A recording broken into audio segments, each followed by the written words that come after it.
So, your uncle. What's wrong with him? He's possessed. As in the devil?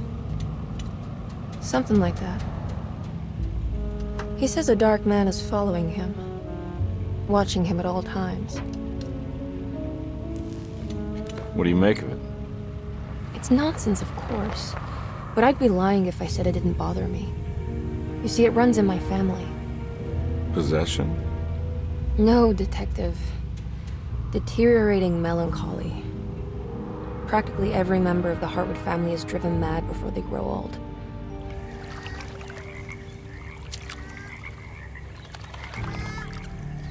But Jeremy didn't kill himself. Is that why he's at Derceto? Despite being convinced that he is truly possessed, he decided to put his last chips on Dr. Gray and his psychoanalysis, figuring he might stumble upon some cure.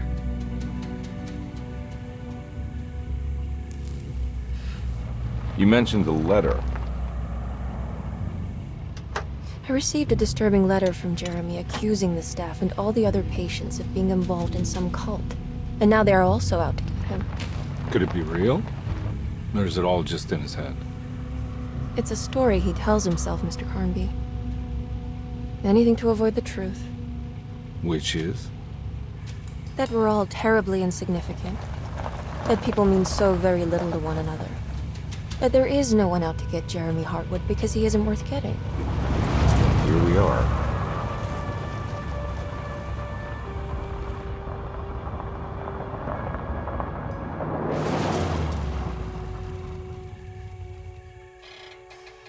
My uncle's not well, Mr. Carnby. I want to make sure he's all right. Then what's my part in this? You couldn't get a cab? I just wouldn't feel safe going alone.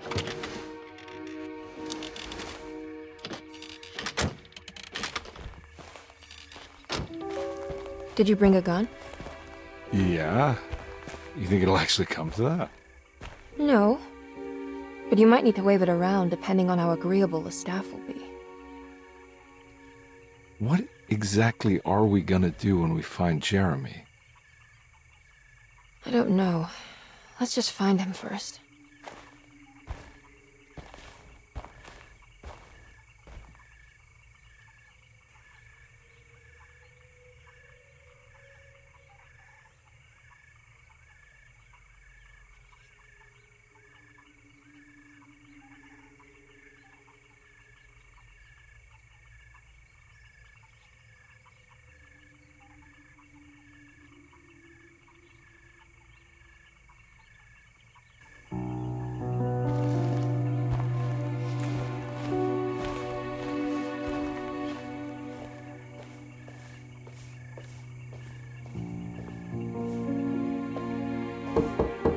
Hello? Hello? Looks abandoned. It can't be. There has to be someone around. Wait here. I'll go around back.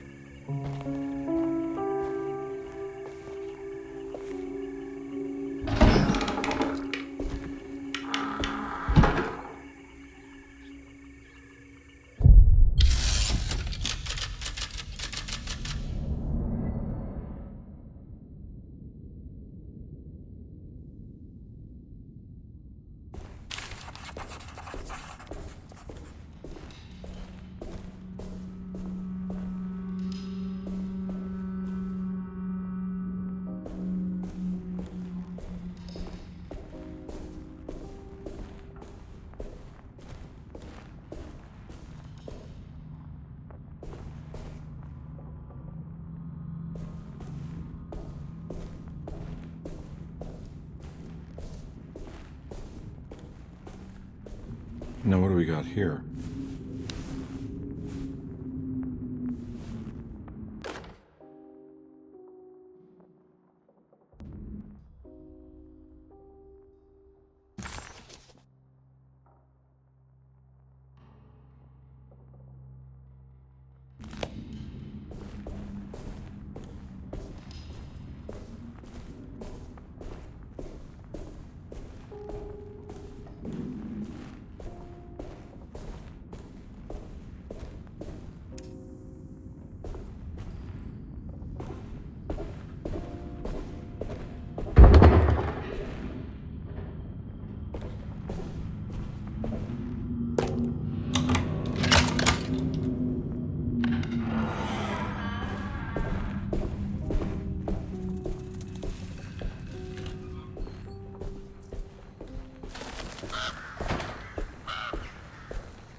Whoa.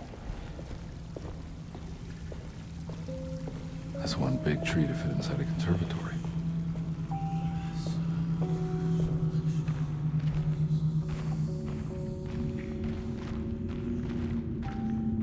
Huh? What?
Don't mind if I do.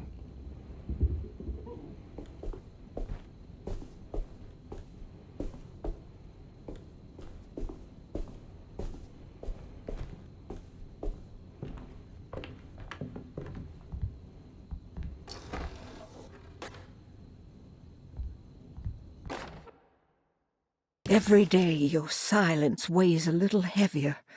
It's been a difficult year for everyone, and many have lost all hope. I read in the papers about people suffering. Pictures of dust-covered landscapes without a drop of water. I wish I knew if you were still tending the earth or if you had turned your back against us. I have started to look for help elsewhere. I pray you will tell me if I am going down a path that you find disagreeable. With help from Baptiste and Charlotte, I found comfort in the practice of the voodoo. I have long been skeptical of that Caribbean cult, but it's been of good use to me. It seems all harmless in my book. I say some words dreamt up by the Creoles, and I carry around a small pocket of gree-gree. Nothing of this is mentioned in the Bible, of course, but the French Quarter priestess tells me it's all connected. She says the Christian God is just one more perspective on the creator of things.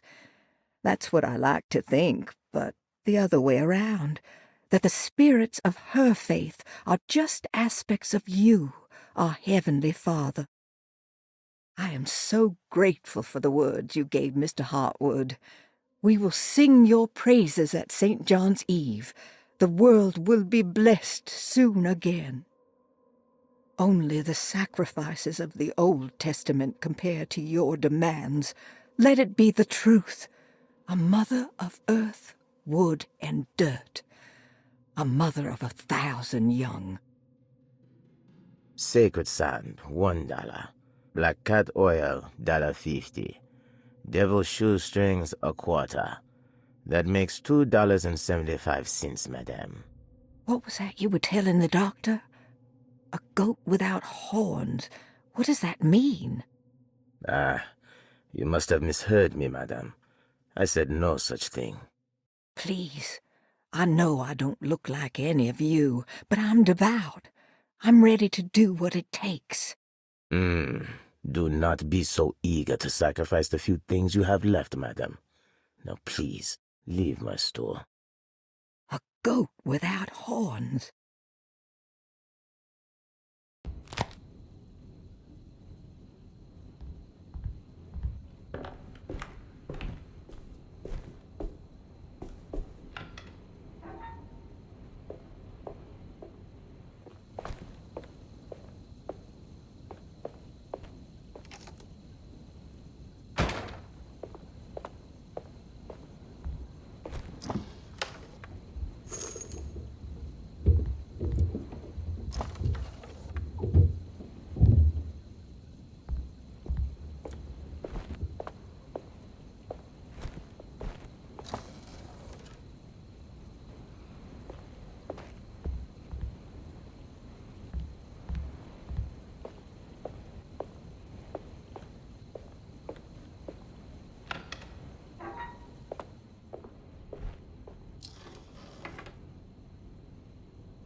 What was that?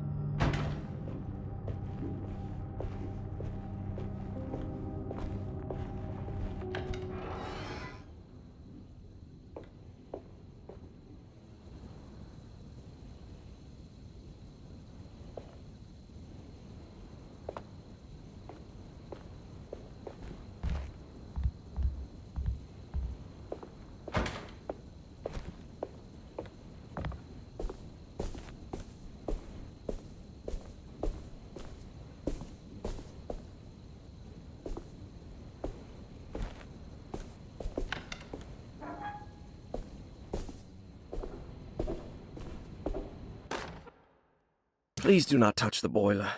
It is working after all. While the sabotage has caused a leak, only the decorative plate has been completely ruined. Let's wait for Mr. Chance to turn up and he can take a look at the leak. Mr. Waits.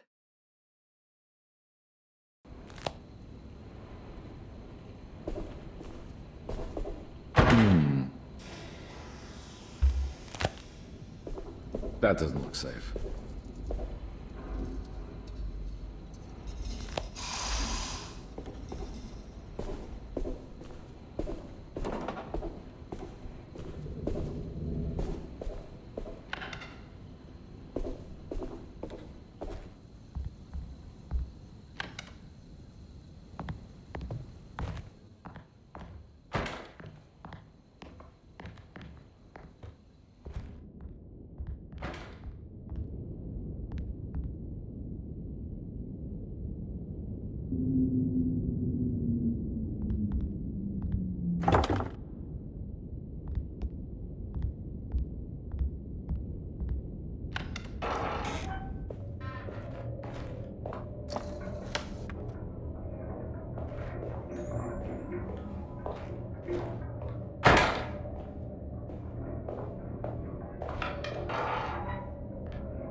Hey.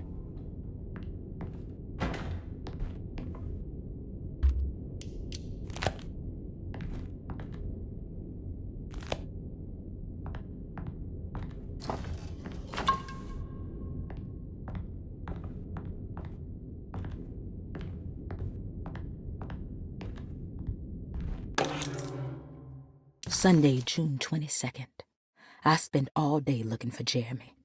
I should have cared for the others, but I'm scared that he will do something irreversible. Cassandra is upset that I didn't give her the latest shipment of pain medication that Waits brought from the post office yesterday. I would have given it to her, but the company didn't send a new key this time around, so the box is just sitting there on my desk. They must have figured we had plenty of their gimmicky keys by now. I only remember seeing one lately. Grace was playing with it inside the grand parlor. Unless it turns up by itself, it will have to wait. I have to figure out where Jeremy is. I think Jack knew something. That dog of his found a strange rot permeating the house. She's showing us, he said. Like those blots and streaks of fetid rot was talking to him.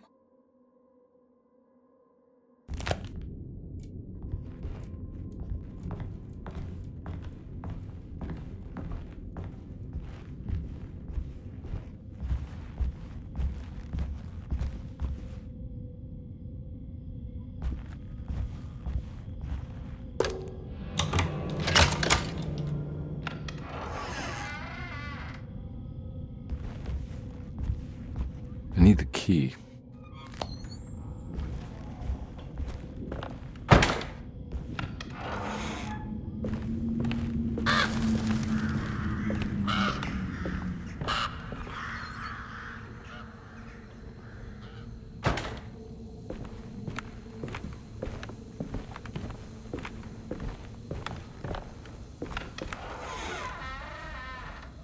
Oh.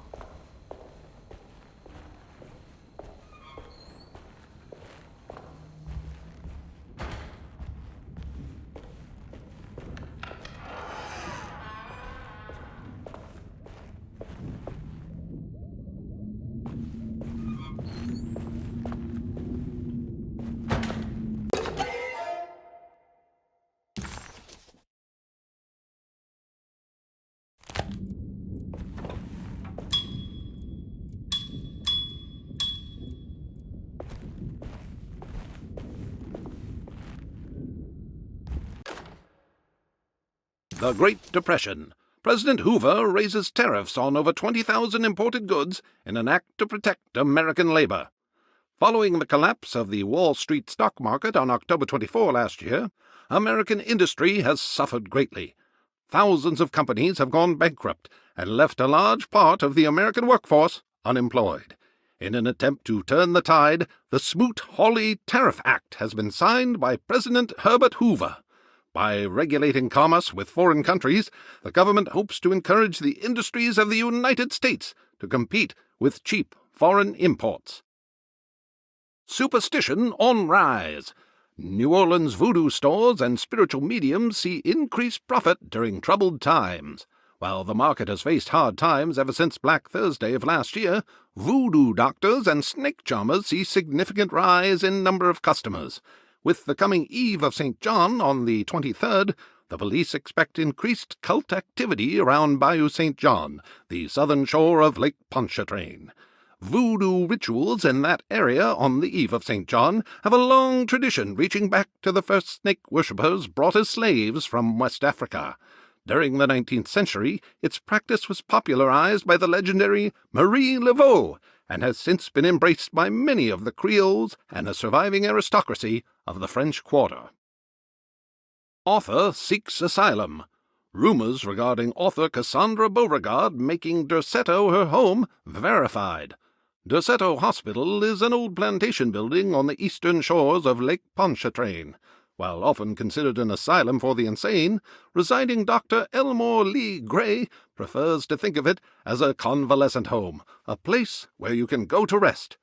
The patient list is kept secret, but thought to include many of the black sheep of wealthy families, because at Derceto, treatment does not come for free. Local author Cassandra Beauregard has now been confirmed by her own admission. She's been lauded as a powerful Creole voice and written many successful books. Lately it was reported from Hollywood that she has finished a moving picture manuscript titled Slaughter Gulch. That film is set to hit the theaters next year.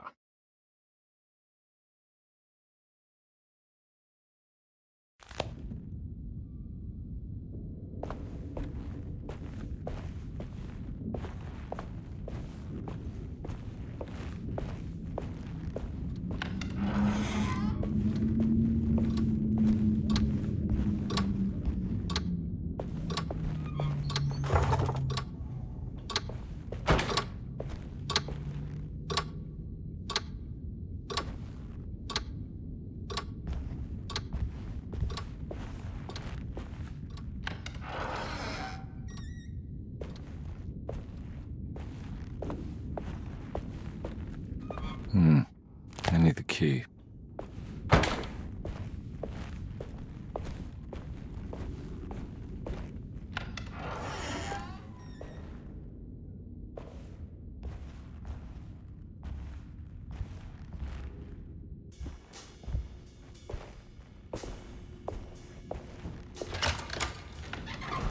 Thanks.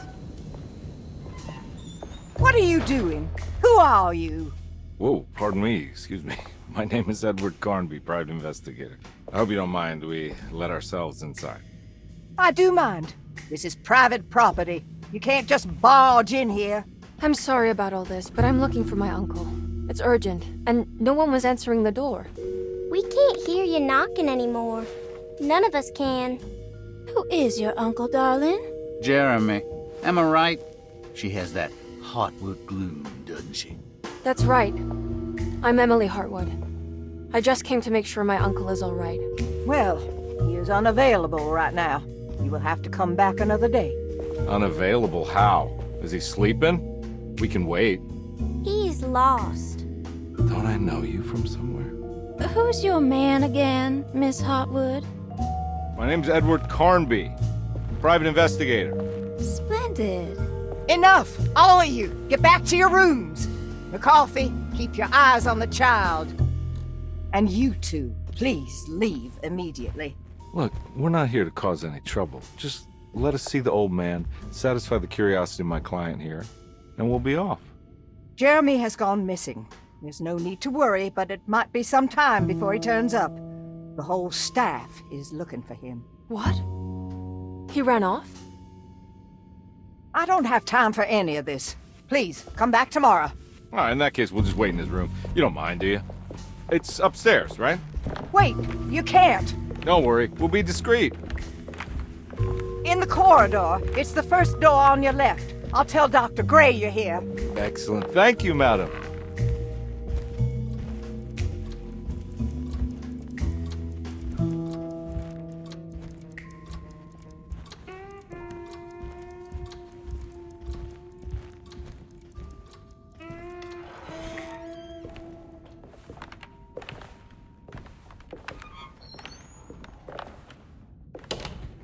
All right, here we are. Let's look around. See if we can pick up any clues.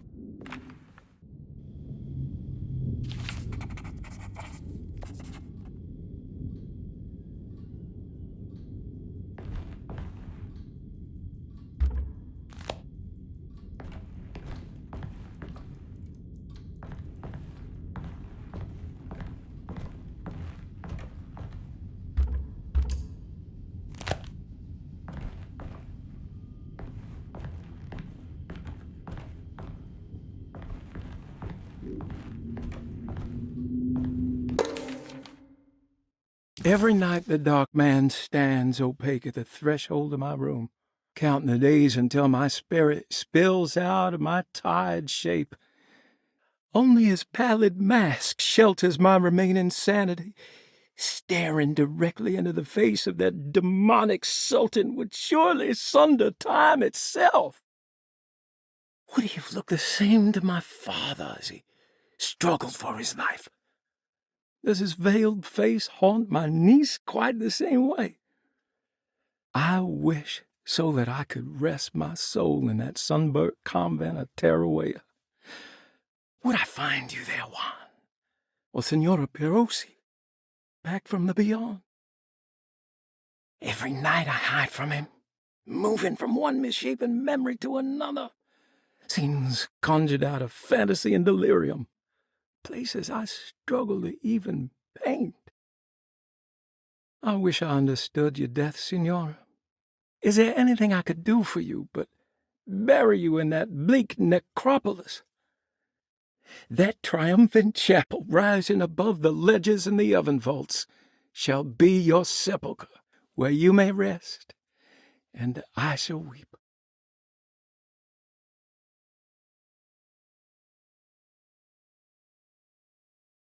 How did you first come to understand such things, Senora? How did you know that the battered boiler in the basement would lead me to Lafayette Cemetery? Or how the old upstairs clock, with its astronomical motifs, would take me to that hateful mound outside of Claremont Harbor? Those are my memories, my past. Is there perhaps a chance, if ever so small, for me to see Teroa? Oh, I want that more than anything. Please, let my talisman take me there. Let me sit with Juan under his Bodhi tree. Despite having sold me that talisman, Miss Jackson, the voodoo priestess, revealed none of her secrets to me. That's why I had to travel to Tonka. Instead, she cruelly told Baptiste, my caretaker, that he would be betrayed and killed in the most awful way, that the one he loved would pierce his thigh with a sharp spear, and that he would be devoured by his own mother. What a terrible thing to say.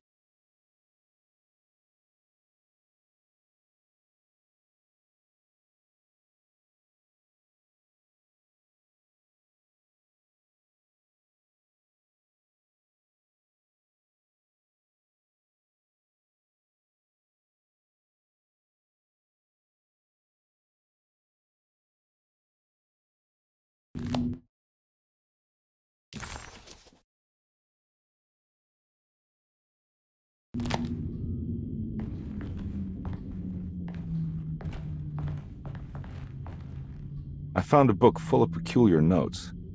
Have you heard of something called Teroa? No? What's that? I might be reading too much into this, but I think it's the place he wants to go to. Oh, okay. Sounds like a clue.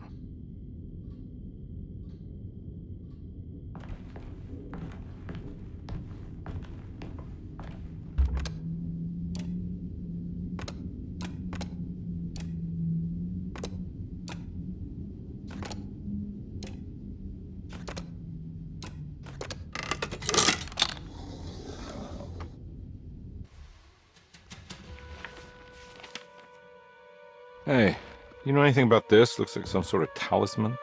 No, I don't. Oh, help me out here, will you?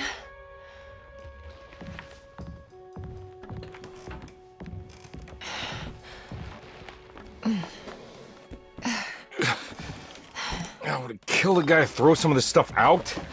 I'd be crazy too if I had this much junk lying around.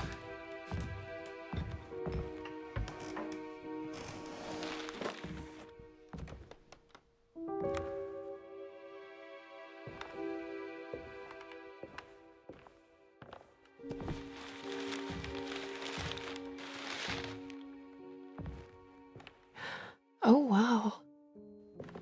That's striking. I want to save this one.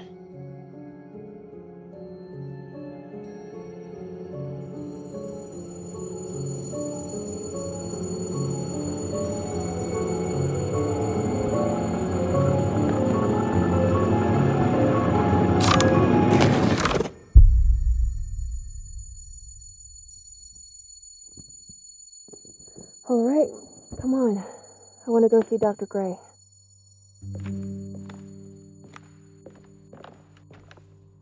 Come on, let's go.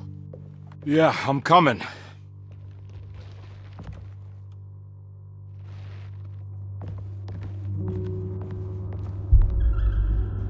Miss Hartwood. Emily?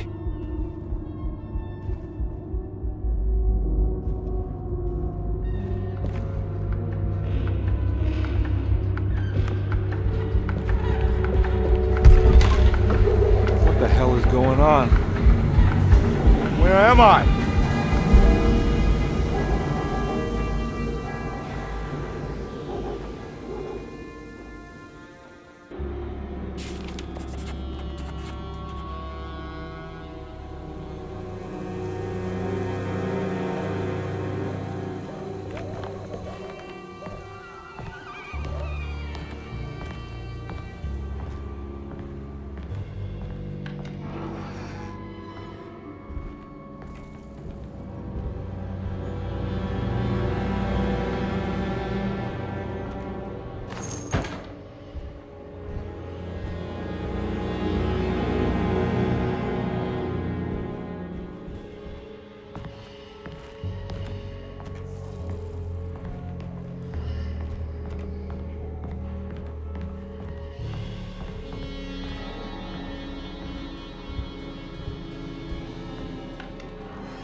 Ah! Ugh!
can't go that way.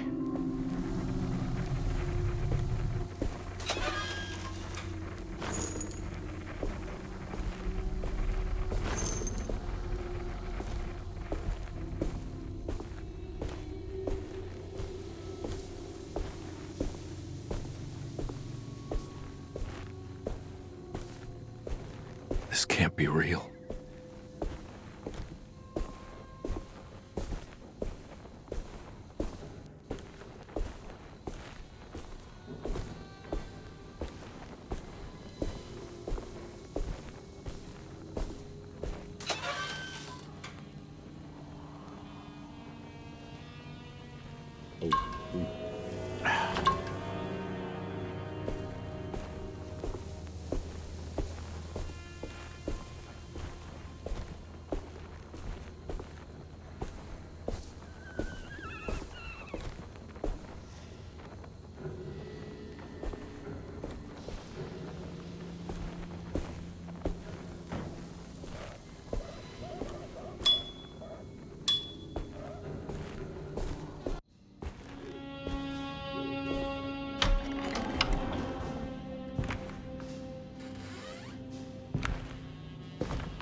Let them get inside, Carnby. They're not the good kind.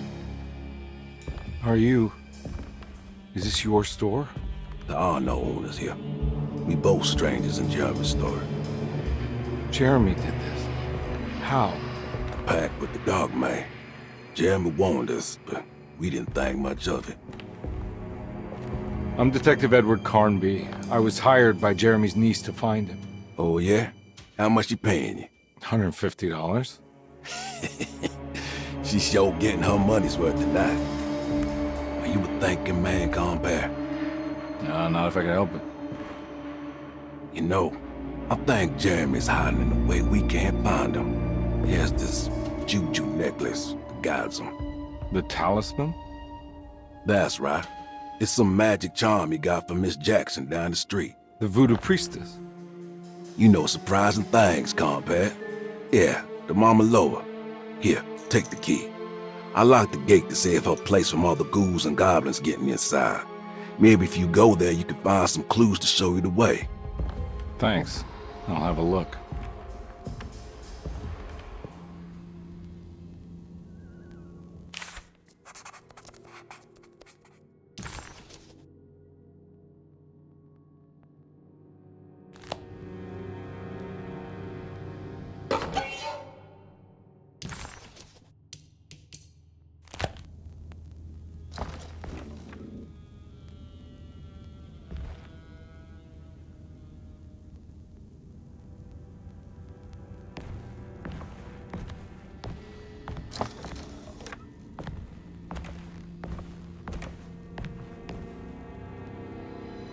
You want to come along?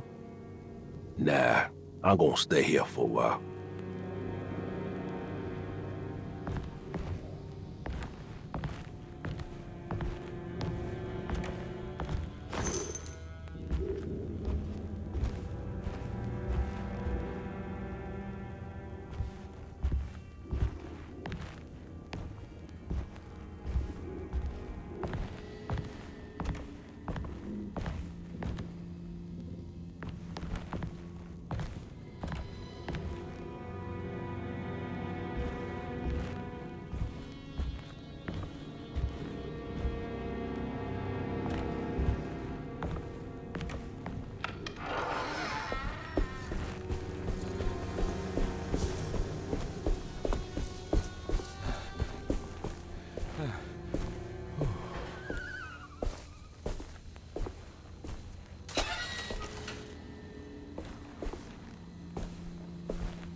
Yeah.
This place. It's Miss Jackson's seance parlor.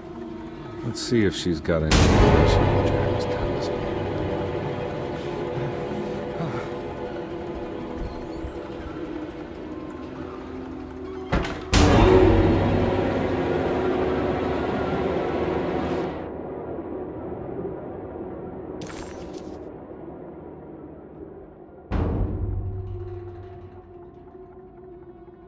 It's exactly like the talisman Jeremy made.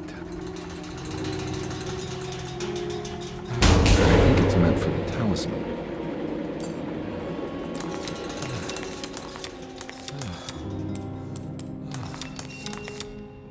I think it needs numbers, like coordinates. Maybe there's something in Jeremy's notes.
Ah!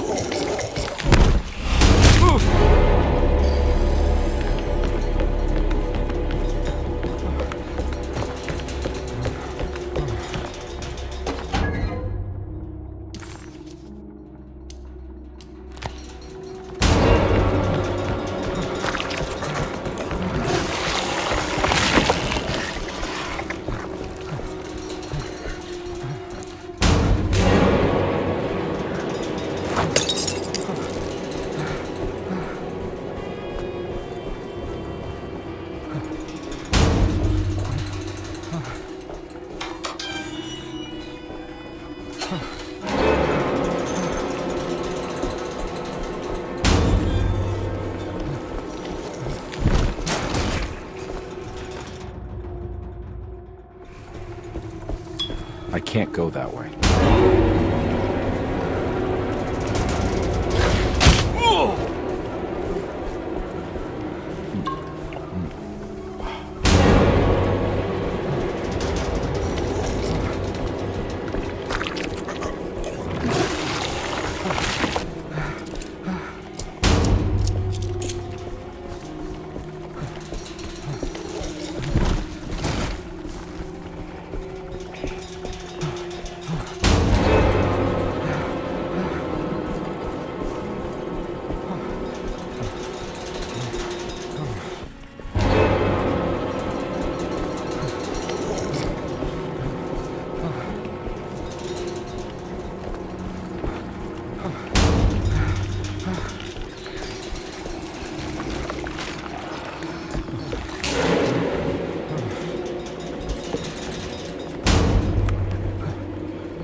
Anything I can do for...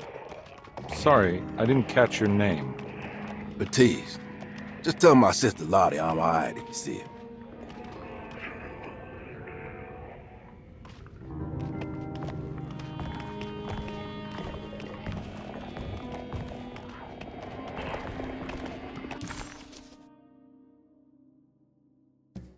He recognized this place. It was Miss Jackson's seance room. The last time he was here, he had been trying to figure out the significance of wasps' nests and horsehair wrapped up in red silk. An image of a dead woman stabbed with hatpins flashed inside his mind. Carnby shuddered. This was no time to dwell on the past. He needed to find out about the talisman and get back to Derceto.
It's showing something. A place? Where is that? Huh.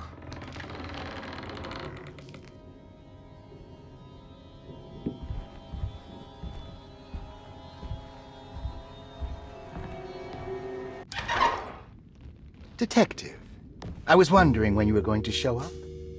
Mrs. Thompson told me you were here. I understand you are working for Jeremy Hartwood's niece. Yeah, I guess so. I mean, you're not wrong. We came here for her uncle. I just didn't expect... I didn't expect this. You are Dr. Gray, right? That's right. You don't happen to have some identification, Detective. I'm not keen on having strangers prying into my business. Oh, Detective Edward Carnby, Decatur Street, New Orleans. Enjoying the Vieux Carré, Detective? Those old French quarters, the voodoo people, the gangsters. I'm sure you live an exciting life. Well, it's not quite like the stories, Doc. Just trying to make a living. Aren't we all making a living? Well, welcome to Derceto, Detective. I hope your time here will be useful. Now, what can I do for you? Why don't you tell me where I can find Jeremy Hartwood? Why wouldn't that make for a short visit? I wish I could tell you, but I'm afraid I don't know. A drink, Detective? Anything brandy. Oh, you do belong in the French quarters, Detective. Armagnac or cognac? You know, just give me the cheap stuff. I'm not much of a connoisseur. Having low standards is not a virtue, Detective. Let me see if I can broaden your perspective. What can you tell me about Jeremy? I wouldn't want to go into details about his condition. Doctor-patient confidentiality. I'm sure you understand. Sure, but he is crazy, and he's gone missing. Why? Here, try this. Ooh, it's good. Got a bite? It's called a sidecar. The trick is not to be afraid of the tartness of the lemon. Then, for goodness sake, don't overdo the triple sec. Okay, what can you tell me about Jeremy? Well, let me think. He is an anxious man, constantly worried about events not presenting themselves according to his model of predestination. He complains about things not being carried out in the right order, and that some things simply shouldn't be. Is any of this helpful to you? Not really. I was hoping for some direction where to look next. I'm sorry. I have nothing for you then. You should talk to my orderlies. They have been looking for him for a while now. I'm sure they would appreciate your help. Yeah, I ran into Batiste earlier. Come to think of it, he might have given me a lead. Oh, excellent. So your investigation is already underway. I'm gonna go, but I'm sure we'll meet again. Looking forward to it. Safe returns.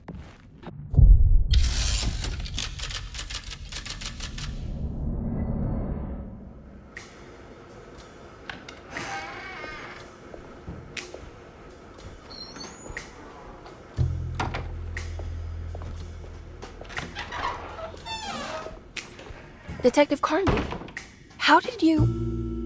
where did you go? I was just talking to Dr. Gray. You disappeared. No, it's not what you think. Have you found anything strange going on here? Yes. Everyone is being incredibly evasive and I can't figure out why. No, I mean something you can't explain. Paranormal, even. Detective, I really need you to get yourself together. I can't do this alone. Forget it. I'll figure it out. Do you want to come see Dr. Gray? No, I want to try something. With this talisman, I think I can follow Jeremy to the place he mentioned in the book. What was the name? Do you remember something Spanish? Teroa. Yeah, that's where I need to go. Detective, are you gonna be all right? Yeah, of course. Go talk to Dr. Gray. We'll rendezvous later.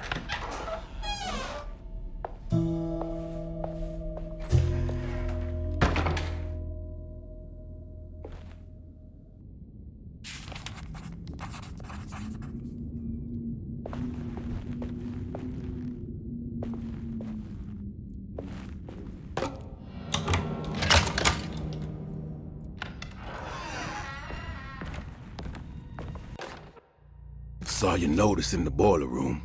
You should know Mr. Chance won't be coming back. I got no business being in there myself, but you can take a valve from the wine cellar if you want to try to stop the steam pouring out. Be careful.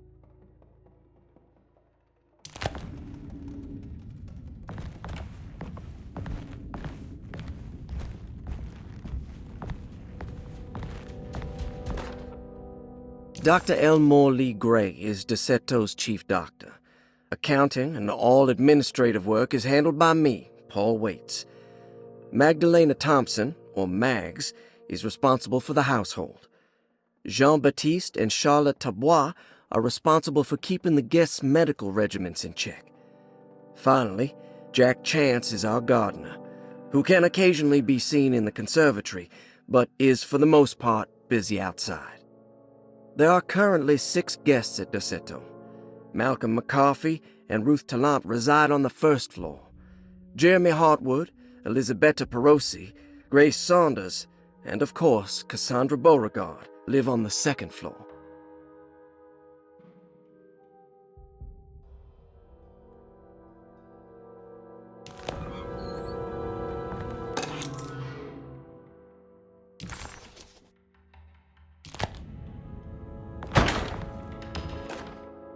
Paul, you're right about the plates on the boiler and the clock. They have been sabotaged, and I think I know who did it. They have something to do with Jeremy's episodes and how he seems to disappear at night. Right now, it's important that you keep an eye out for any of the pieces. I want to find out if I can repair the plates. Let me know if you find any of them. Lottie.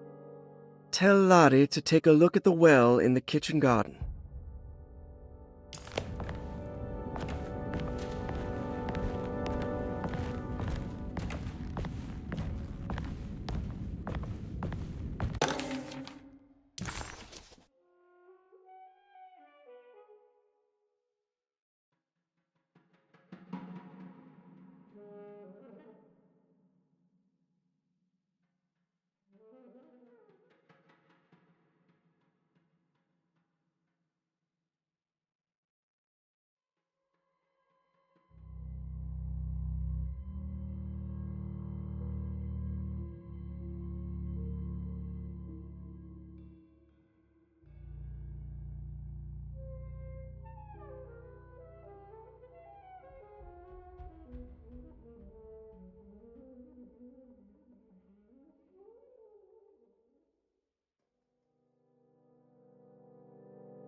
There's no way I can get into this thing. Better leave it alone.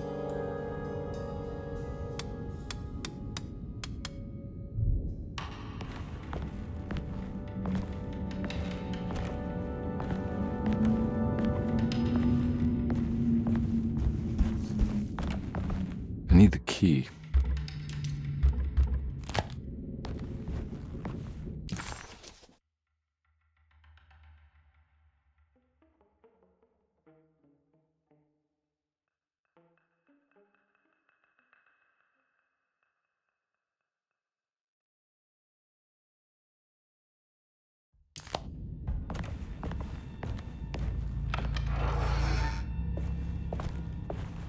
This talisman brought me back from the French Quarter in the blink of an eye.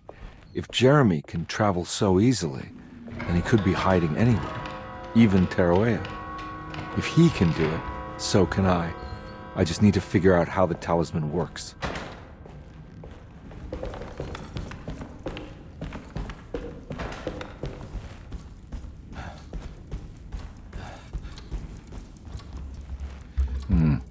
I need the key. This must be the clock that Jeremy wrote about in the commonplace book. Looks like the plate that held the talisman in the seance room.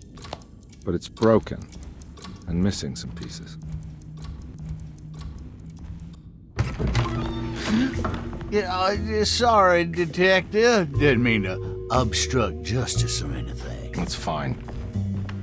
You know, I'm kind of busy with my own case of a missing person. I was wondering if you've seen Grace, a girl about yay high? I can't say that I have. Why are you asking? Well, I'm looking for her. Is she in trouble? No. She's just hiding somewhere. But we can't have a rascal like that running around unchecked at a time like this, you understand? Well, I haven't seen her. Well, let me know if you find her. I'll be around. I'll keep an eye out for your man, Jeremy. You scratch my back, Detective, and I'll scratch yours.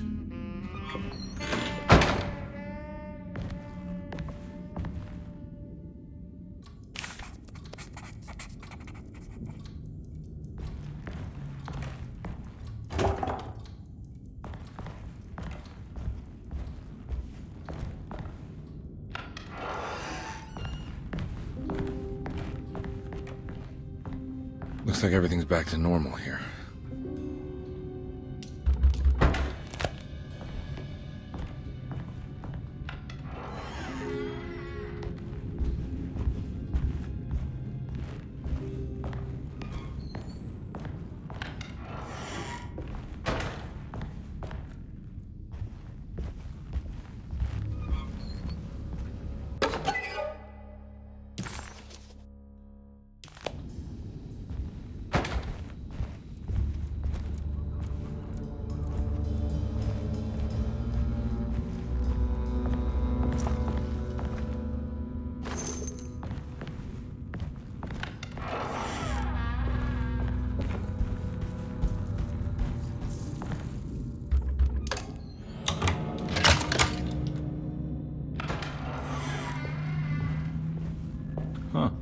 How eccentric.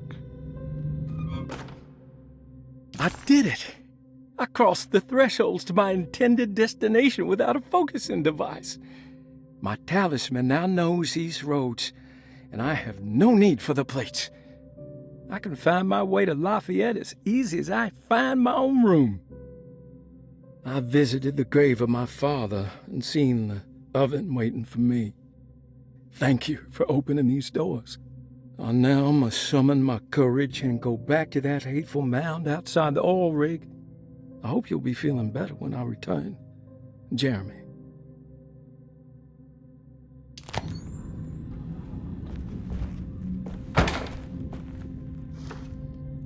These paintings got some grim-looking rot on them.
Astarte Artist Colony.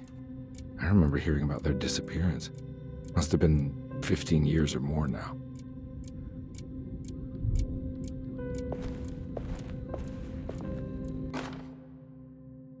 Will I need to remember how to get them out again? They are locked up for good reason. I am sure she is still able to whisper the answer in the ears of the wrong people. But not for long. I will see her burned soon enough. That black goat will be sacrificed to put an end to it all. Then it will all be over. No more Derceto, and sadly, no Astarte. Those good pirates of Pontchartrain. May you still sail the lake, until you find the shores of Hali.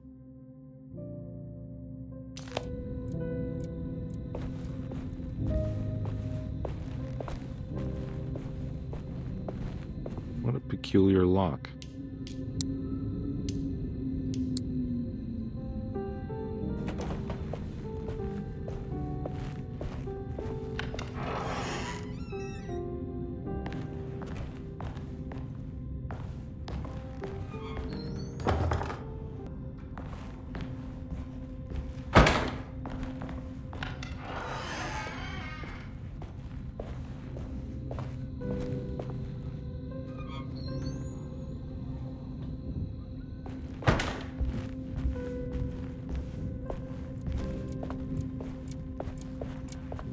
Astarte Artist Colony. I remember hearing about their disappearance. Must have been 15 years or more now.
Everything's normal again?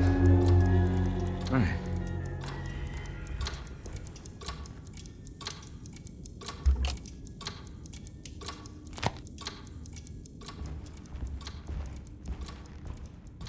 Oh.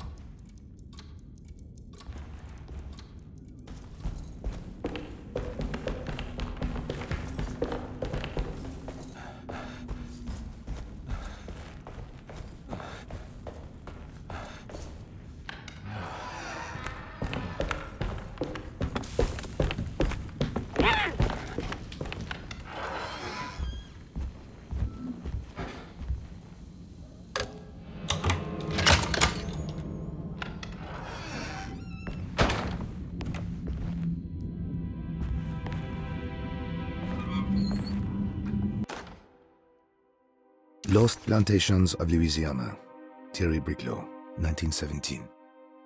Derceto was a small plantation on the eastern shore of Lake Pontchartrain. The land was considered difficult for industry and was sold for only $30 to Elijah Pickford in 1818. Pickford employed hundreds of workers from nearby New Orleans to clear the woods and build a small plantation mansion facing the lake with a striking Greek Revival temple facade. Derceto kept a modest production of barrique tobacco and indigo that persisted up till the Civil War. During the antebellum era, Derceto was the source of many rumors concerning voodoo and witchcraft. People who traveled the lake reported seeing people dance at night in front of bonfires, bleating and wailing. On June 17, 1862, Captain J.W. Norton of the Union Army recounts leading a raiding party from ships anchored in Lake Pontchartrain in order to seize control of Derceto and free the slaves working there. The captain was surprised to find the workers fighting back with unprecedented zeal. Norton's account describes these men and women as enraged with fanaticism. Pickford reportedly tried to placate the raiders, but was shot in the confusion. Captain Norton left the mansion burning and retreated to his ships with his men. Derceto was left in ruins for several decades.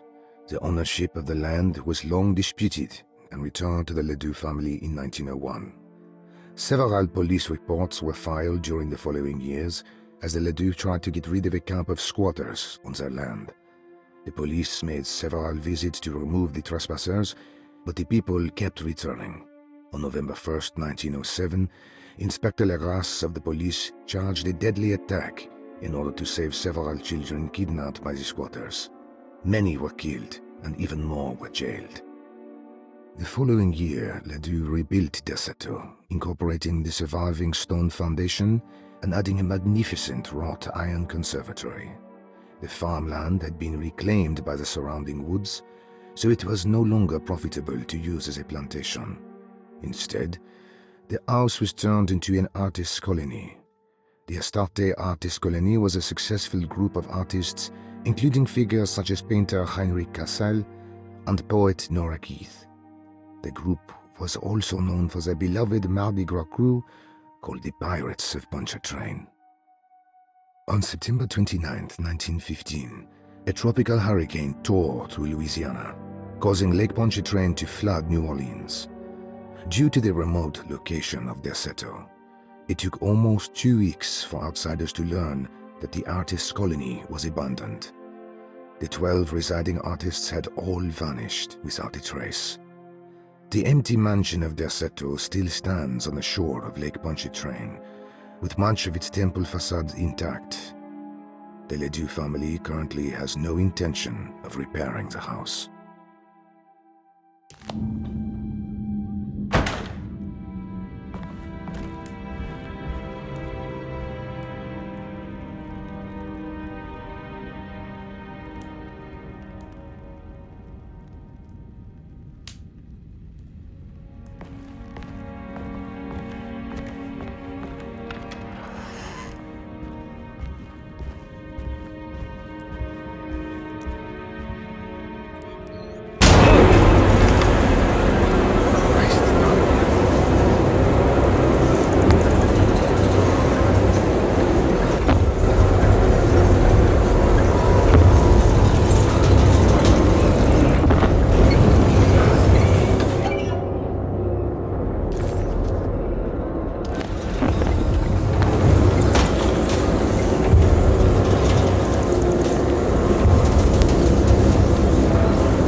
Hey.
think the clock broke. Or maybe it just stopped at a very precise place.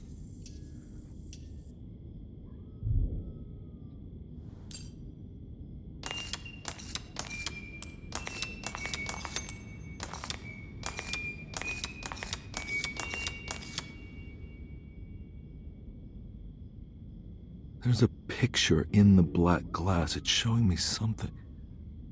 It's the hallway outside Jeremy's room.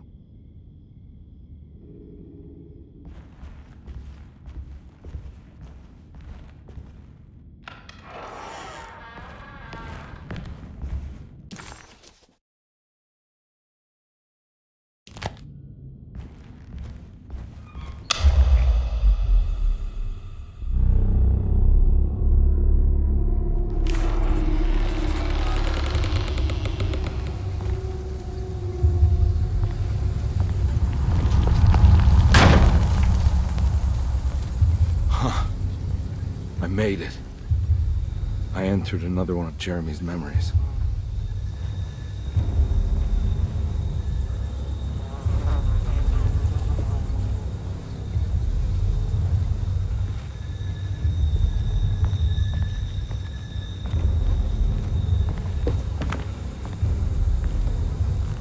Ugh.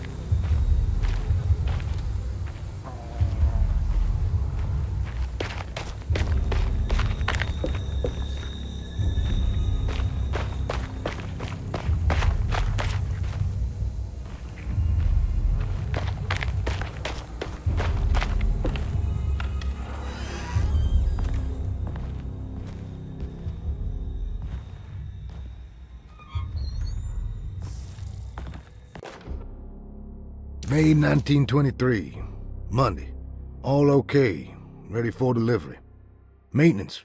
Oil pump must be serviced. Any tampering causes large spills unless properly forestalled.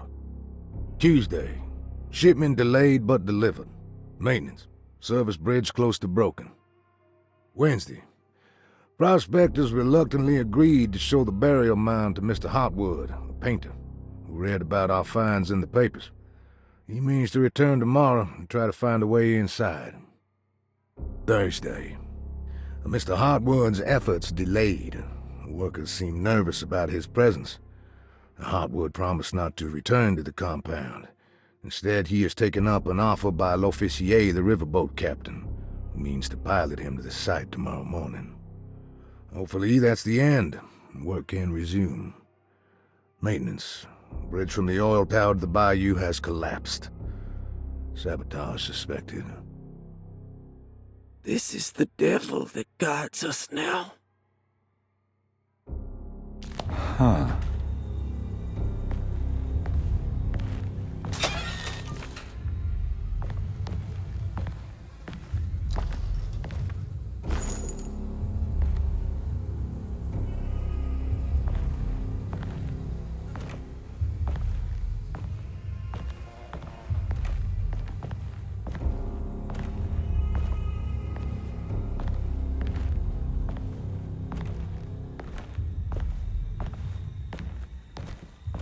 I need the key.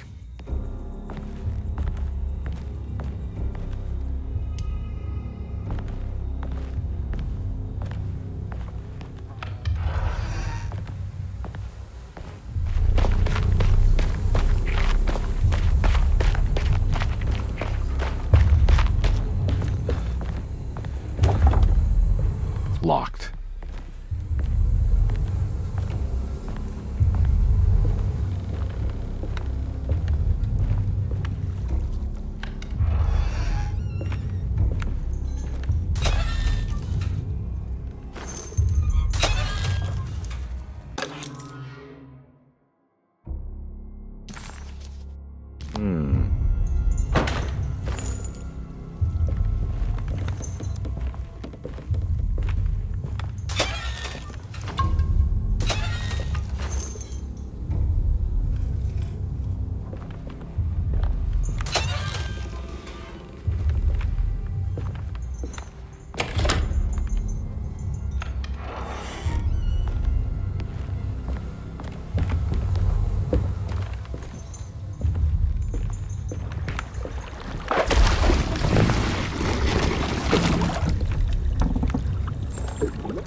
Got it.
pretty weak. I just need something to break it.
to your death and go up in flames.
As his pride faded, Detective Carnby was left with a feeling of unease. He had successfully managed to enter a whole new world. How could this be? And why did he accept this so readily?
The hateful mound Jeremy talked about in his book.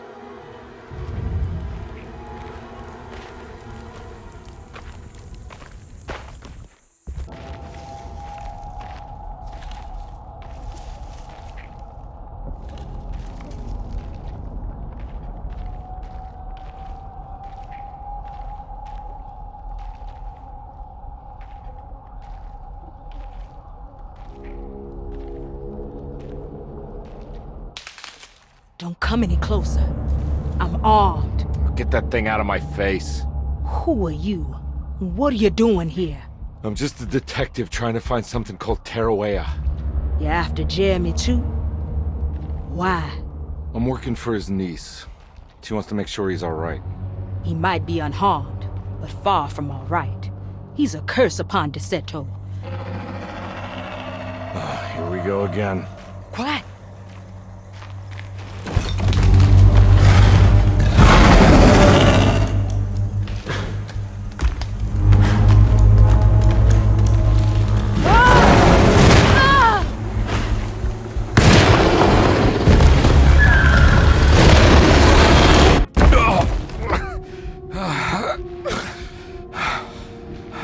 Oh, Christ in heaven.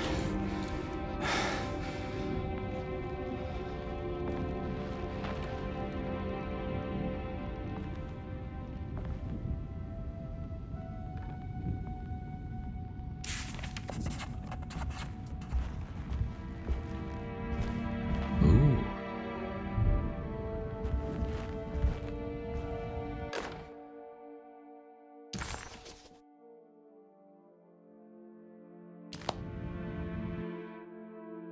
Reflections on the Power of the Verb in Certain Texts by Juan Luis Jorge.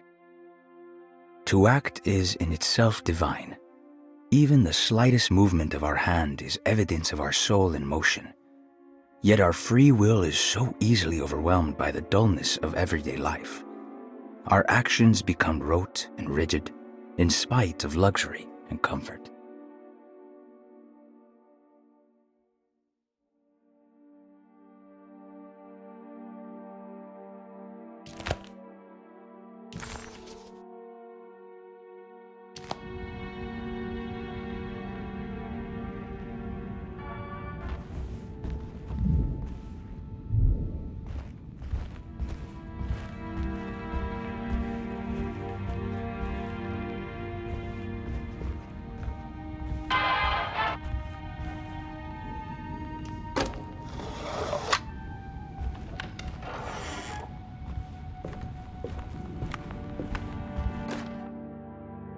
The Barlow lens. Instructions.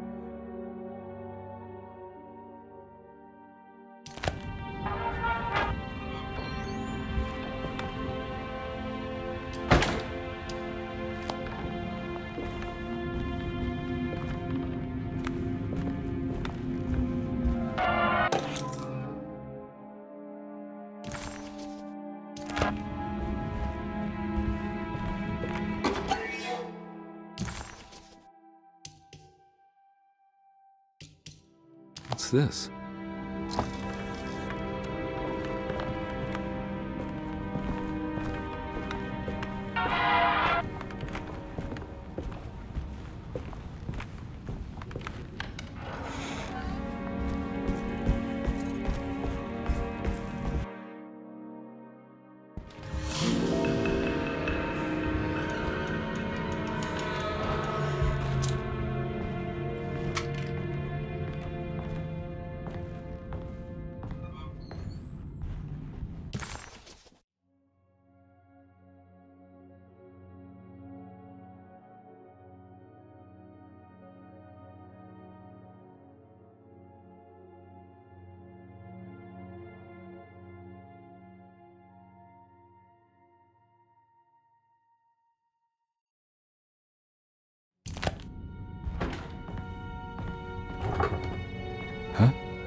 Detective Carnby.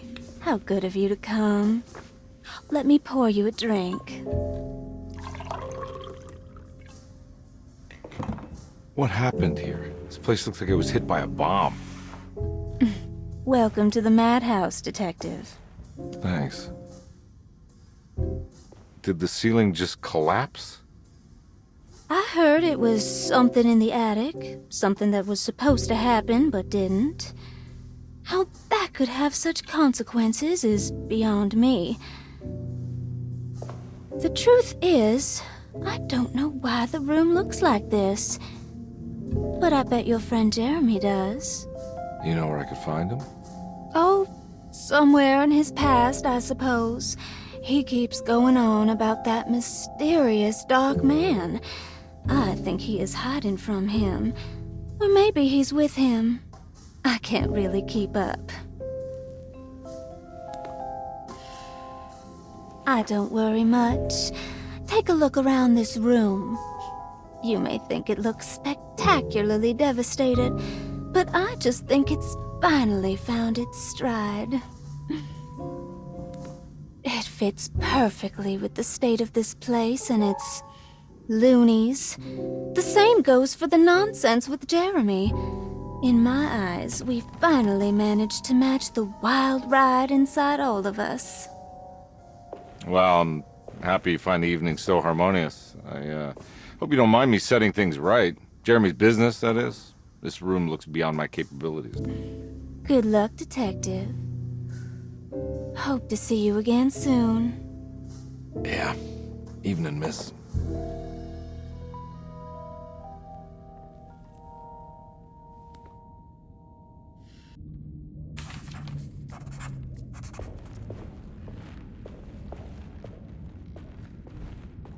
Can I get some more of that whiskey? Go ahead, Detective. I don't think I can stomach any more anyway.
I need the key.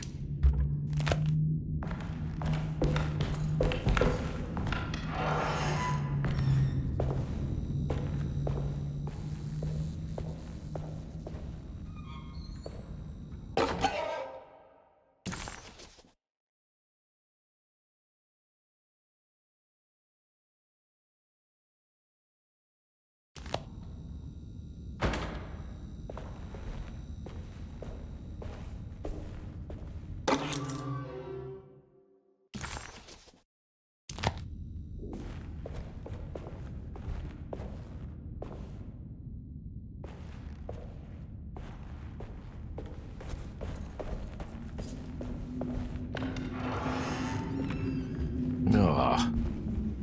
There's more of that aggressive rot. On the commonplace of evil.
Ruth seemed like a handful.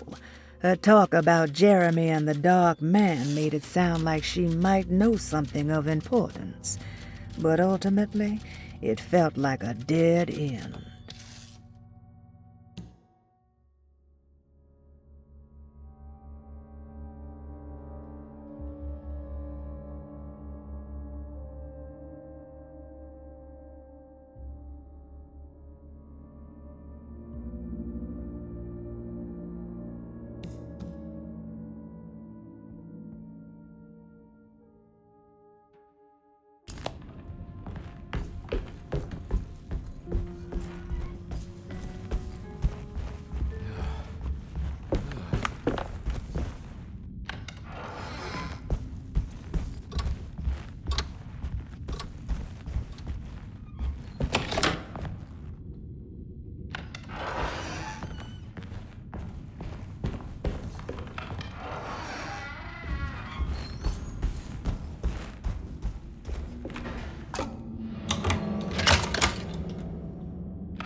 There's something missing.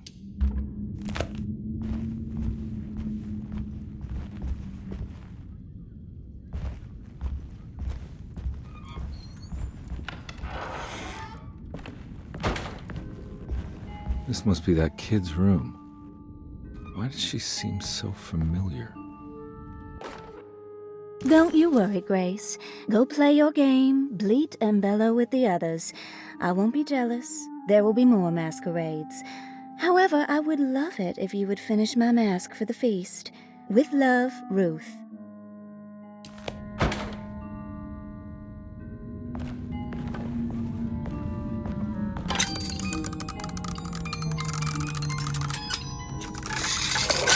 Huh.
What you got there? You drawing something? Nothing special. I'm just bored. Do I know you from somewhere? I remember you, Mr. Carnby. From where? Don't touch that. Cassandra wouldn't like it. She wouldn't like it at all. Do you know where she is? I'd rather not talk about it. It makes me upset. Besides, she'll be back after the Feast of St. John. You think? Yup. It's all on the page, Mr. Carnby. And many of them that sleep in the dust of the earth shall awake, some to everlasting life, and some to shame and everlasting contempt. All right. I'm gonna go now, if that's okay. I don't like to stay too long in the same place. Mr. McCoffey might find me. Hey. Is he mean to you? Not everyone needs to be saved, Mr. Carnby. You should know that by now.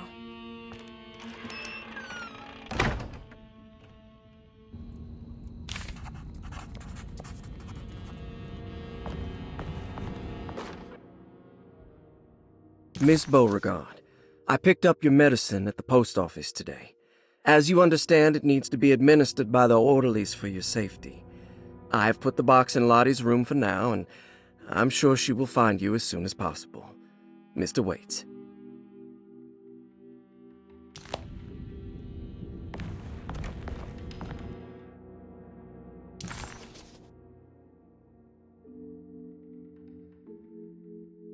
So this is where Cassandra Beauregard ended up. For some reason, I thought she died years ago.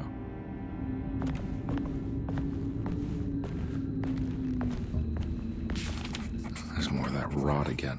Like it's guiding me to do something. But what?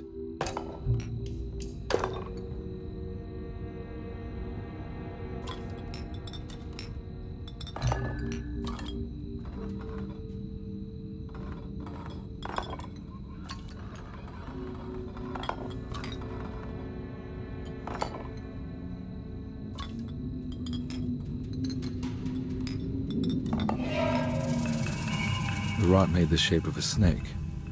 There must be something important to find here. Maybe it has something to do with the numbers on the labels.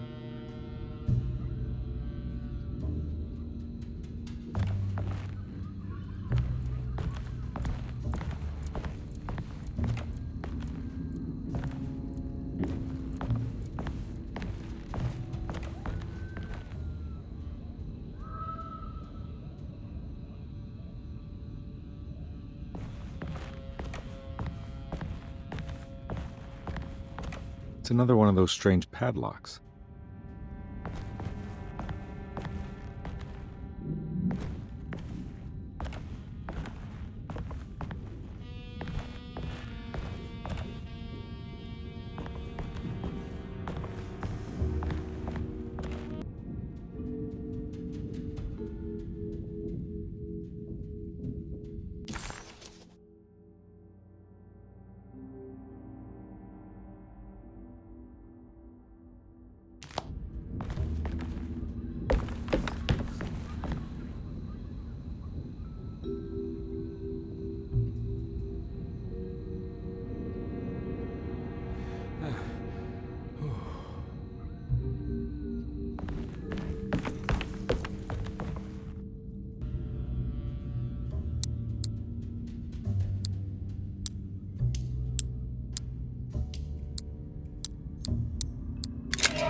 You know, Mr. Waits, I saw a piece of the plate that Liza broke.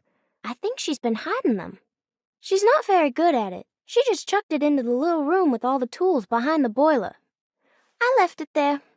I didn't want to embarrass her by picking it up while she was looking. We went upstairs instead and played backgammon. I let her win, because she's so unhappy. It's stained. Looks like some kind of rot. It's another plate for the talisman. Like the other one, it's broken and missing some pieces.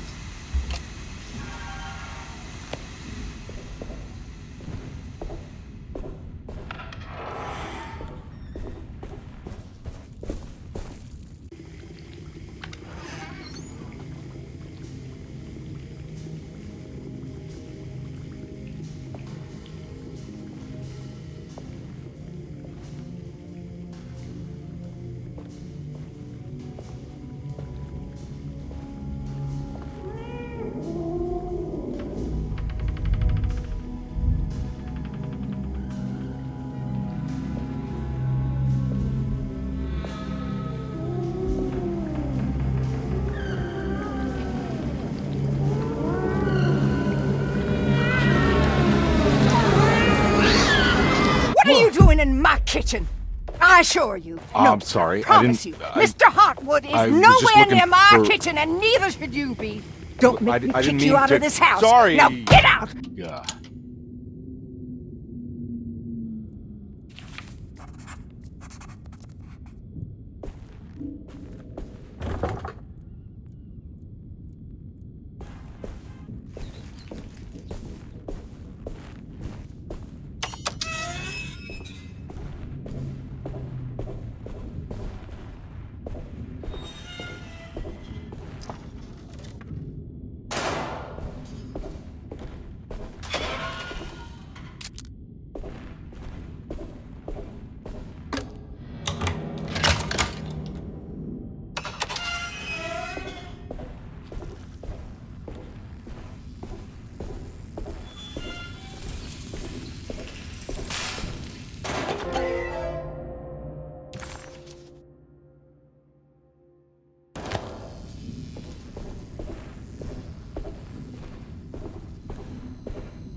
It worked.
Jeremy?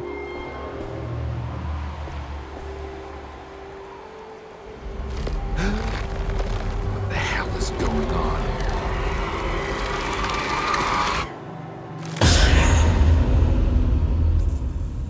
Where's the body?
black glass is showing another room. Must be a way to another one of Jeremy's memories.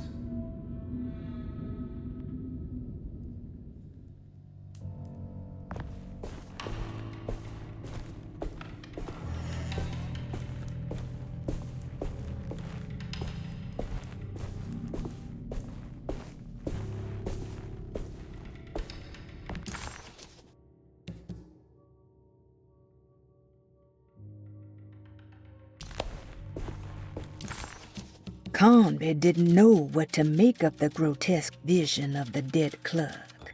Was he dead, or was it all fiction?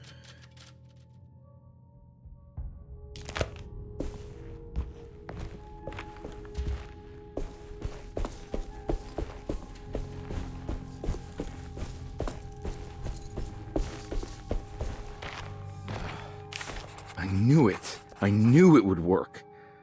You're getting good at this, Carnby. Maybe a little too good at this.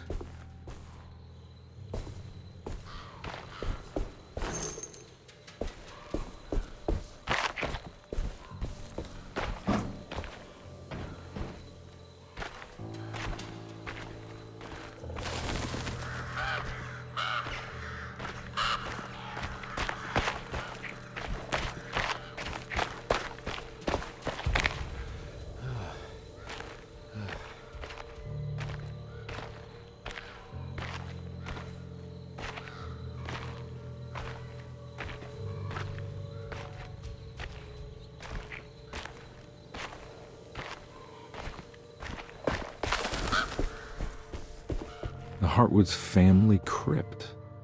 Emily's family must have deeper roots in New Orleans than I thought. I figured she was a Yankee like me.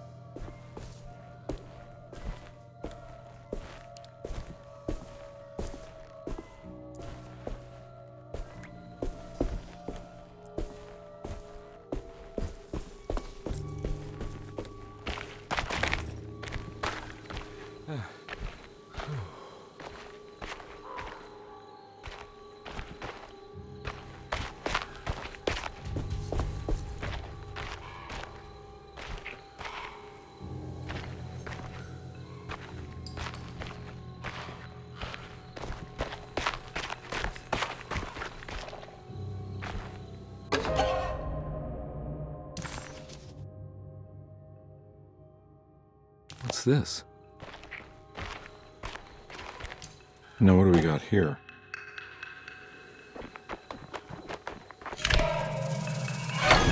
Got it.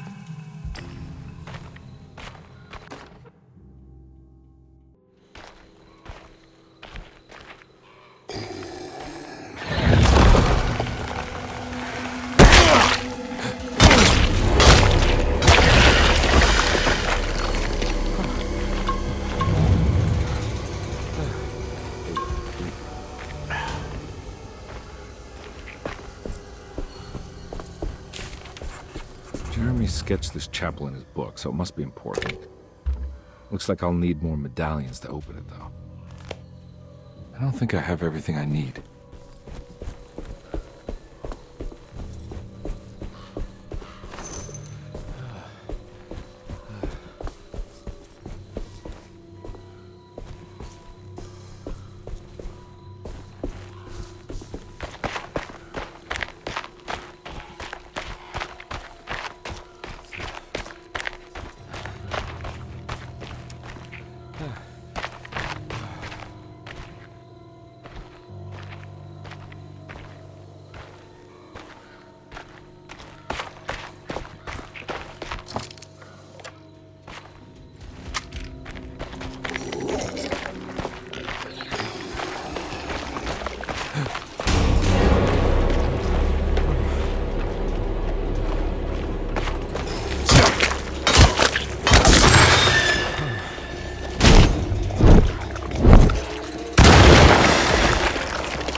That can't be right.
What do we got here?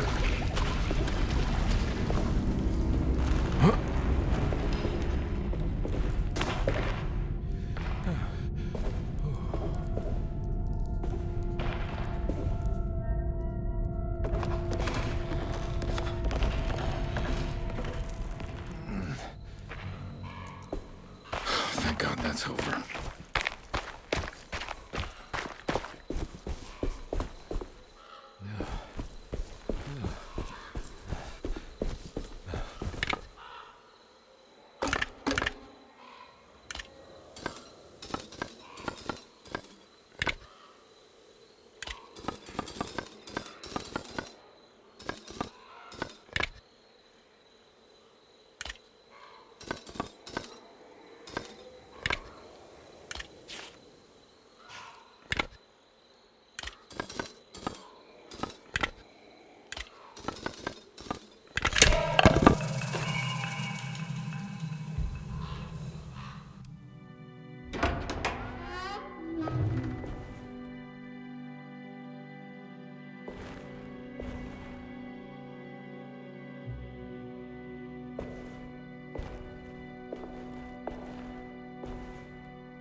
Please don't touch her. Jeremy. What are you doing here? Everyone's looking for you. I know, it's all a big mess. No one understands. I'm just trying to keep evil at bay. just for a little while longer. You've got to come back with me. Your niece is waiting at Derceto. Emily? Why would you... My letter. Keep making it worse. What is going on, Jeremy? How is any of this happening? I made a terrible promise with someone. The Dark Man. Who is he? No, don't say his name. He can hear us. He's always listening.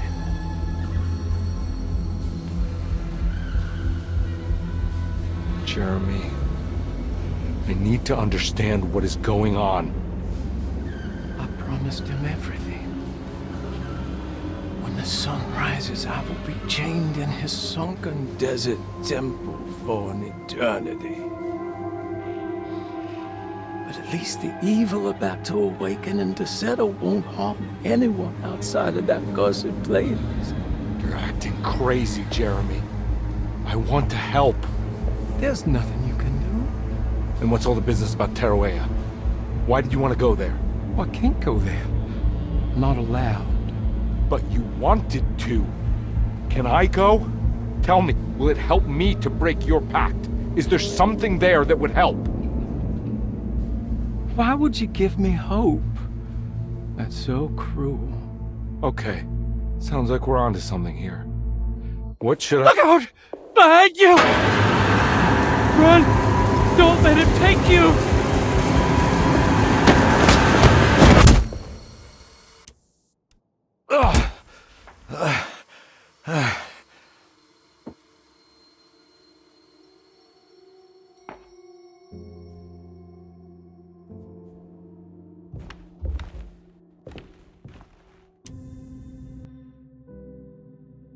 I've seen so many strange occurrences lately. Memories explode into existence and then burn out like tired glass bulb filaments.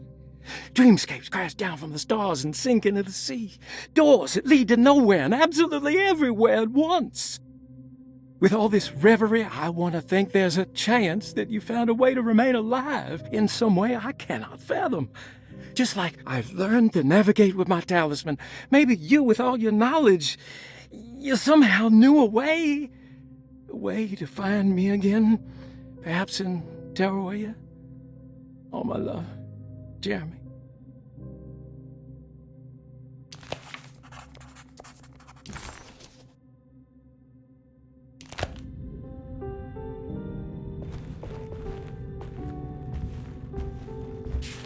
She's dead.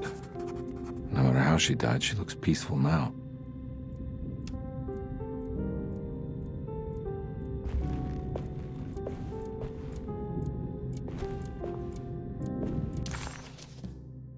Hirosi's body looked unharmed.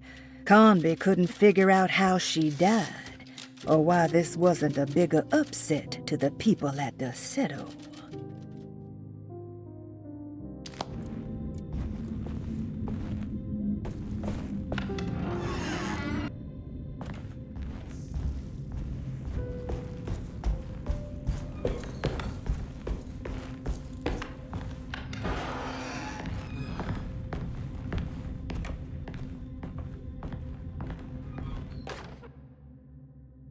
Emily's here.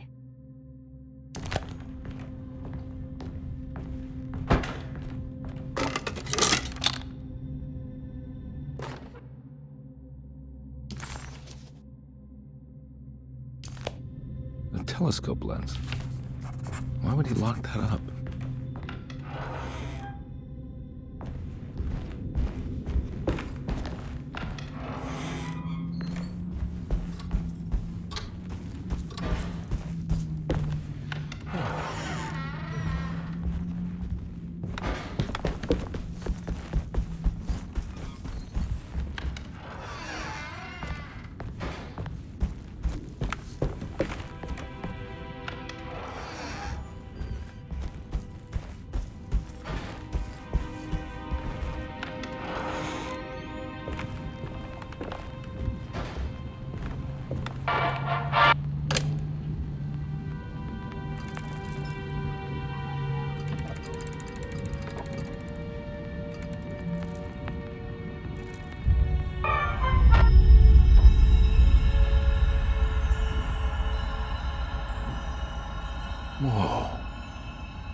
Whoa, what's going on?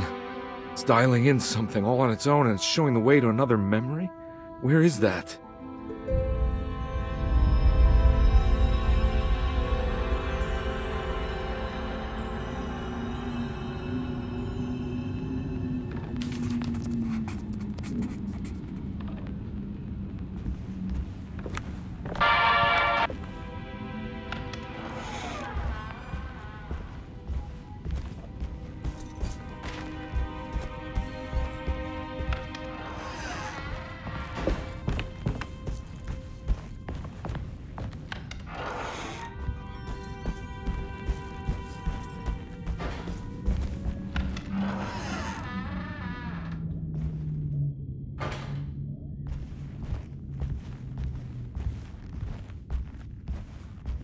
Here we go.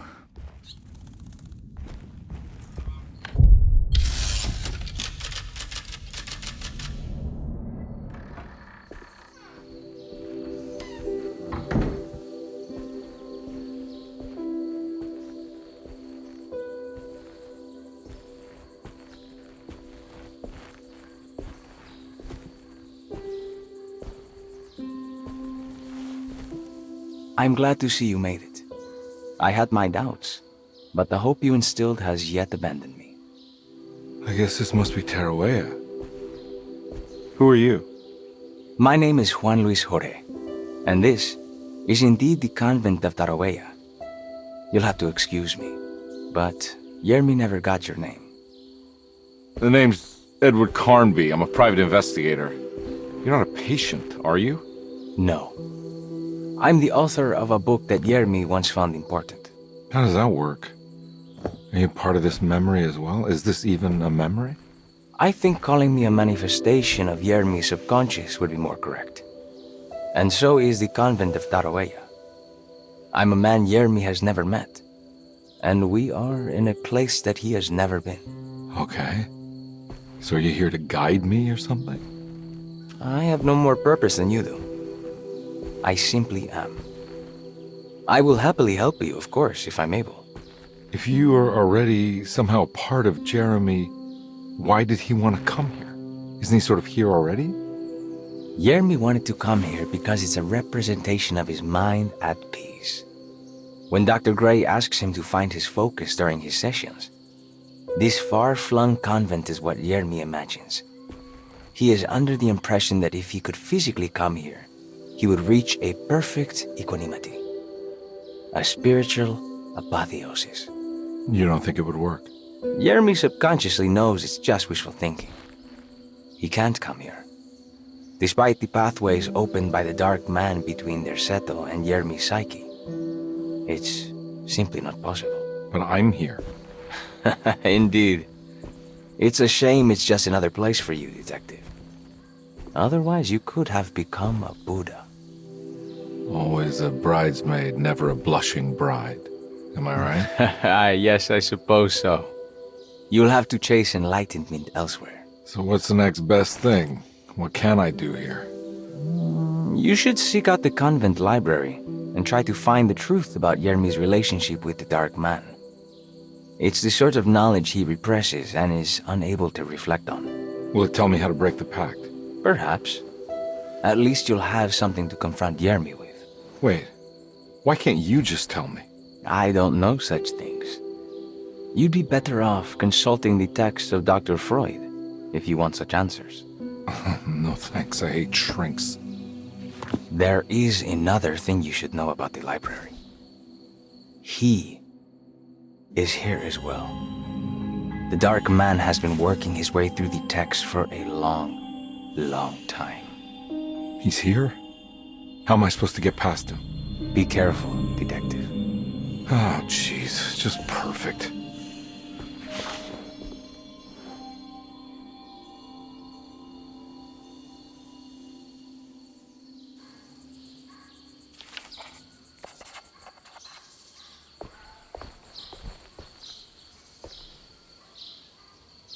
You have any advice on how to deal with the Dark Man? I suppose suppression could work. Try not to pay him any attention.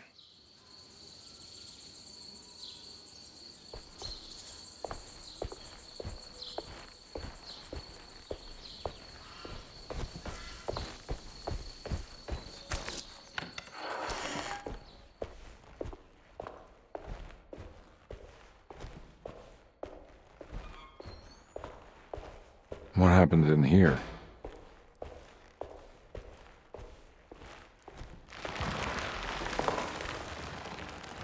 Ugh.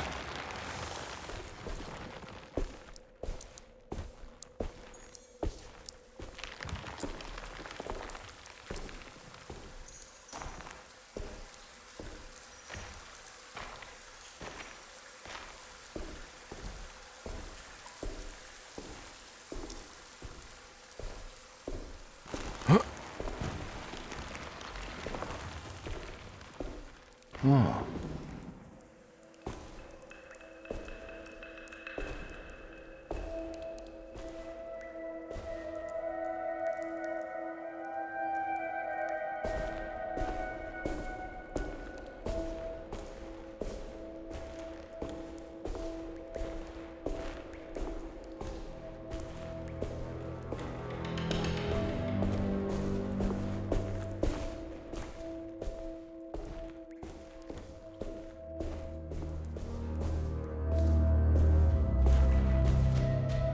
There's something missing.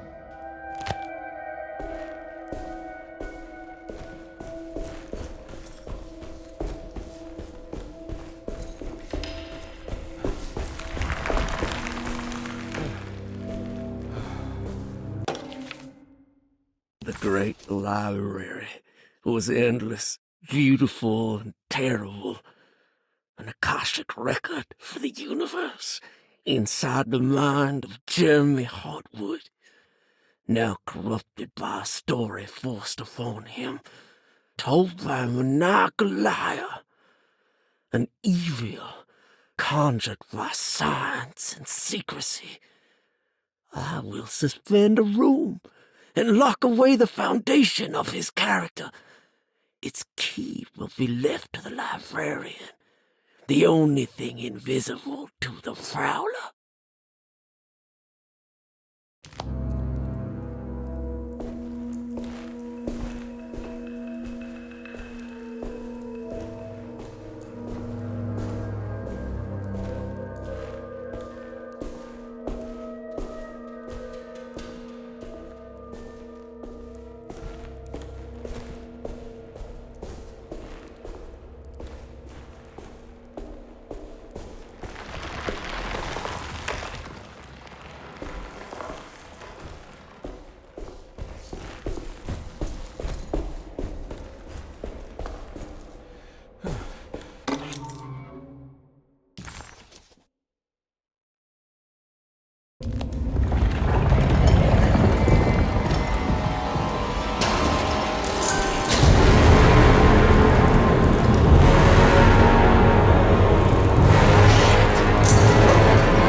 was in the hot autumn that I went through the night with the restless crowds.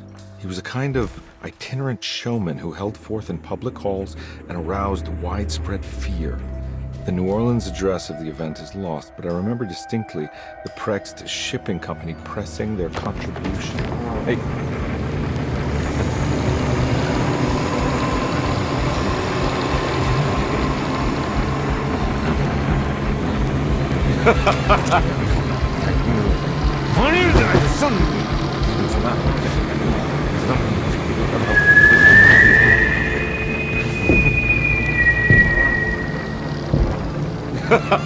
Detective!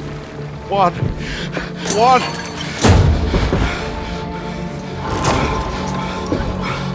I hope you found what you were looking for. I fear there is no going back.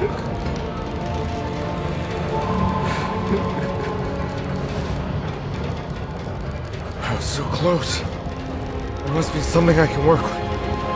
Come on, Carnby, think. Think! Shipping company. Prext. Right. Good luck, detective.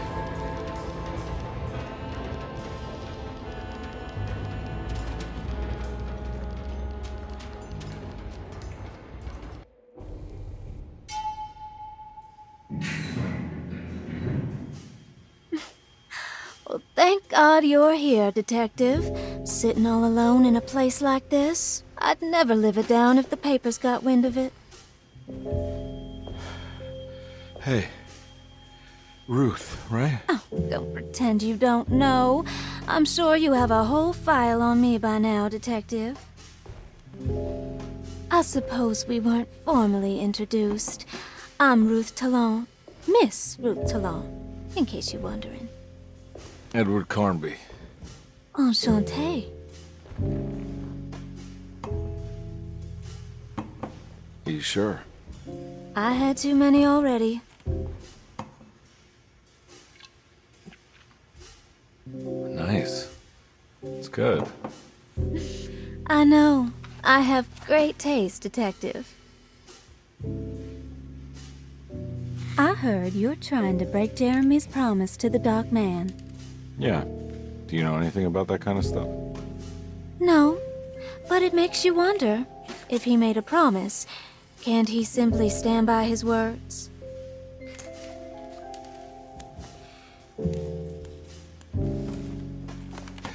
Look, I'm just trying to get Jeremy out of a bad deal, so he'll come back with us to New Orleans. Well, if all fails. What are you doing? It's a sign of submission to the Dark Man. I saw it in a dream once. What?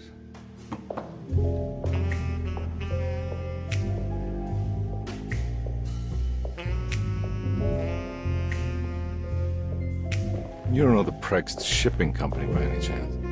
I do. They made big money during the war. Their waterfront office is just over there.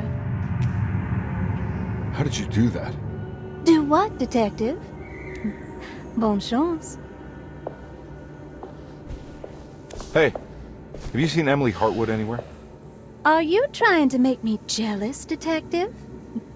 No, I haven't seen your doll anywhere.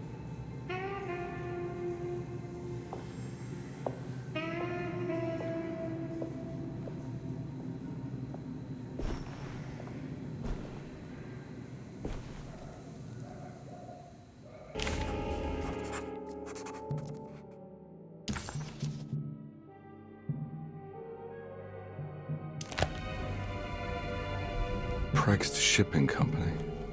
According to the book in Teroa, the Dark Man is connected to a performance that Jeremy went to somewhere in New Orleans. I'm sure I can find the address inside.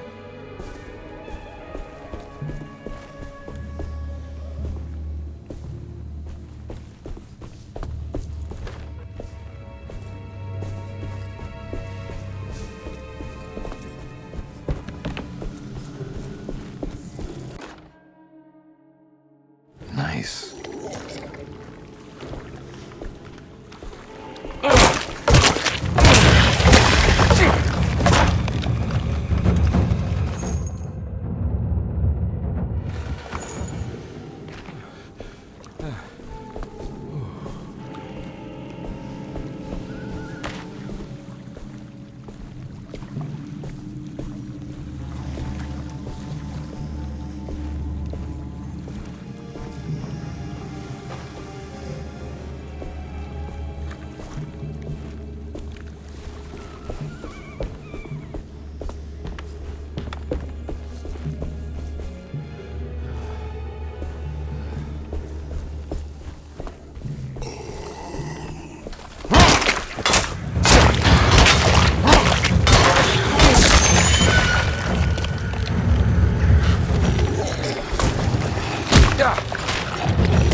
There must be another way inside.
No way I can get this out of the way with my bare hands.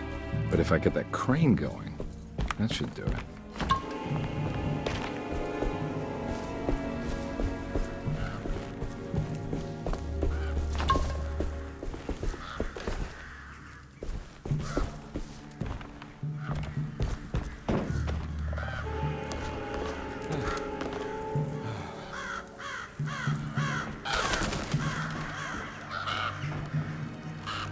Ugh.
Hold on.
All right.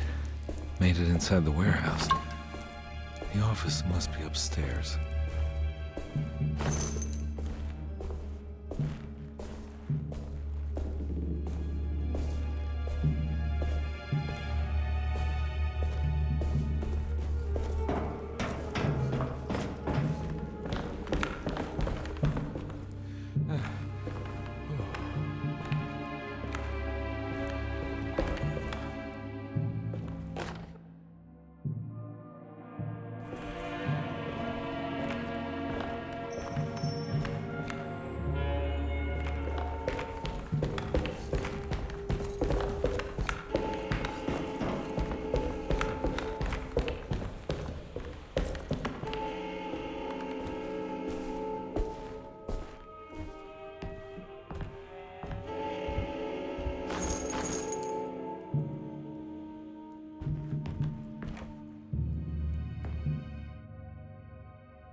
Oh, yeah. Now we're talking.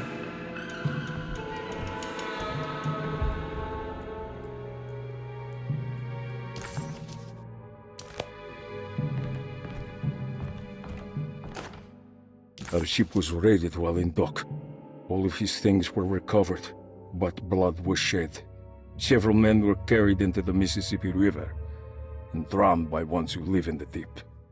All items have now been signed and delivered. Now best keep the papers safe. What is left? Later is right, and hell is back again.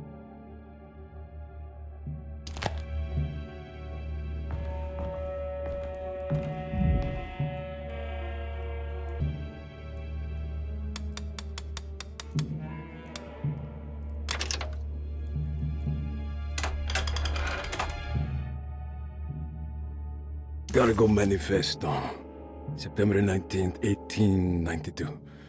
Breck Shipping Company delivered 4 steamer trunks, 1 Egyptian sarcophagus, and a large wooden crate belonging to the showman called the Black Pharaoh, performing at K18th Street.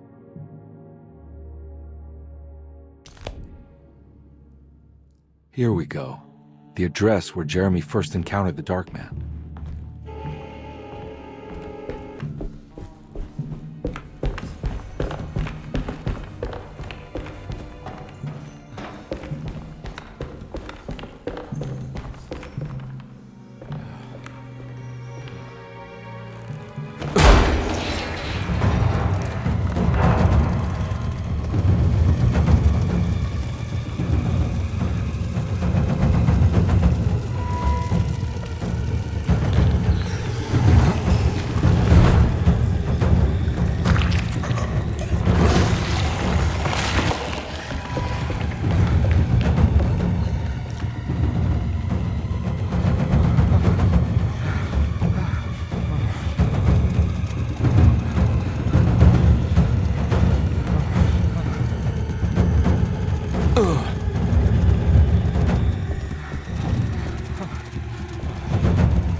Cleared up.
You want to tell me what this is all about?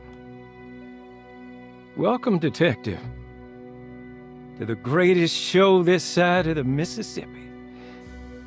Now the hotel, the Black Pharaoh, the ancient magician who lived 1,000 lives and wore 1,000 masks. I can see why you settled on calling him the Dark Man. Saves your breath. So, you got scared by a stage magician, and now he's living inside your head. You can mock me, Detective. But you would be the crazy one to think his presence can be ignored. Look where we are!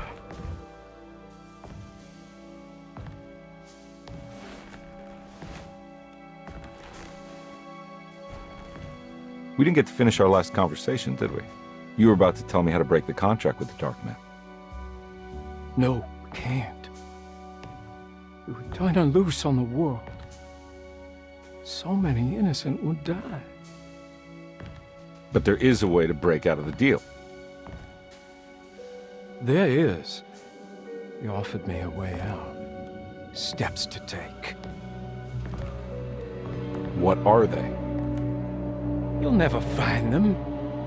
They're forever entombed in his sunken desert temple. Jeremy, I'm not your enemy. Tell me where to go. How do I find the temple? No, we can't. I have to make this sacrifice. God damn it, Jeremy. I'm gonna save you. Don't worry.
A sunken desert temple.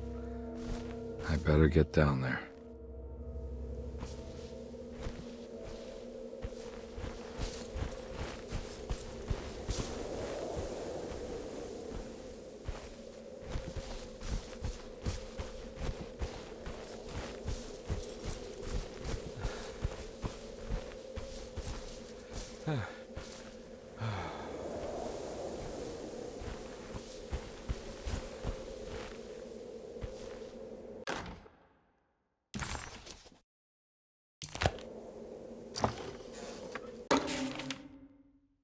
The Temple of Nephron-Ka lies under our camp. Despite all efforts, that unholy site did not collapse, but sink beneath the sand. The pharaoh is long dead, his name meticulously stricken from all ancient writing. But that stage meant for blood and terror remains. The temple is said to be lightless, built to harbor all the haunters of the dark found in the very depths of our universe. Calling on the gods meant creating a bridge between our world and theirs. The terrible Aldebaran of Taurus, the Black Sun, was seen as the most important star in the night sky, because, according to the Kitab al-Azif, it was said to be the home of that crawling chaos known as Nyarlathotep. Through ancient mechanisms, it was said that the priests could open shafts channeling the light emitted by that strange stone called the Shining Trapezohedron. Several streams pooled together above the statue of that dark man would then be sent through space towards the Black Sun, a message to the gods. The gifts bestowed on the sender are completely undocumented, but often assumed to involve dark blood pacts, where souls are traded for malicious miracles.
Here we go.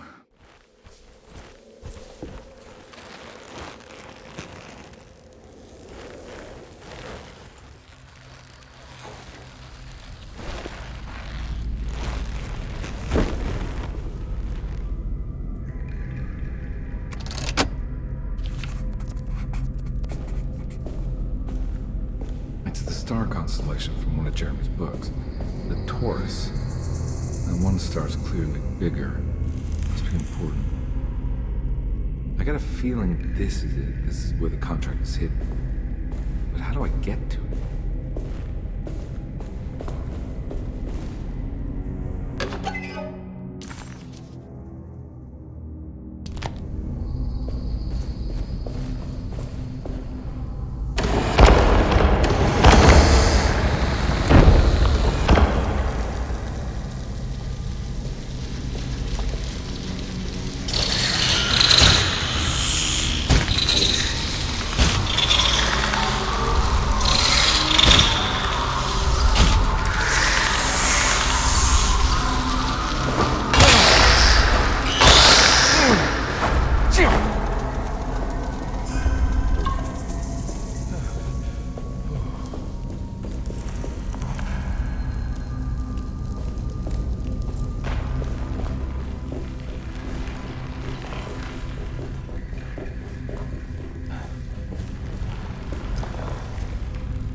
This one looks operational. It worked.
It worked.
get out of here.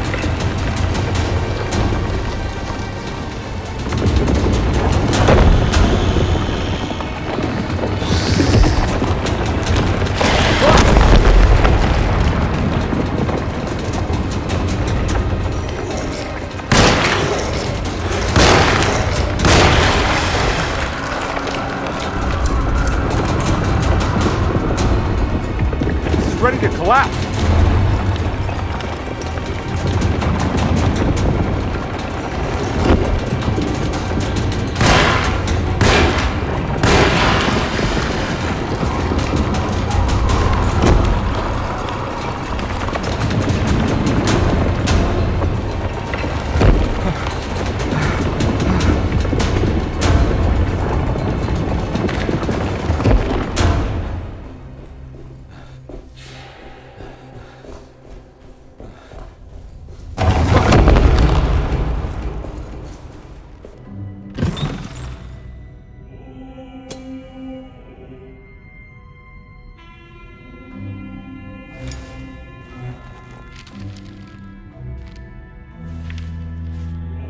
Acknowledge psychological trauma, break through barriers of self-deceit, temper manic behavior.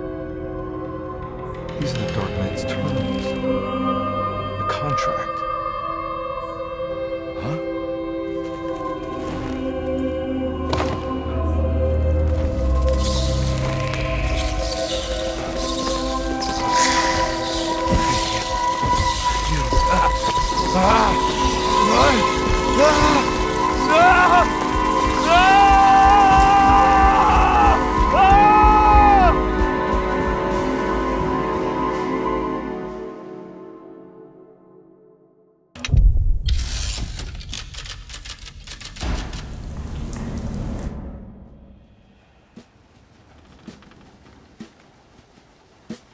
Hey.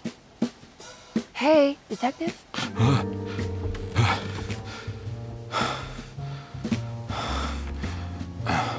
What are you doing? Oh, I found some. Great.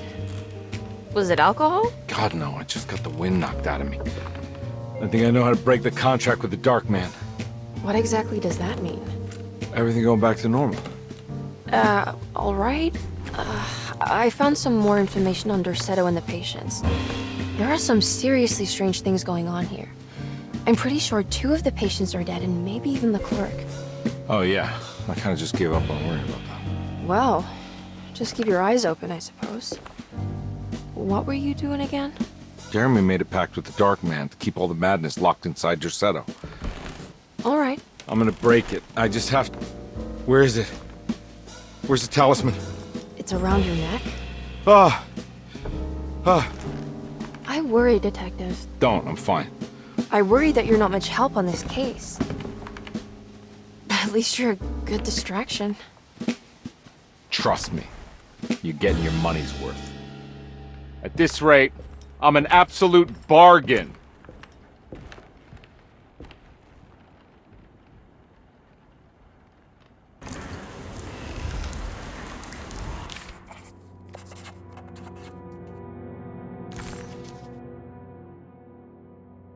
He must first acknowledge psychological trauma in order to proceed. The lying must stop, so we can break through the barriers of self-deceit. Finally, temper manic behavior. Medicine has failed me. Nothing can be done to dispel the Hartwood curse. Only the sacrificial dagger may release the despair from Jacob's eye. Yet, doing so would be the doom of Derceto. Let this curse of mine be a weapon for once. I accept your demands. Oh, crawling chaos. Build your prison around this godforsaken hospital. When evil has been starved, I will stay buried forever.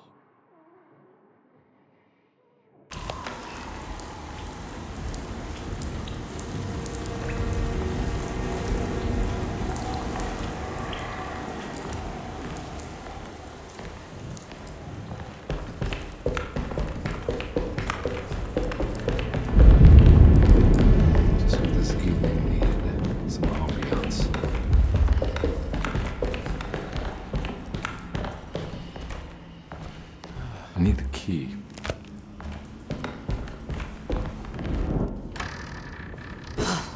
got to be around here somewhere. He wouldn't leave this house. I don't know what to think anymore. You run into that detective fella? Who is he? Can he be trusted? I think he one of the good guys. Well, you know, like us. Will he be all right with her coming? Praise the mother. You don't need to know about all that. Just help Just calm down. It ain't time yet. God, it hurts. As far as I can tell, Detective Carnby seems to be solving problems, not causing them. Just be ready in case he starts anything.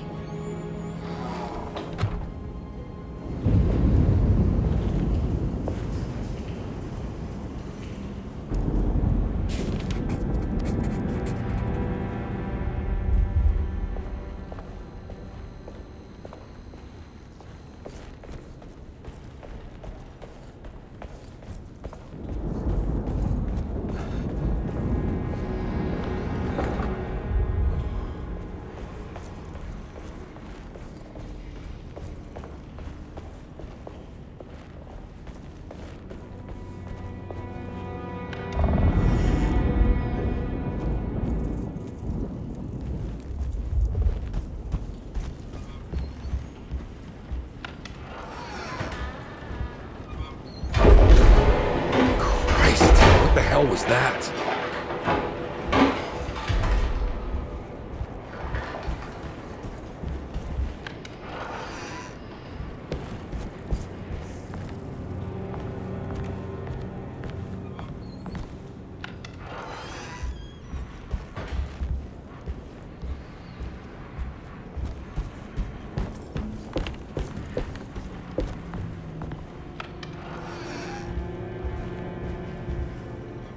It's blocked. The two orderlies still hadn't found Jeremy. Carnby figured this was good news. Emily had reminded him about some strange deaths at Derceto, and Carnby wasn't sure who he could trust.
There must be a spare key to Dr. Gray's office in here somewhere. I don't have the combination for this.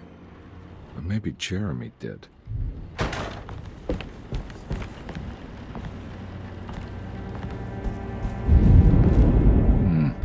I need the key.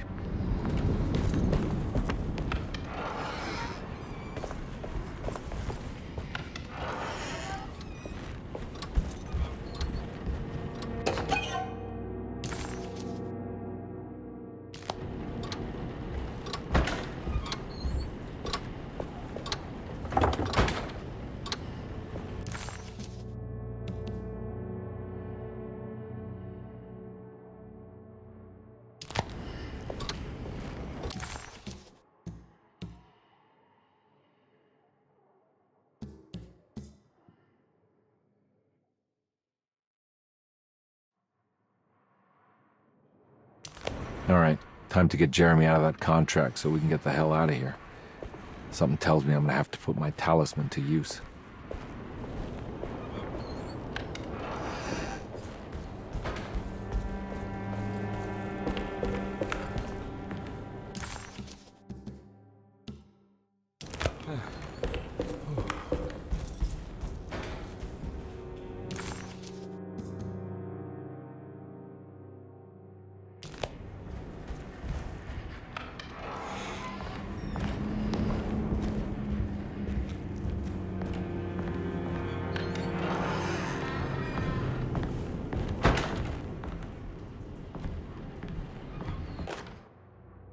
Detective Carnby, I'm terribly sorry that my niece has pulled you into this mess.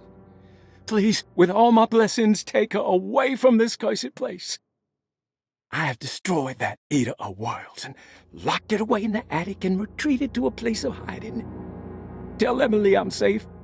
Tell her all the lies you can think of to make her listen. Take her back to New Orleans. Sincerely, Jeremy.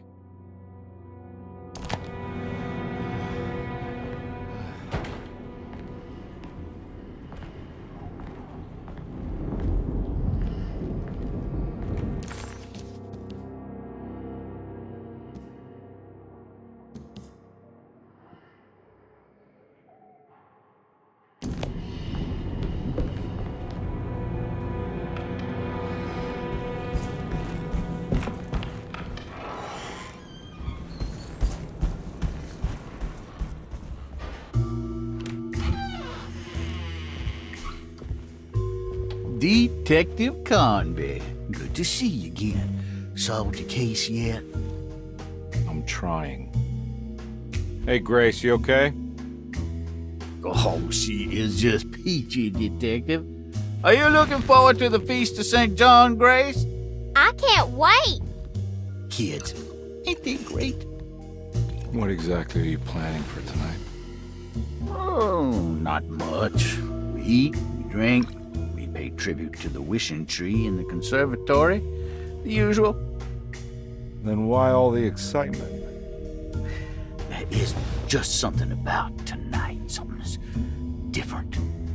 I think we all feel it. Besides, we got ourselves some new words for the prayer thanks to your buddy Jeremy.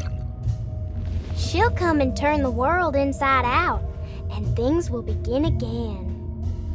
That sounds strangely threatening. You should come. Oh, God damn it, Grace. Stay put for once.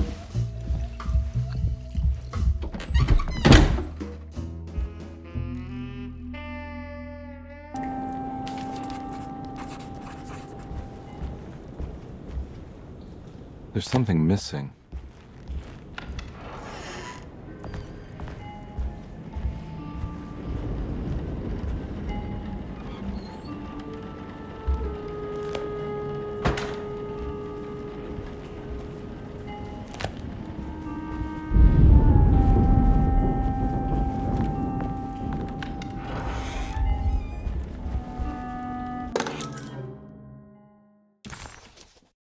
Better hold on to these. Wouldn't want them to get lost.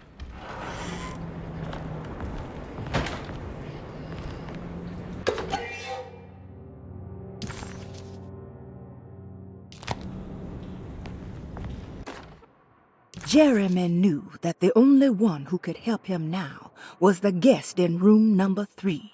The room seemed to have been empty for so long. But that wasn't allowed to be true. The story needed to be different. To include something from the outside, he would bring the guest back to room 3 and show them what was in that safe. 913. But those were not the right numbers.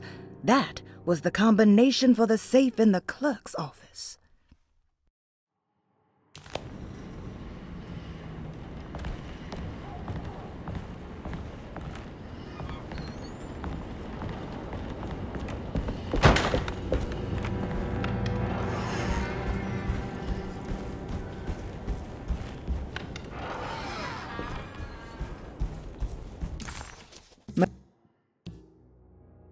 McCarthy was a deadbeat.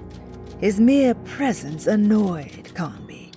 It was like watching the worst version of himself mock him by simply being worthless. While Carnby enjoyed watching the child outplay the drunkard, there was something terrifyingly familiar about Grace. It was taunting him, like he was supposed to remember, but couldn't.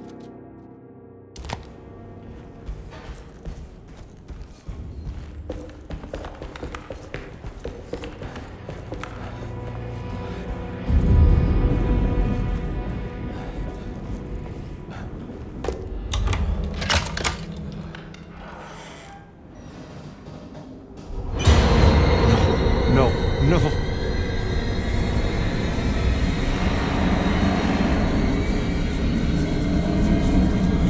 has to stop! I gotta make it stop!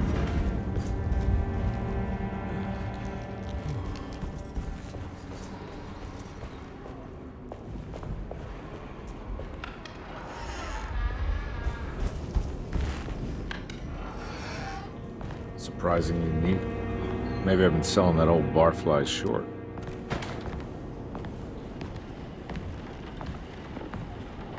Looks like McCarthy has something hidden inside. Sometimes I think this place makes me worse. That Derceto might be my grave. A coffin made of ostentatious architecture. A Taj Mahal for the drunken depressed. There's something about Derceto. Something about Dr. Gray. Like we all pretend that we're here to get better, when in fact we are here to be forgotten.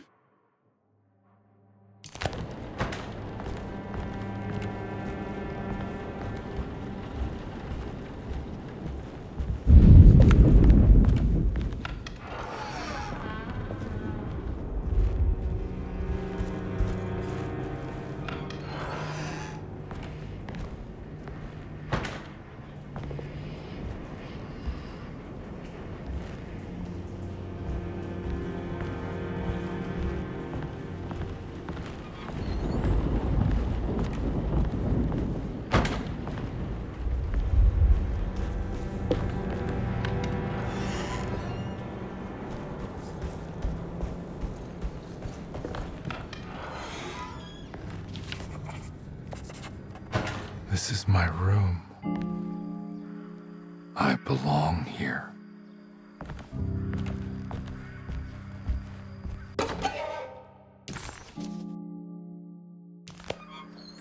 I recognize this view.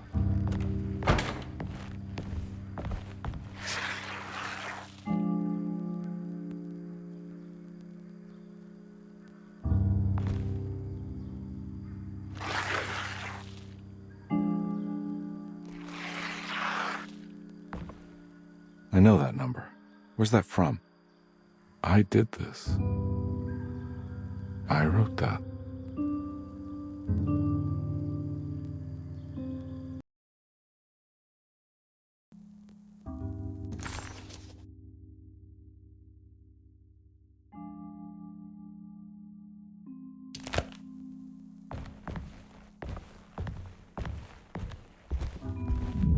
I know the combination. I carry it with me.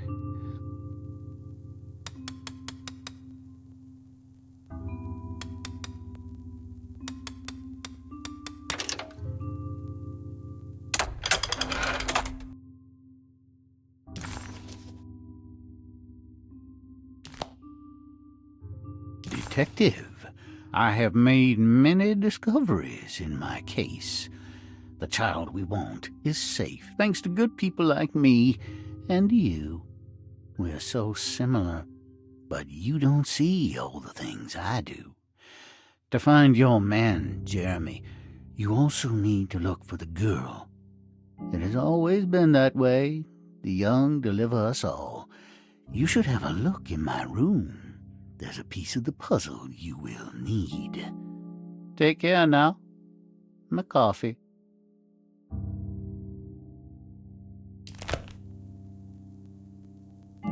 How long have I been here?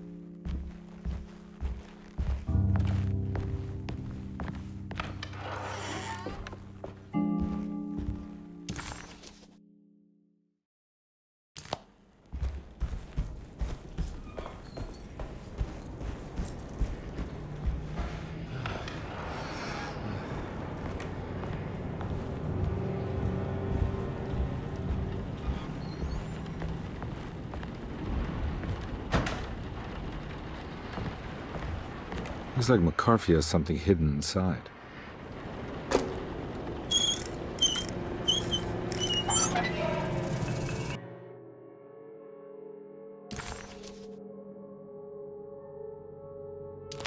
Why would McCarthy lock this up? Was he trying to keep Grace from completing the shape? If so, couldn't she have just made another drawing?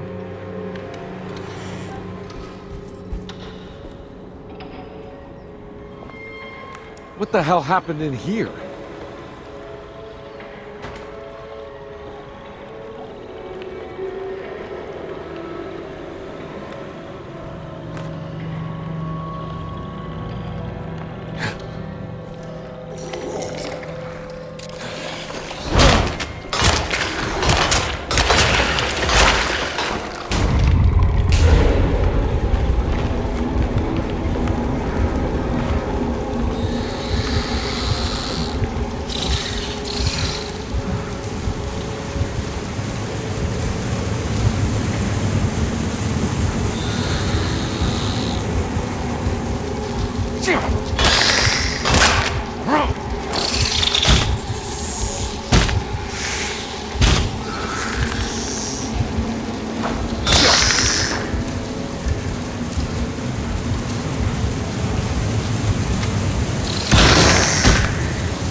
This looks familiar. How am I back at the office? Jeremy's never been here.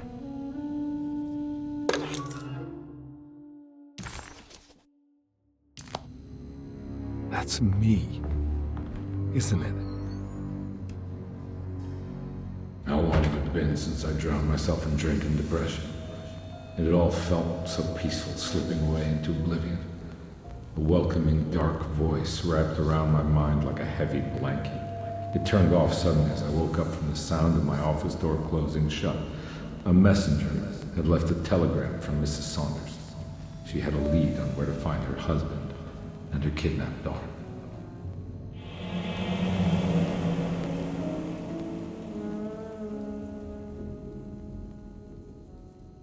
God, I used to drink so much back then. When was this exactly? What case was I working?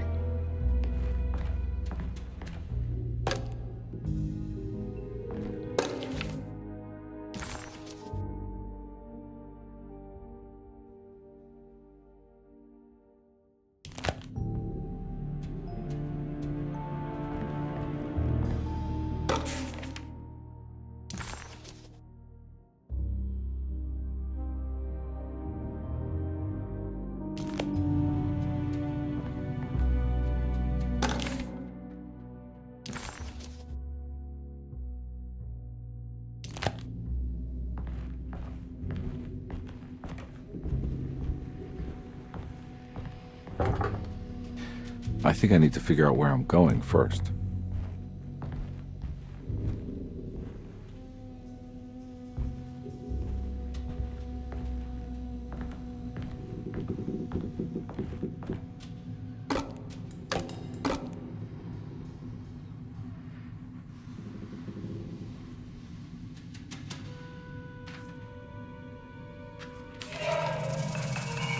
I remember this case.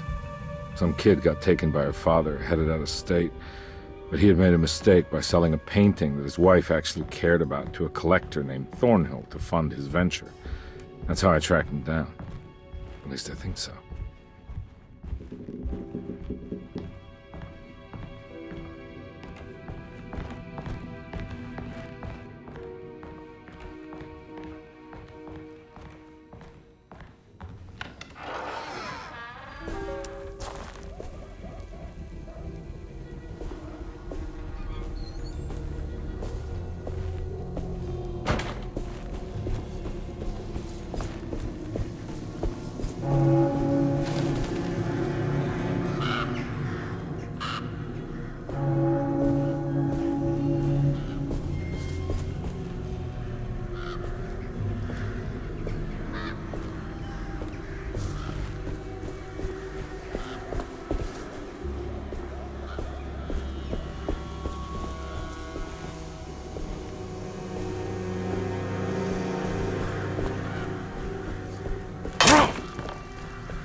Thornhill wasn't a bad man, but he had principles keeping him from handing out information about his deals.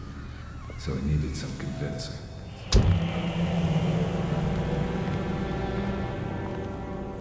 Well, every case can't be squeaky clean.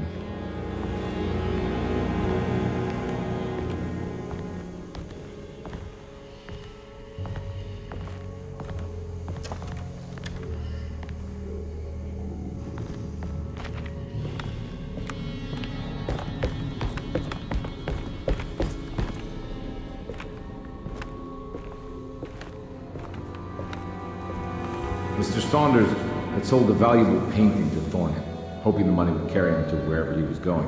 The painting, now leaning on an easel in Thornhill's bedroom, had a certain mesmerizing gloom that seemed to call out to me, telling me I was needed for something important. I felt myself falling into the painting, only being brought back by Thornhill, thrusting an address to a Hotel St. George into my hand and asking me to get the hell out.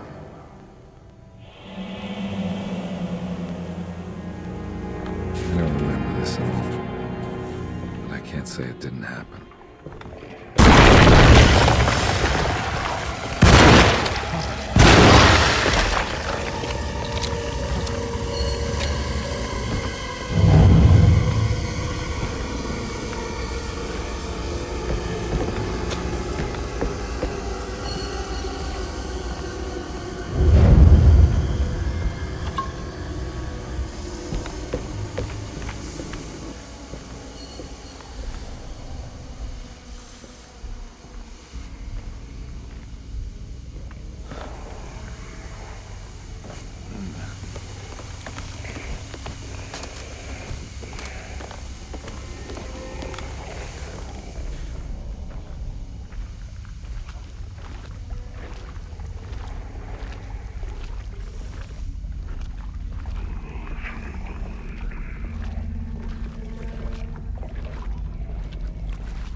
On my way to the hotel, the Morton gang caught up.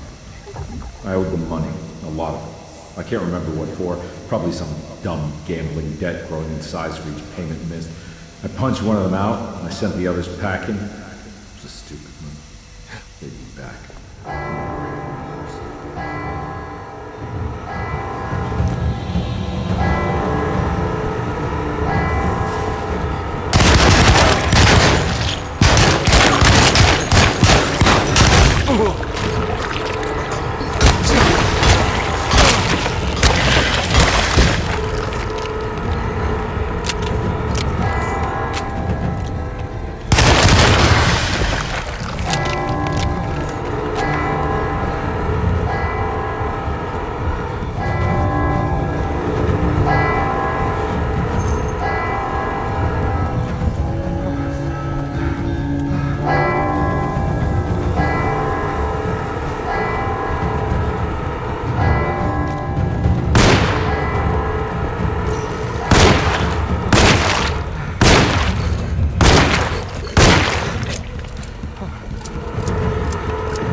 I found it. In the hotel ledger, I recognized the handwriting of the signature, Ted Stryker.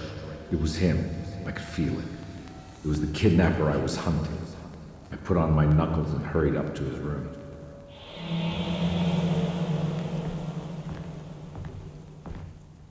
Something about that name, Ted Stryker, rings a bell. Feels vaguely familiar.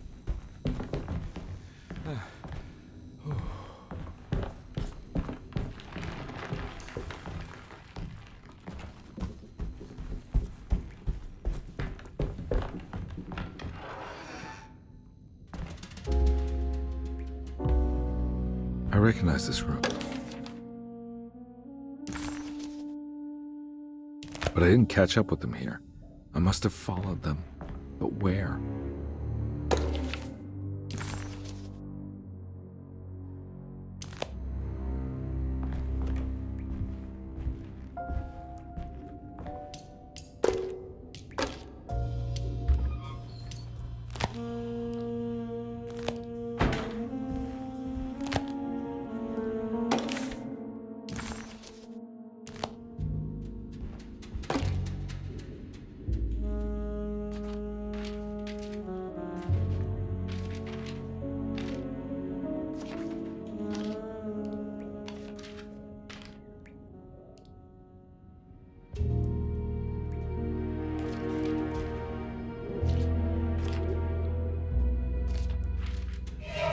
That's right, he was running away, ditching his old life and marriage in New Orleans to find something better in Tallahassee.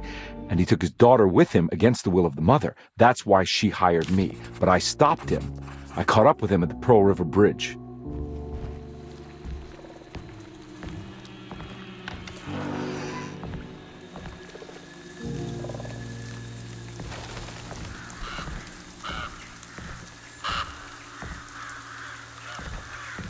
Pearl River. This is where I caught up with them. This is what the Dark Man wanted me to revisit. But I'm still not seeing it. What am I forgetting?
I can't believe I didn't recognize you. I looked a little different back then, I suppose. Is any of this real? How do you mean? This day, just... so much is happening. I can't... I think I've lost my head. Do you need me to apologize? I mean...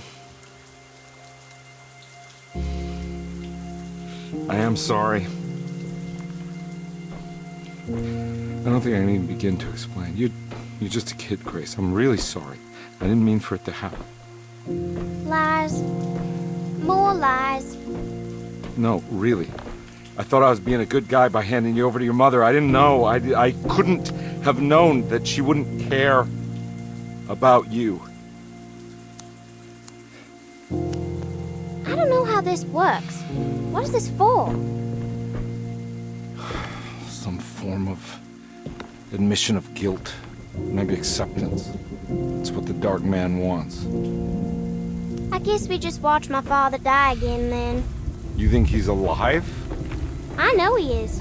He's down there, scared that he won't be able to get out. That he will drown with his daughter again. What are you saying? We gotta save him! We? Do it yourself. I'm down there with him, remember?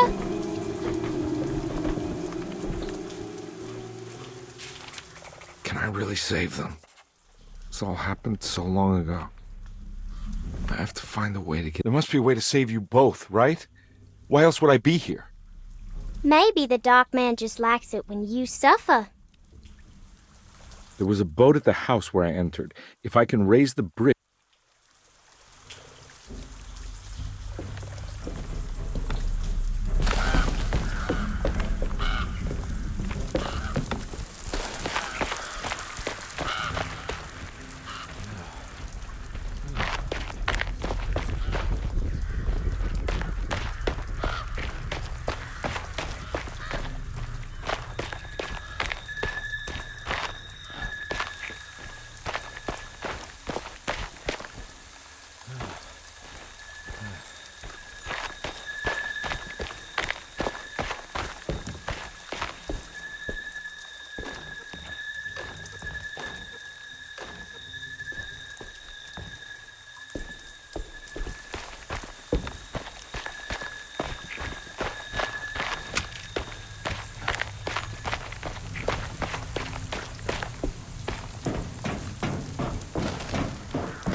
This must be where the bridge is operated.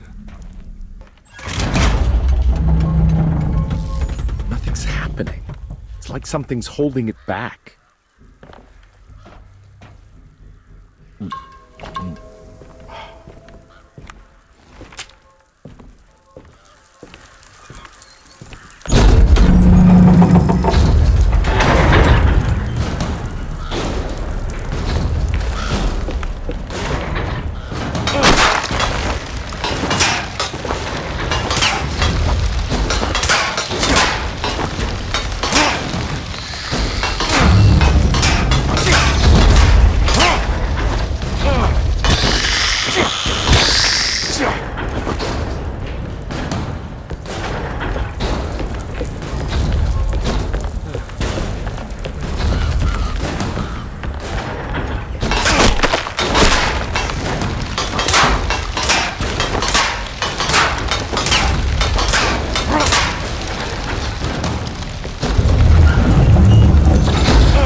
Should be able to pilot the boat on this bridge now.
River. This is where I caught up with them. This is what the Dark Man wanted me to revisit.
Carnby, are you okay? Don't leave me alone. What the hell have you been doing? What's going on here? Look at this mess! I'm sorry, Mrs. Thompson. Don't make me kick you out of this house. Now get out!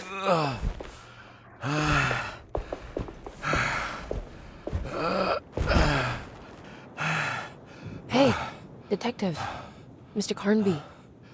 I'm really worried about you. I'm okay. I just need to catch my breath for a moment. This place? There are some very disturbed figures around here. And I don't think it's just the patients. I've been reading some things about how Derceto has a deranging effect on people. I think it might explain things.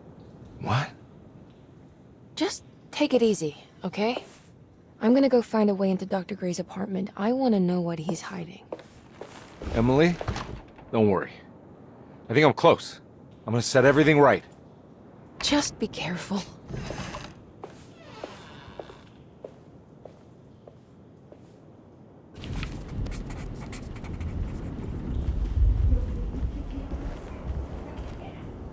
There's something missing.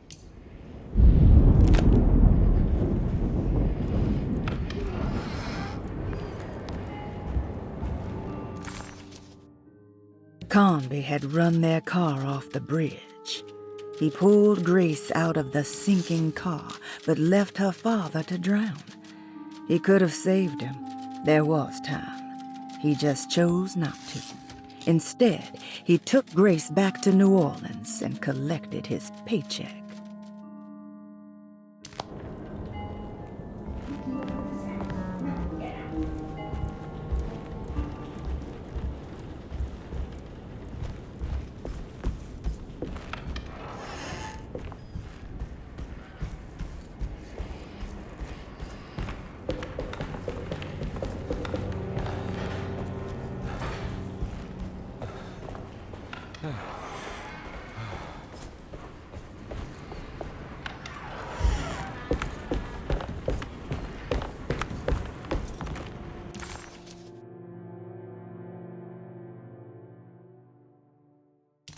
I don't have the combination for this. But maybe Jeremy did.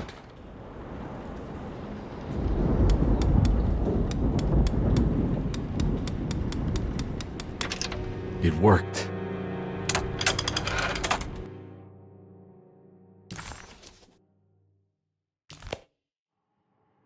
The last guest in the empty room suffered from severe maladaptation.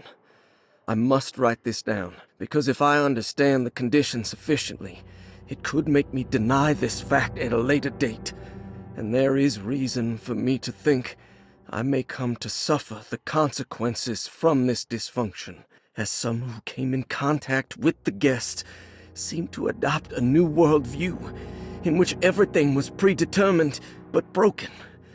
Upon accepting this worldview, some memories became unmanageable and later rejected.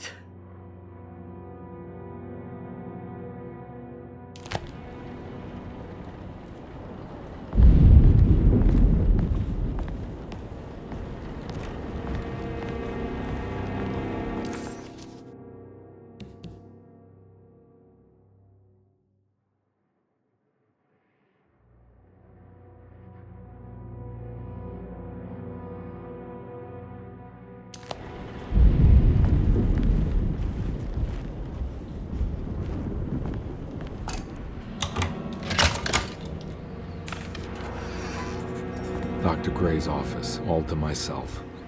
Let's see if we can figure this guy out.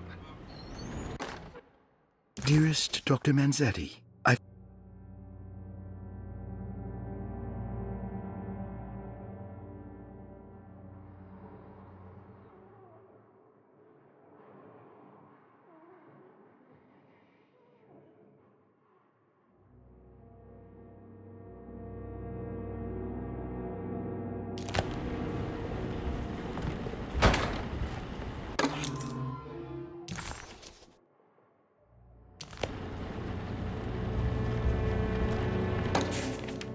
This is where McCoffey has hidden my favorite young.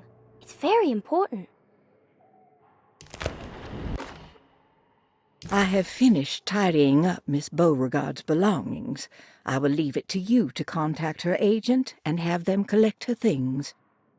I found one of Grace's drawings she might want back, along with this key in her room, which I believe you've been looking for, Mrs. Thompson.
Brother, I need you to trust me. This is the most important moment in our family's history. I know you have doubts and that the terrible Mama Loa told you lies. I would never betray you. I promise. Lottie.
I don't want to run into the orderlies right now. Not sure I can trust them.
It's blocked.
We must have faith that Jeremy's pact with the Dark Man is a bluff. If we are lucky, our visitors will find him and prove it's all nonsense before night falls. What is true is our attempt to call on her. Too many things have happened for this evening to be in vain. Think of Jack and Cassandra, even Perosi, whose circumstances I can't understand.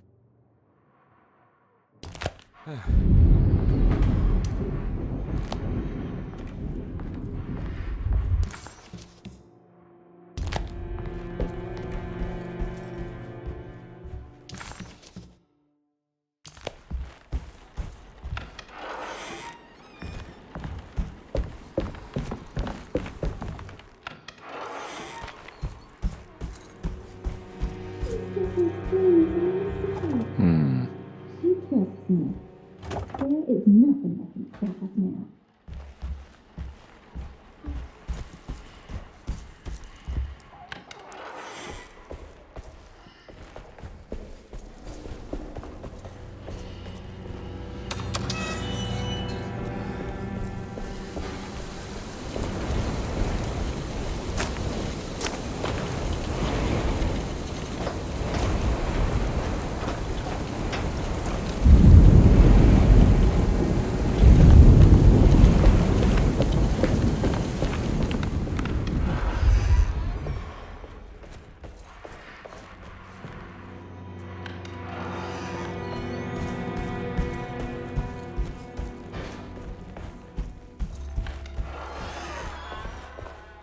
Take this much more.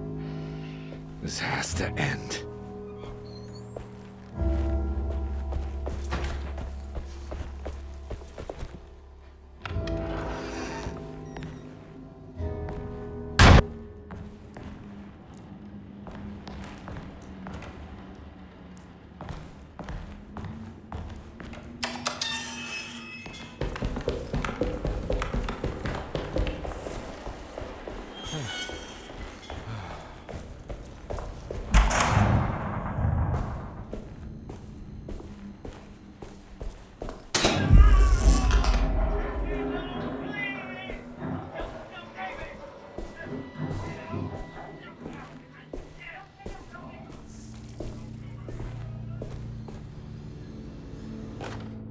Radiography. Patient Jeremy Hartwood. Date June 14, 1930.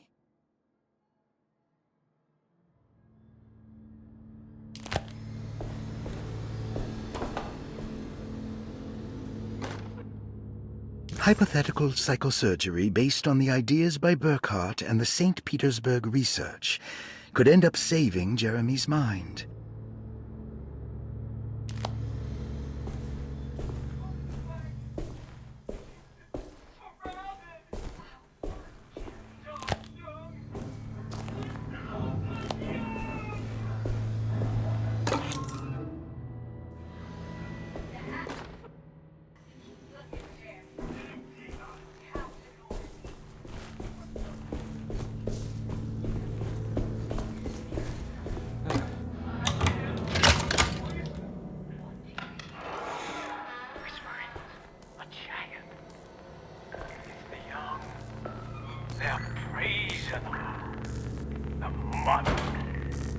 Tell us what they are saying. What are they saying, Jeremy? Ever the praises, abundance, to the black goat of the woods. Hear us, Mother, and take pity.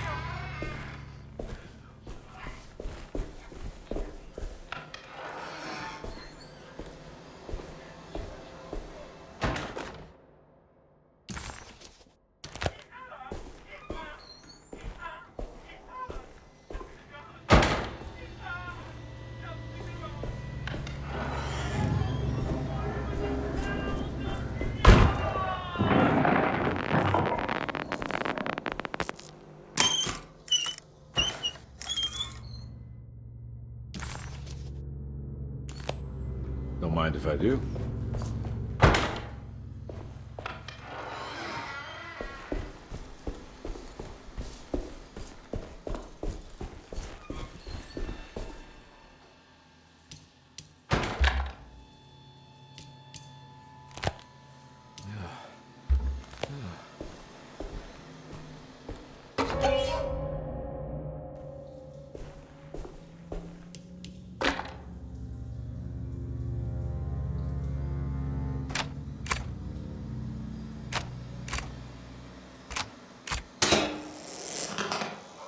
That's better.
Why does this keep happening? What am I supposed to do?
And we're back here. Well, perfect time to have a look around this place.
This is where Jeremy's hiding, right? Hello? Is anyone there? Jeremy? I need help! Wait! Can you hear me? I'm stuck in the mud and the fire is taking Jeremy! me. Where are you? The motor is dead. I can't do anything more. Hang on, Jeremy. I'll figure something out. I'll get the boat running.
The boat's wedged itself right into the bayou.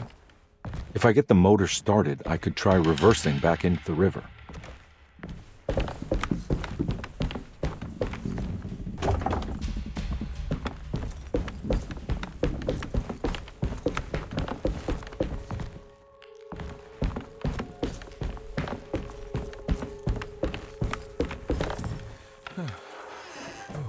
Jeremy, where are you?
Looks pretty weak. I just need something to break it.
This definitely needs fuel.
tell me what happened in the alley. I put a rope around my neck, and then I strangled all the life from my body. Are you under the impression that you died? Yes. No. I was supposed to die. What does that mean? That you were supposed to die? I'm the catalyst. I had to die to make the story. What story? What are you referring to, Jeremy? 30 years ago, Frederic needed me to die. You're not making any sense, Jeremy. Calm down. Find your focus. Hey! I cheated everyone. I didn't play my part. Hey! I escaped my doom. My destiny.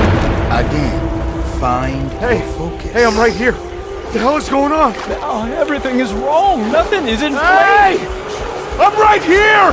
Calm down, Mr. Carnby. What do you want? Were you not talking to Jeremy right now? I haven't seen Jeremy all day. Are you all right, Detective? No. Actually, I don't think so. Well, maybe. I'm gonna go look for Jeremy. Good. Let me know if you find him.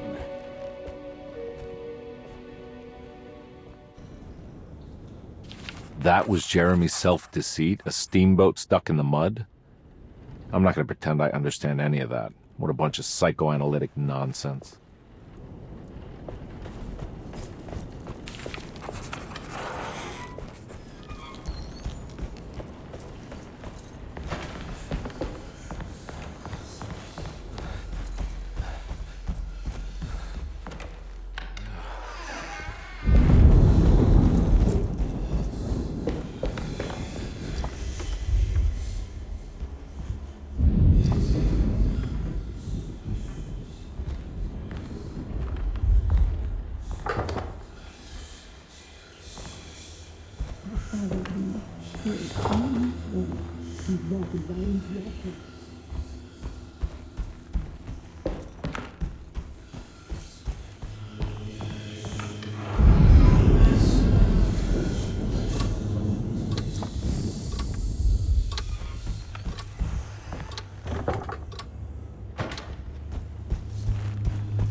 Emily didn't understand what was happening. It was funny when all the blood started coming.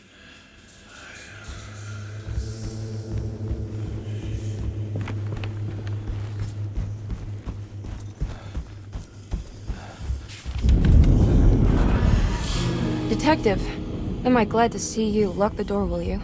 I don't think Dr. Gray would appreciate us snooping around. What's going on here? This feels so strange.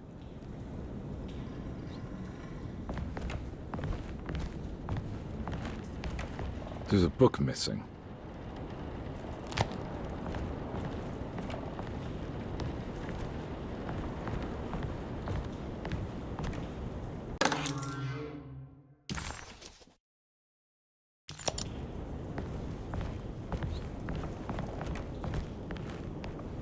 Have you found anything?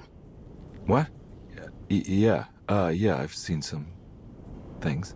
Okay. Let me know if there is anything you want to talk about.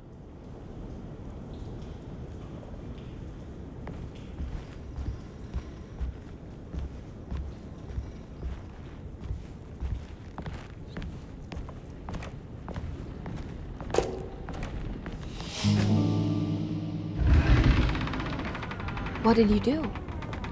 I was just rearranging the books. Well, come on, let's check it out.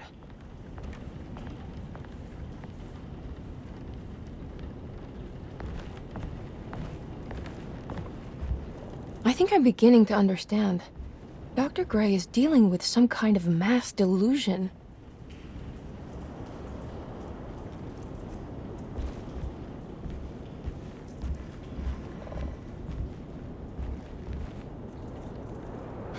What were you saying about mass delusion? Derceto seems to have a deranging effect on people living close by. It has a history of creating cults devoted to some nature goddess. Even the name Derceto refers to the cult existing here before the Civil War. Derceto was the name of an ancient fertility goddess worshipped in Syria. Dr. Gray and his friends, however, seem to prefer the black goat of the woods with 1,000 young, or Shub-Nigroth.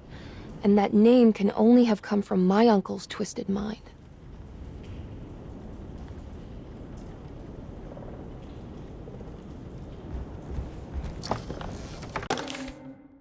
Good to finally meet you, Mr. Hartwood. I'm here on the behalf of your brother Philip. You were expecting me, weren't you? Yes. You're from Derceto, no? That's right. I just wanted to ask you a few questions to see if there is anything I can do to help you and your family. Okay. I understand you're full of imagination. You make up a lot of things. I suppose. And you obsess over them, blurring reality and fiction. Sometimes. Do you want to tell me about the Dark Man? No. No, I don't. That's all right. Perhaps there is something else you can tell me.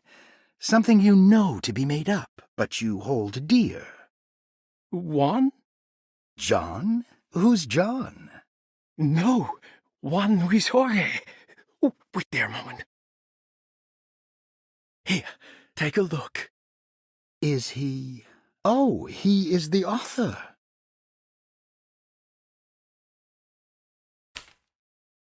It's a magnificent book. Life-changing even.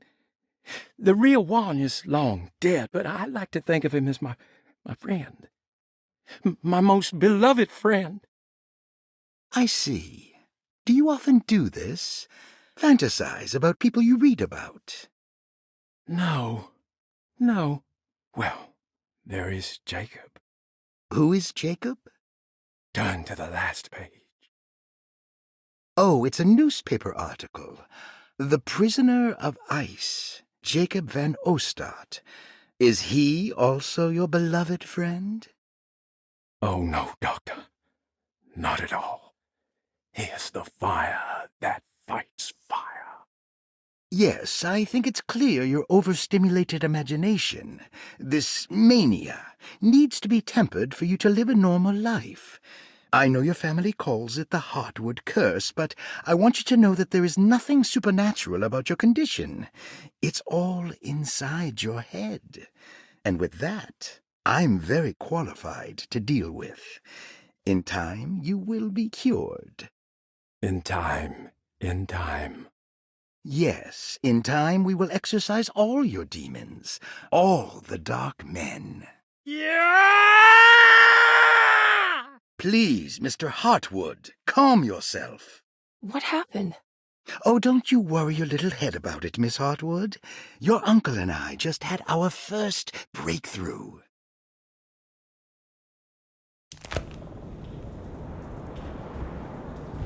That mark on the floor looks like talisman positions, but from which direction should I look at it?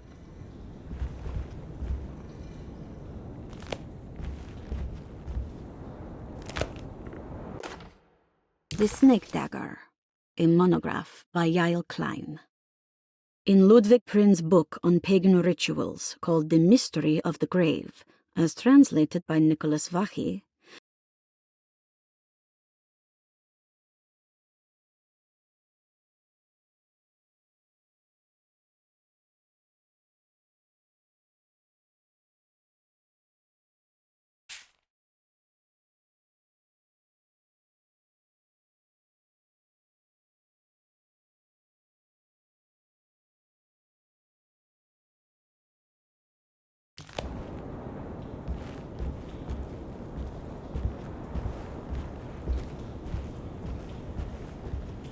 You think all of them are in this cult business?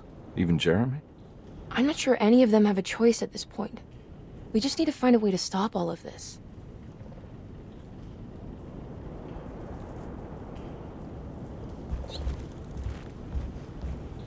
I've been so busy trying to free your uncle from the promise he made to the Dark Man, I guess I kind of just let everything else go. Don't worry, Detective. I feel like we're close. I'm sure Jeremy will turn up. If he is part of the cult, he wouldn't want to miss the Feast of St. John. I just need enough information to make him see the truth. I hope you're right, but I doubt he'll show up. Not as long as the Dark Man's got him hiding.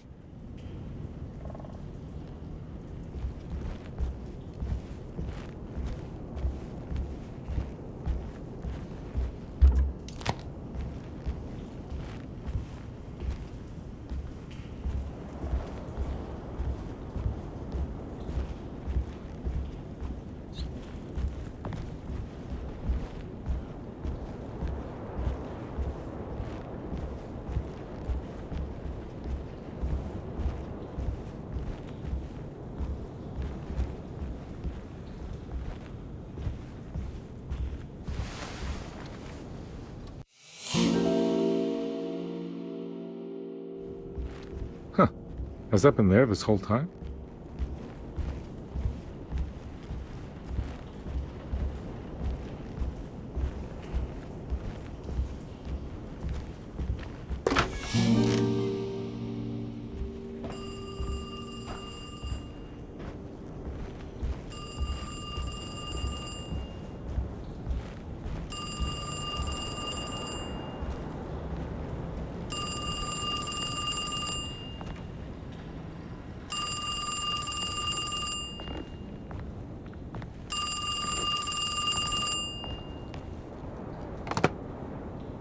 Hello?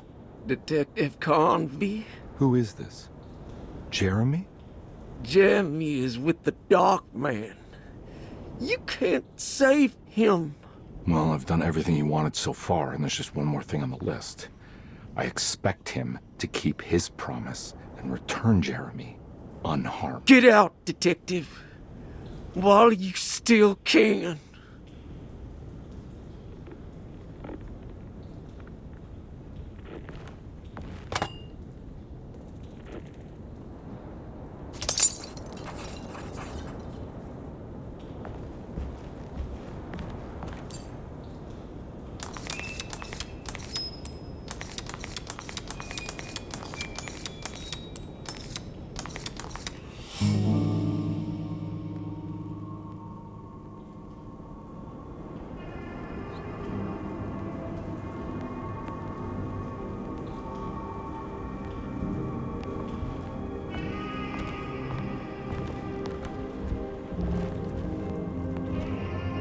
You okay?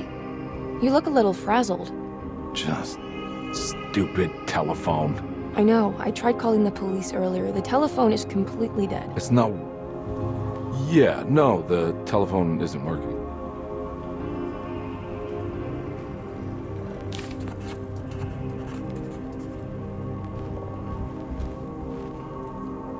Detective Carnby was worried Emily could tell, that she could see the madness written on his face.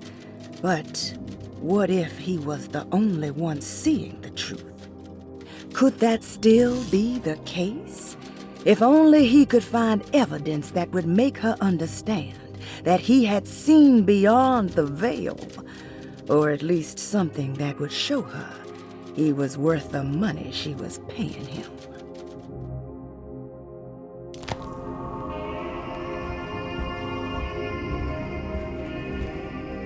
Miss Hartwood, I think you're gonna want to see this. Is there something in the closet?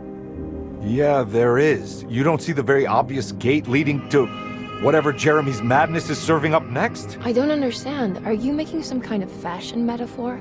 I'm sorry, I don't have time for this. Can you just tell me what you're doing? You don't see this! It's fine. It's fine. Catch you later. Are you going inside the closet? Yeah. You got a problem with that? No. Do what you think is right, Detective. Sorry, I didn't mean to. Goodbye, Miss Hartwood.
Hey, you! What are you doing here? What is this place? Turn back, detective.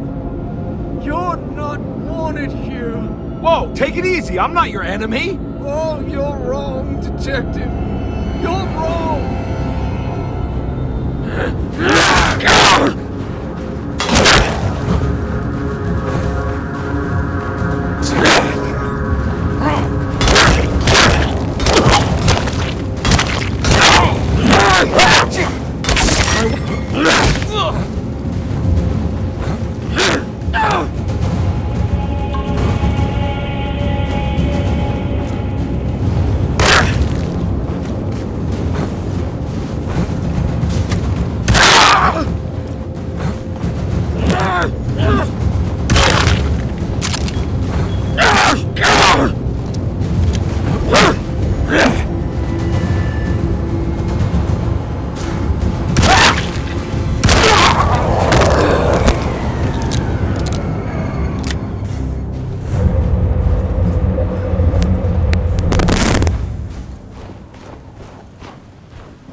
I figured you wouldn't want your stars aligned, Jeremy, or maybe that is what you need to temper that mania of yours.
I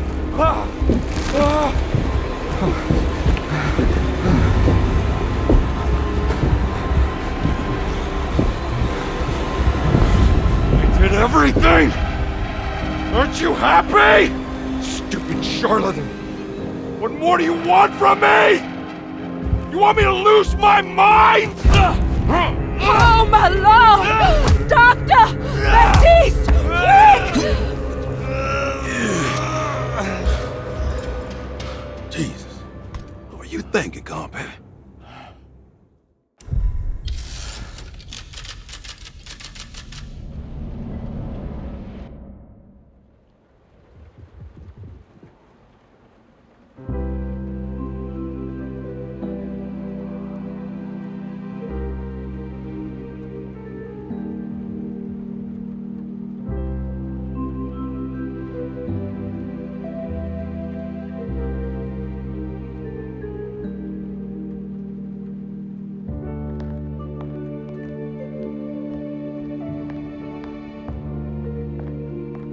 You awake? You are awake. Mr. Carnby's up. Hey, buddy. I thought you'd be knocked out for the rest of the night. Come on out and join us, will you? I'll save you some gumbo.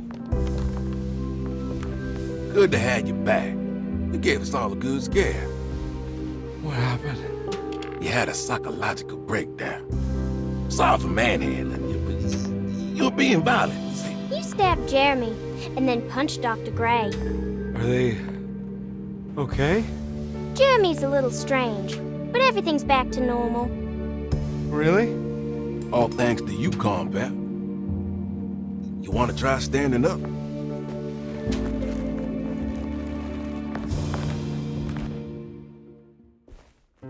Well, if it isn't the hero of the day. How are you feeling, Detective? Never better. How about you two? Hey, Jeremy, I didn't do too much damage, did I? Things are fine. Very quiet. What's up with him? Painkillers? No. You see, despite you having the finesse of a one-eyed butcher, you managed to lobotomize dear Jeremy. I did what? It's actually quite impressive. It's not like I hadn't considered it myself. I just wish Jeremy could have been helped without reducing his personality to that of an oyster.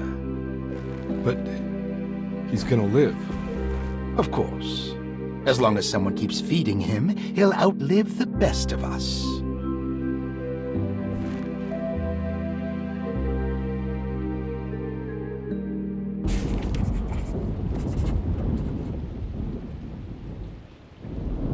Does Emily know about Jeremy's condition? Yes. She seems to be handling it quite well under the circumstances.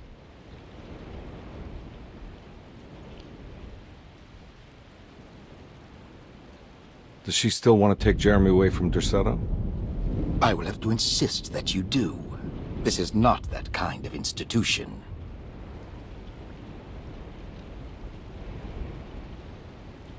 Jeremy, hang on for a little longer, okay? We'll be going back to New Orleans soon. Oh, good. I do so miss the city lights.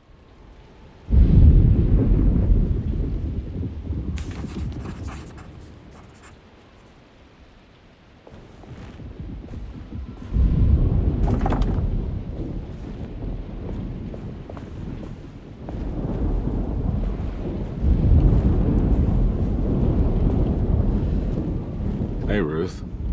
Glad to see you made it back to Derceto. You too, Detective. Make sure to stay for the festivities. It's no Mardi Gras, but it ain't bad.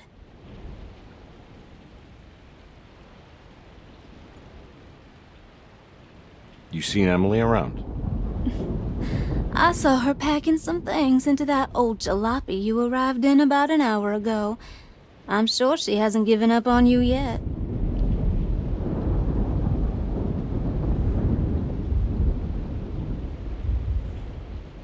Catch you later. Looking forward to it, Detective.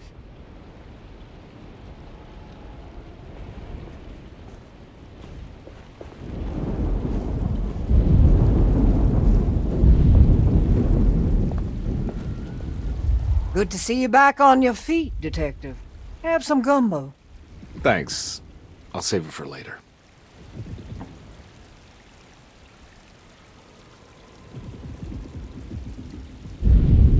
Seems like everyone's in a pretty good mood. The Eve of St. John is the most important date of the whole year. It's the only day when the black goat of the woods tends to her young.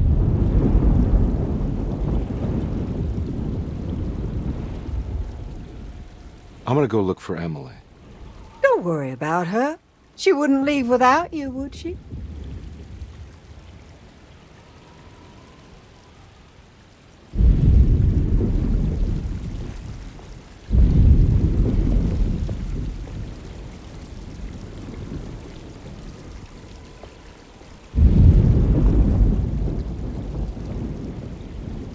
That is one impressive tree. More impressive than you could ever imagine.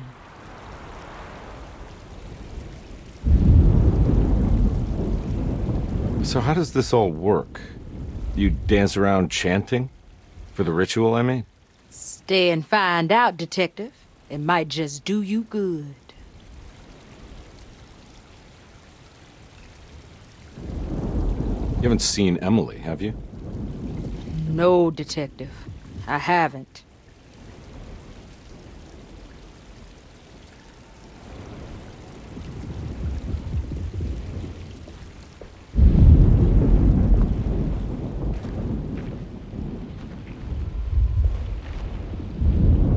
Hey, kid. What are you up to? Preparing for the ceremony. I don't want to disappoint Mother.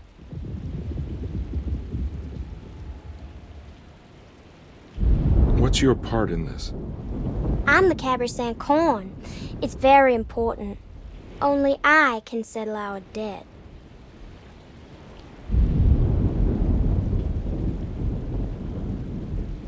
You know, I had my doubts, but you are in the right place, Grace. I think you might be right. For once.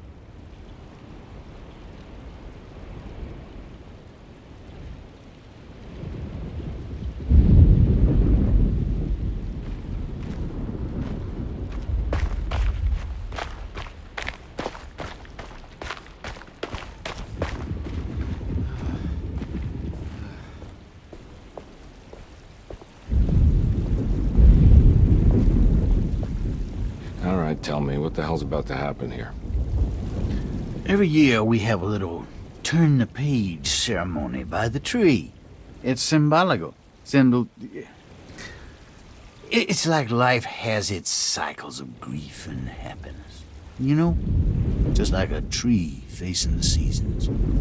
Things change, but remain the same.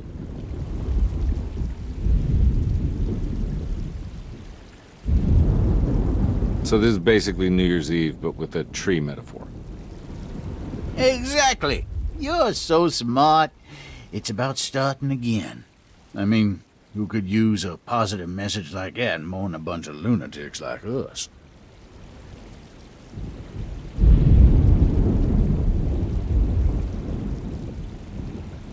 I get the feeling some of you think this year is going to be special. Any idea why? Well, we got some new words, thanks to your buddy Jeremy, and some other changes to the program. Let's just say we're all in this year.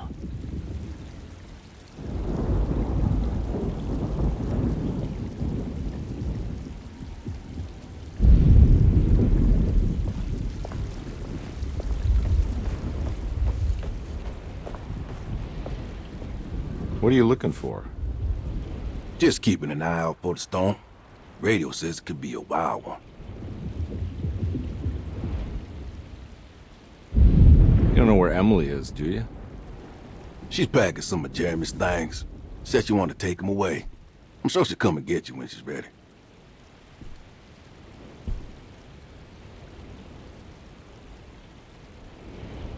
I should probably get a move on then. See you around, compare.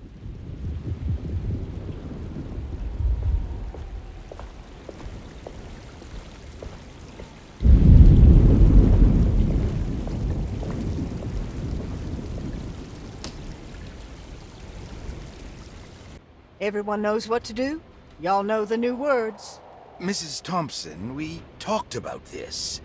I'm not sure everyone is comfortable. Doctor, I insist. This is important. We've waited for so long, Doctor. Let's just go with the old song. Not every change is an improvement. Boss, good or bad, you need to move forward. All in, Doc. Let's bet it all. But we don't know what we're dealing with.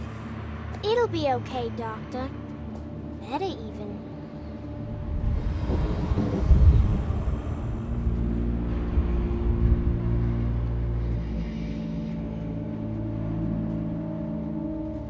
Ever there praises in abundance to the black goat of the woods. Hear us, brother. Take pity on us. Take pity on us. Ever Hear there us, praises Mother, and praises abundance in to abundance the black black goat goat of of the the woods. woods. On us. Hear us, Mother, and take pity on us. Take pity on us. Ever there's praises, everyone to the black goat of the woods. Hear us, Mother, and take pity on us.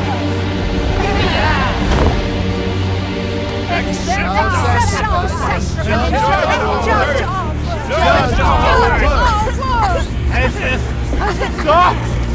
Are you crazy? This here's what needs to happen, Carnby. Grace! Stop! Stop!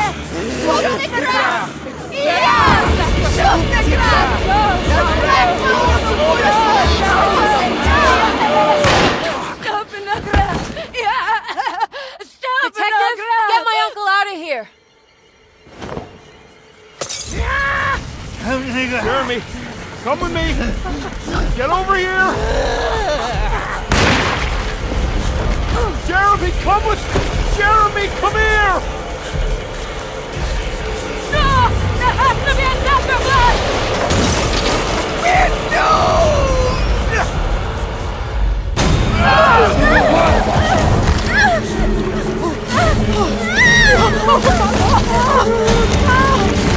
Jeremy!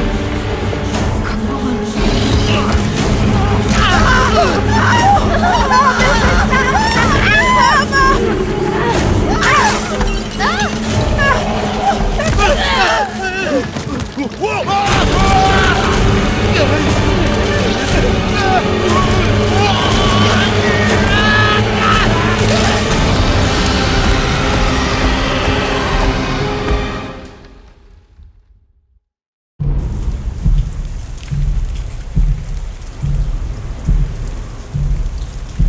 I can't let that monster leave Derceto. I have to stop it.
Detective! Oh, what the hell was that?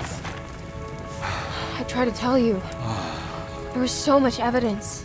Their devotion to the black goat was like nothing I've ever seen before. I felt so dumb believing any of it, but I'm glad I did. Are you okay? Everything is out of order. This isn't the way the story goes. I shouldn't be alive. Yeah. Oh, you're welcome, buddy. How are you doing, sweetie? I kinda like it. You ruined everything, but I'm not mad.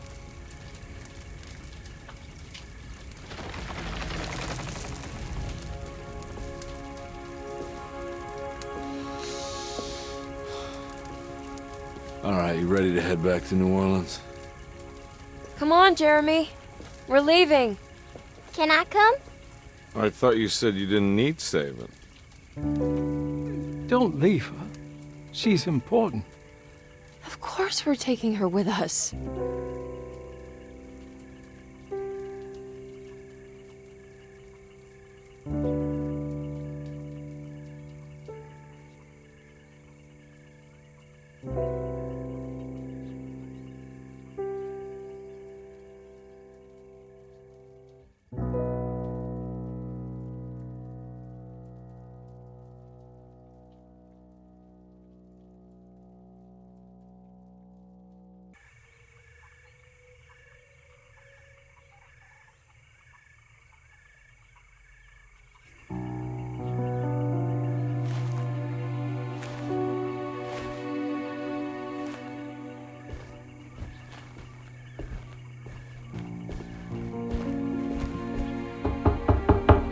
Hello? It's so quiet. Where is everyone? This is a big place. Maybe they're on the other side of the house. Stay here. I'll have a look.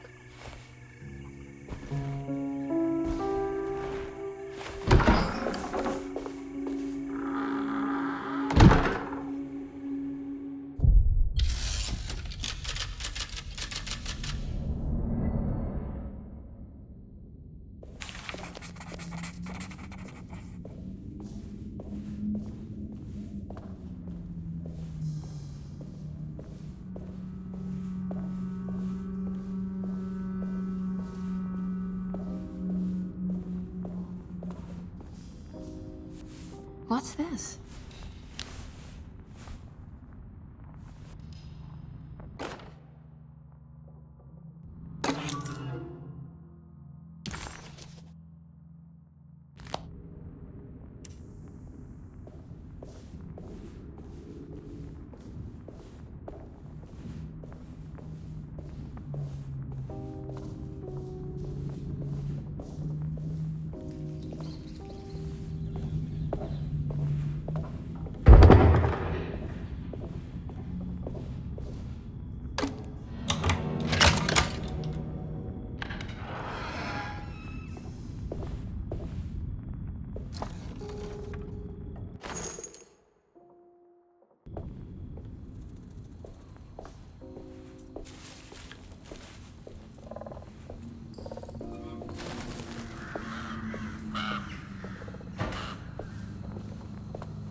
This must be older than Derceto. They've built the house around it.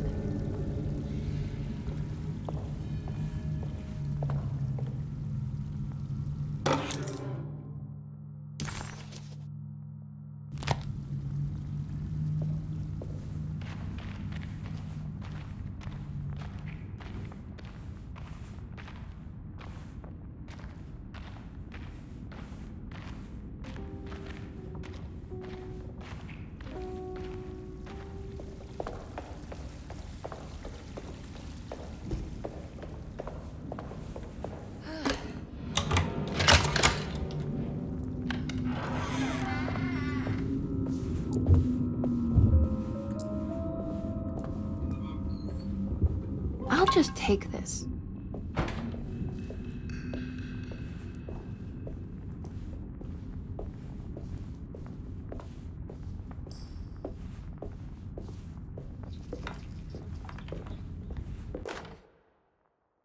Every day your silence weighs a little heavier. It's been a difficult year for everyone, and many have lost all hope. I read in the papers about people suffering. Pictures of dust-covered landscapes without a drop of water. I wish I knew if you were still tending the earth or if you had turned your back against us.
Please do not touch the boiler.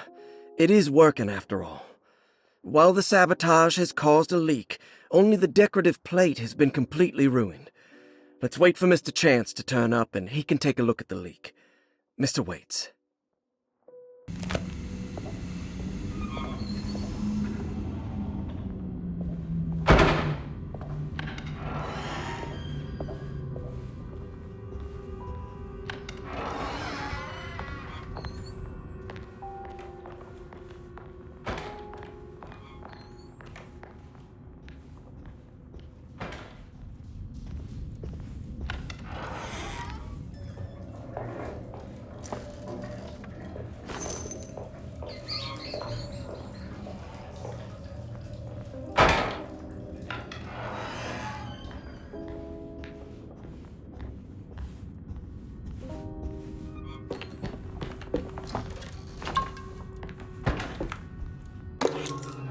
Sunday, June 22nd.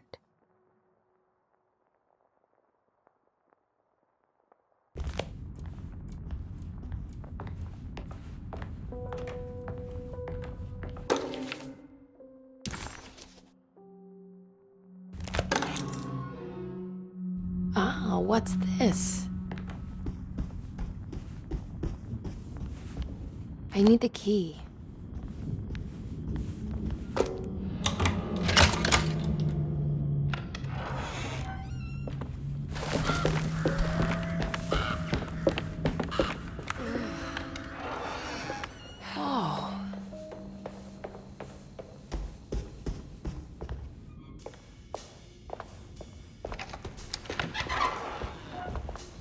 Wait, don't! Excuse me? Do you know where I can find Jeremy Hartwood? Of course not. McCarthy, what are you doing? I told you not to lose sight of the girl. Don't you worry, Mags. I'll find that little rascal. Who are you people? What are you doing here? I'm sorry about all this, but I'm looking for my uncle. His name is Jeremy Hartwood. What are you doing, child? You shouldn't be alone. Go find McCarthy. Who are you? Are you here for the Fay Dodo? Go upstairs now.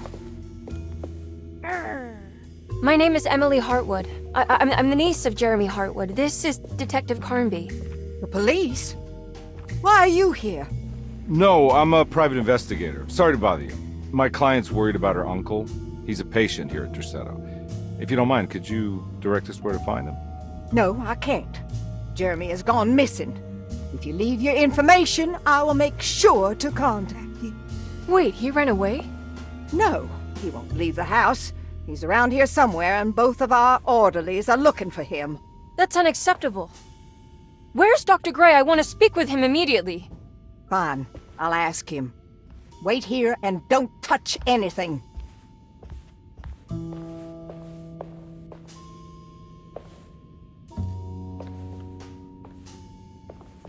Do you want to see Jeremy's room?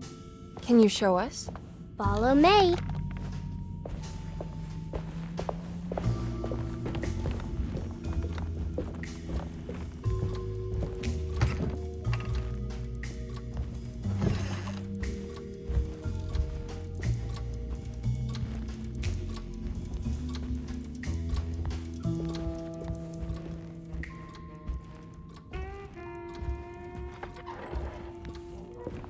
Thank you.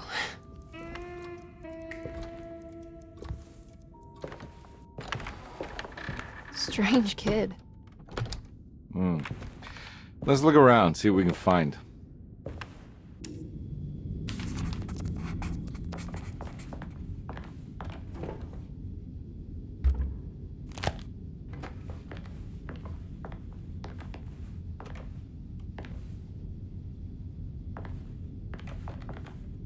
What kind of stuff are we looking for? I've never been part of an investigation before. Letters, diaries, receipts, all sorts of notes.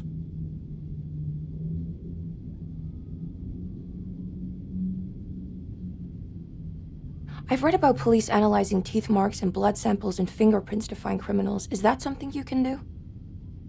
No, that sounds more like the way the Bureau of Investigation does things. But, you know, if you do find teeth or blood, it's still worth mentioning.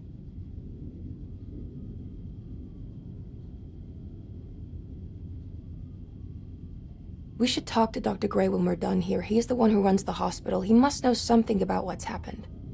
Yeah, I just want to get a feel of what we're dealing with here first. Of course.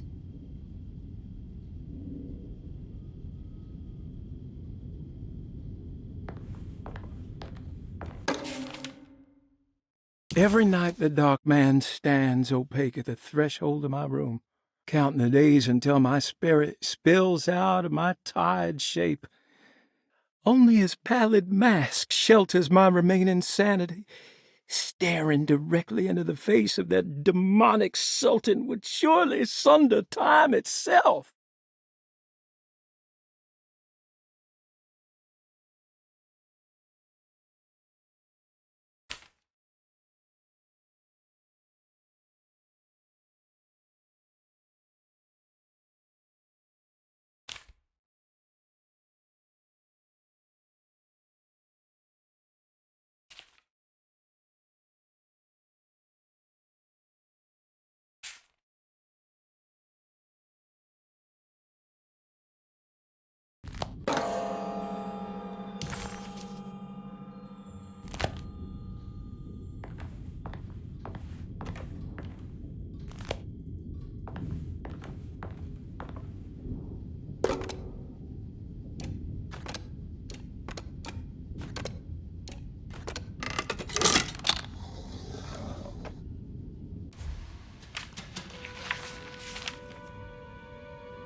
Have you ever seen anything like this? Looks like a talisman. You mean like this one?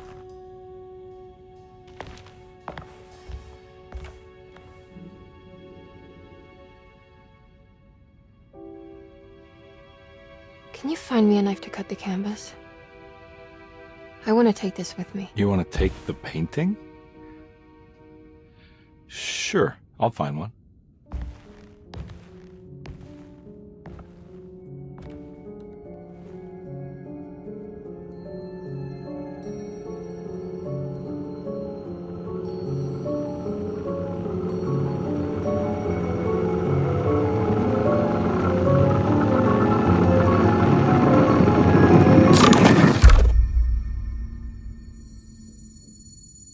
found this tube as well. Should keep it safe for you.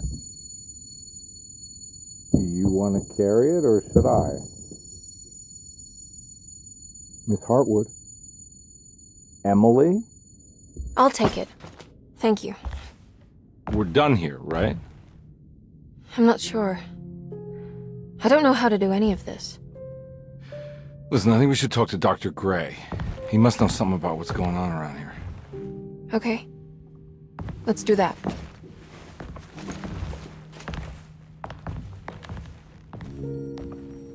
Come on, I don't want to be here all night.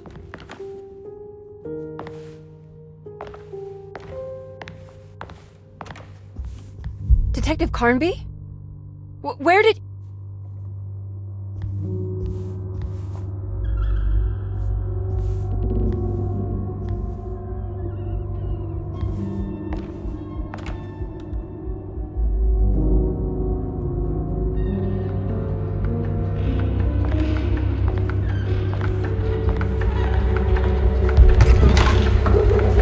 What on earth is happening?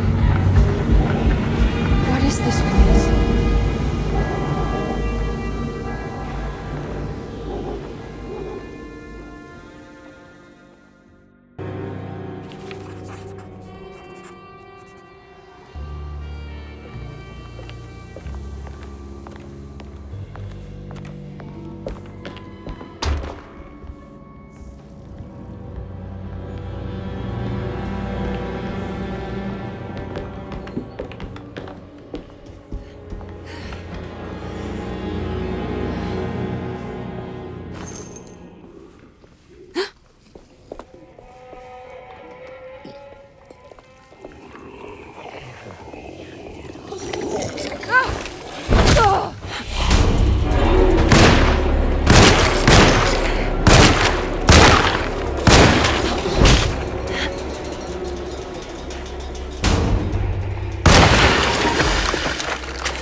This can't be.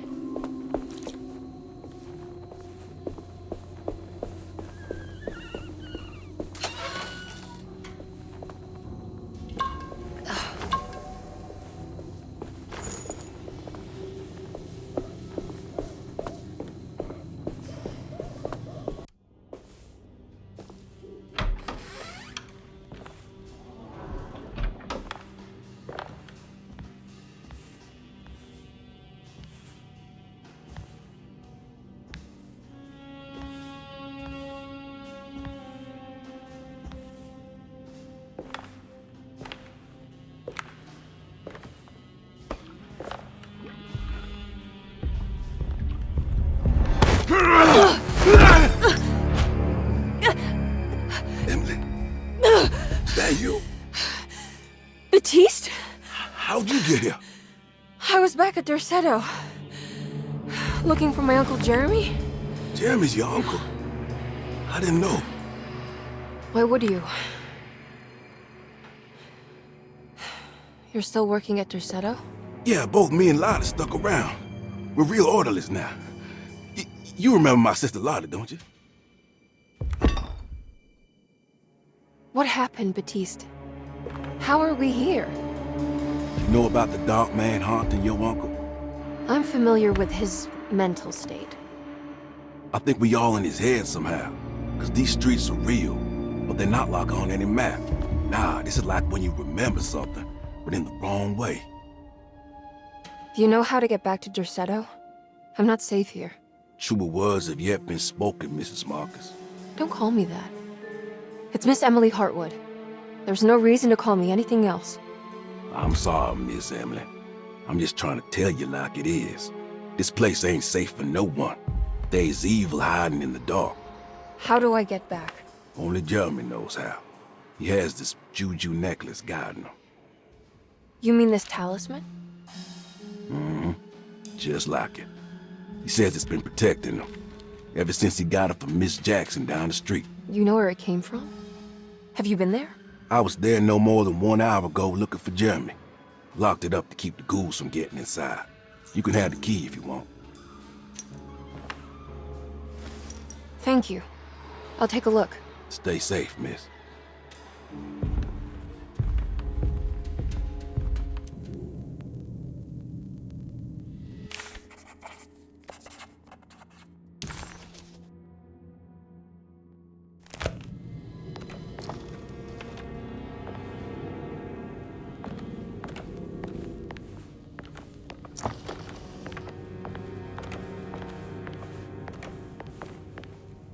Are you staying here? For a while. Want to see if Jeremy shows up.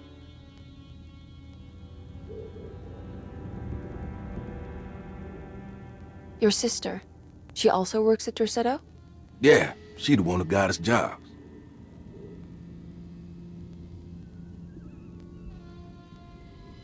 Be careful, okay? You said it, miss.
This must be Miss Jackson's place. Let's see if we can find out more about Jeremy's talisman.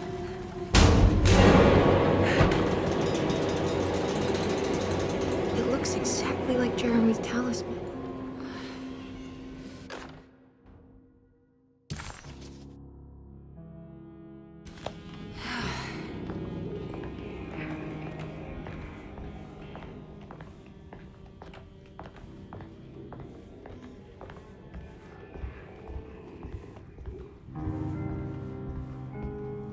I think it's meant to hold the talisman.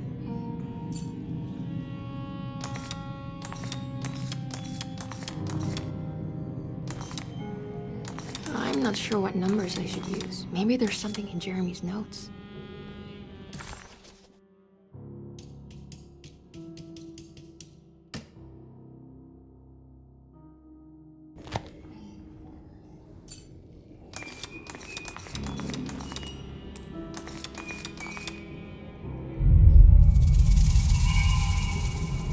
What's that picture in the glass? Where is that?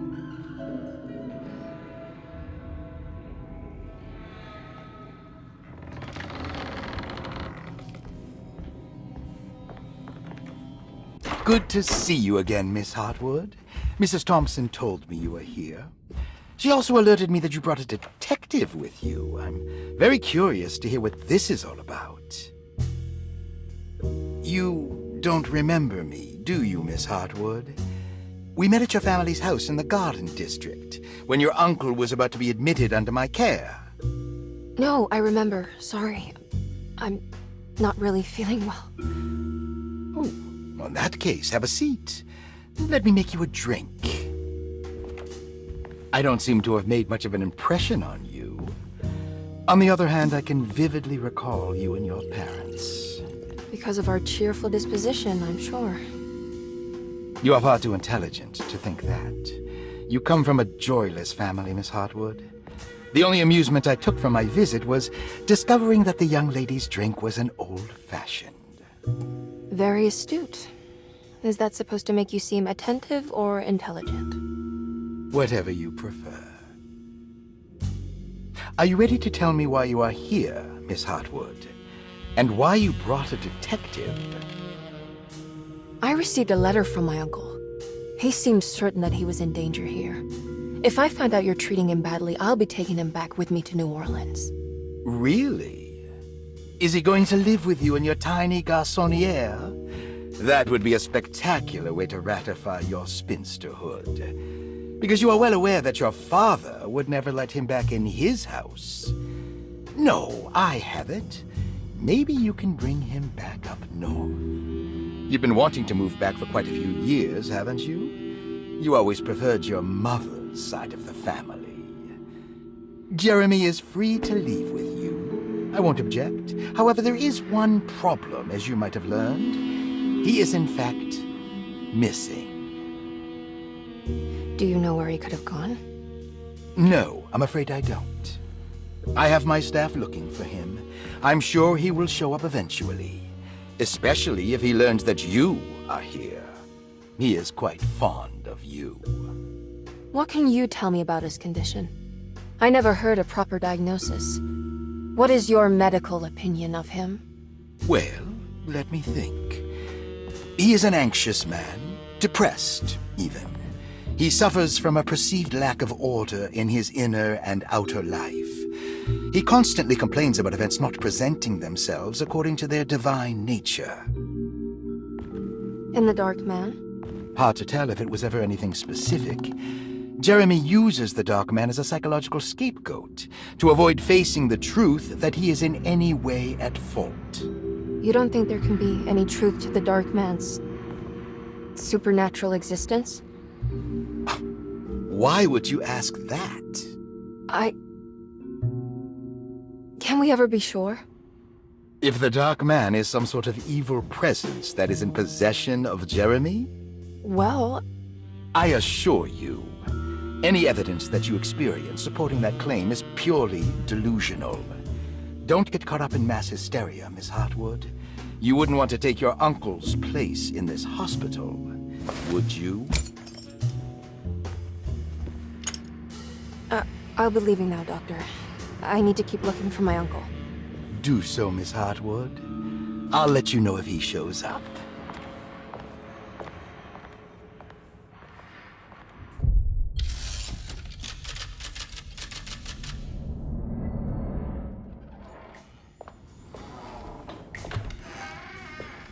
Detective Carnby! God, I'm glad to see you. I was afraid you had left. Me? You're the one who just disappeared. It's hard to explain. I think I blacked out. It was like I went somewhere else. It's okay, miss. You're clearly upset. No, I don't know what's happening. This is a very stressful situation for you, I understand. Ugh, no, you don't understand. Just take a deep breath. Why don't you sit down, smoke some of the Perique? If you want, I could even drive you back to New Orleans. I just want to have a talk with Dr. Gray first. I want to stay. I found a talisman just like the one in the painting. I think I might be able to figure out where Teroa is, where Jeremy wanted to go. That's great. Just stay out of trouble, okay? Let me handle the investigation. I'm not crazy, Detective. Not yet. Okay, catch you later.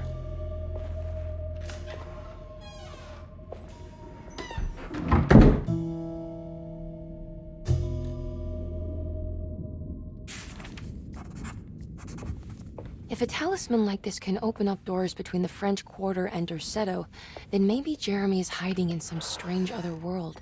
Like Teroa, the place he mentioned in the book. No matter where he is, it's clear that my search won't be limited to Derceto.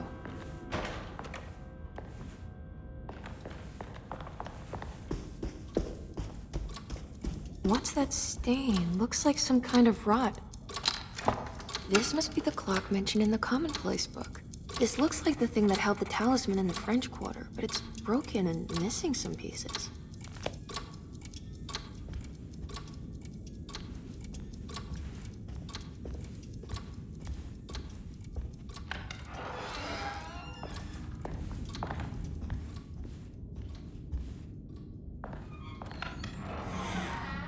Jeremy's room.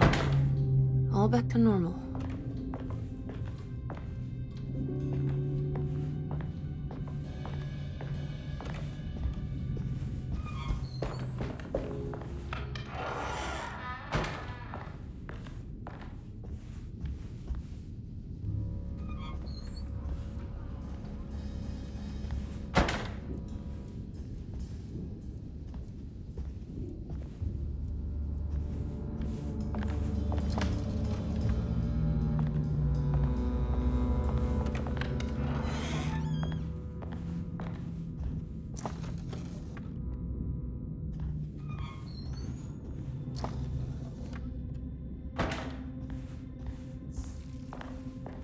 I need the key.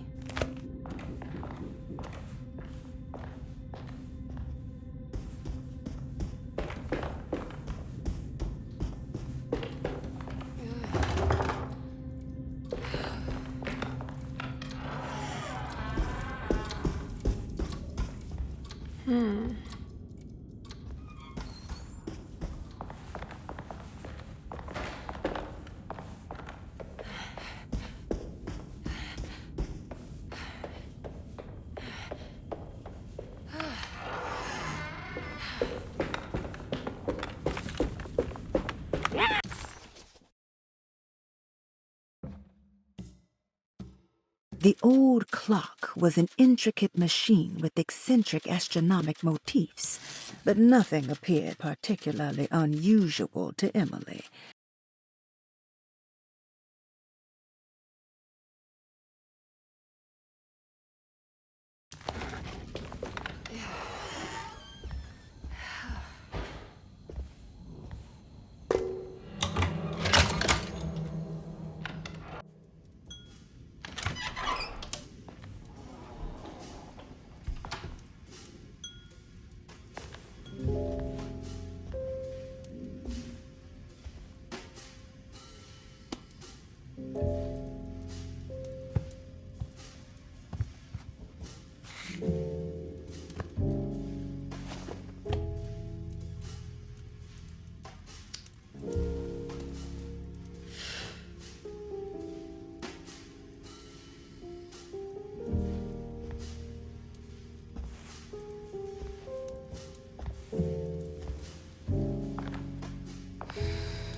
Good evening, Miss Hartwood.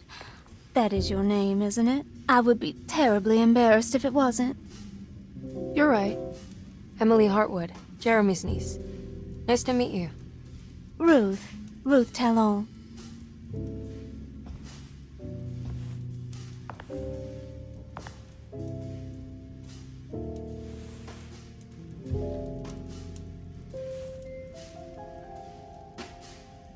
Is that Perique you're smoking? How terribly quaint. Maybe so, but I like it. Would you care to share some? That smell is making me feel very nostalgic.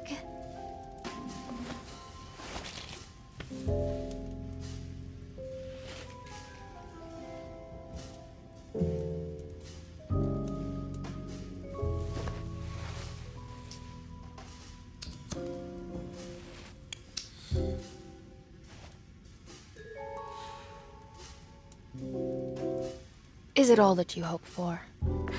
I enjoy your light mockery, Miss Hartwood. I can tell we would make great friends. How flattering. Too bad you're locked up in this place. Your insincerity is really refreshing. I wish you were mad as I am, then you could stay. Give it a few years and I might just be. Lunacy is one of my family's few privileges. Oh, good. I'll be looking forward to it.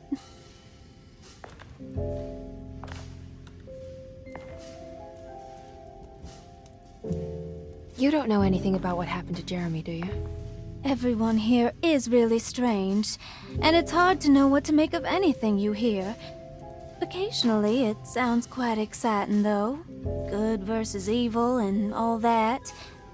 I'm sorry, but I don't think I have anything useful to share. It doesn't matter. Thank you for the much-needed break. Bon voyage.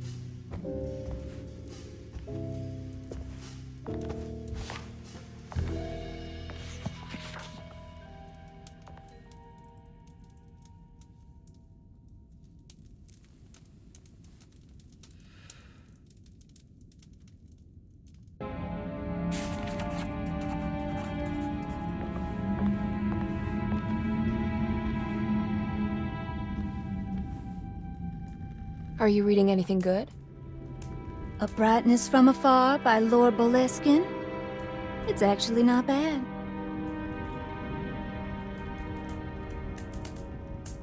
You know where Detective Carnby is?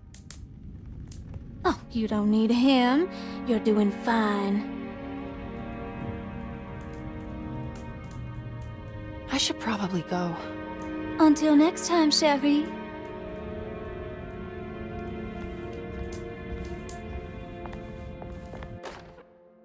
Lost Plantations of Louisiana, Thierry Briclot, 1917.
Everything's back to normal.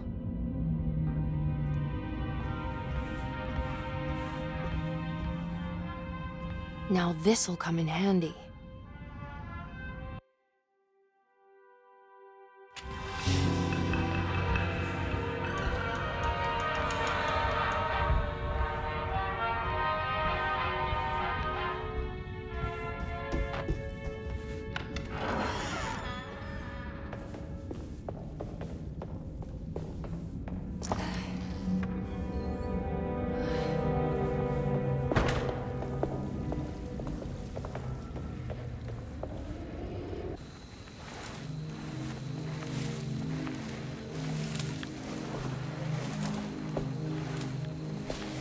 Iawe saki nantet mwen, Nunkrami saki nantet mwen, Men anjeni man yo de shenya.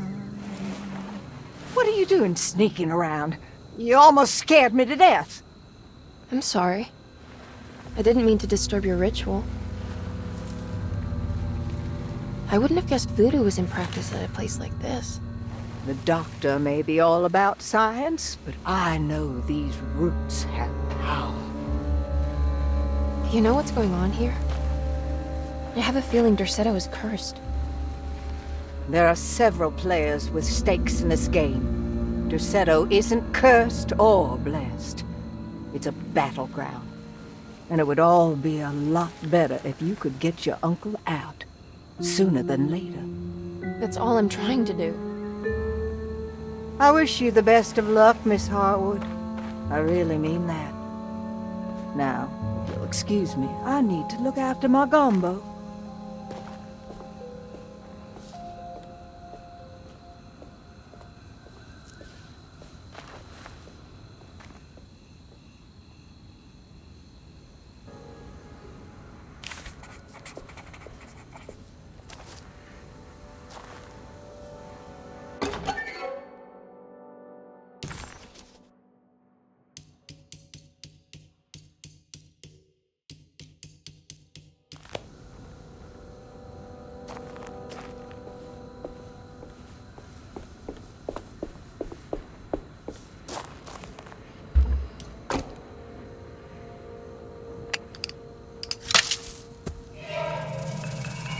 It worked.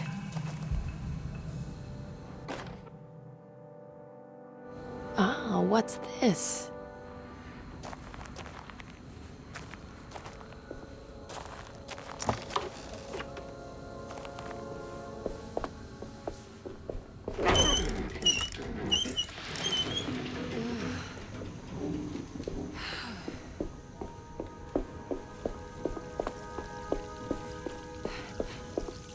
What's that?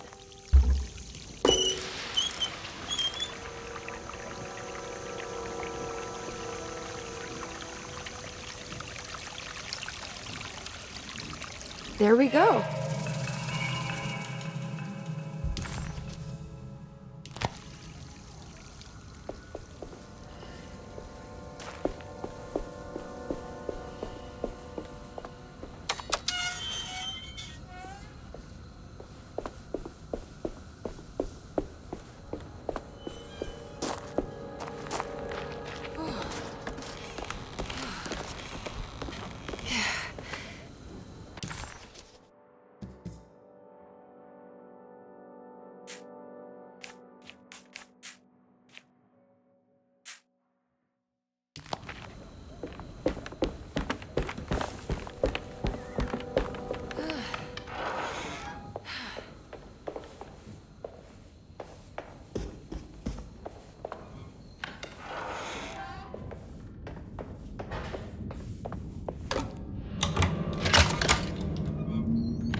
Saw your notice in the boiler room.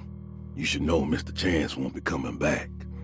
I got no business being in there myself, but you can take a valve from the wine cellar if you want to try to stop the steam pouring out. Be careful.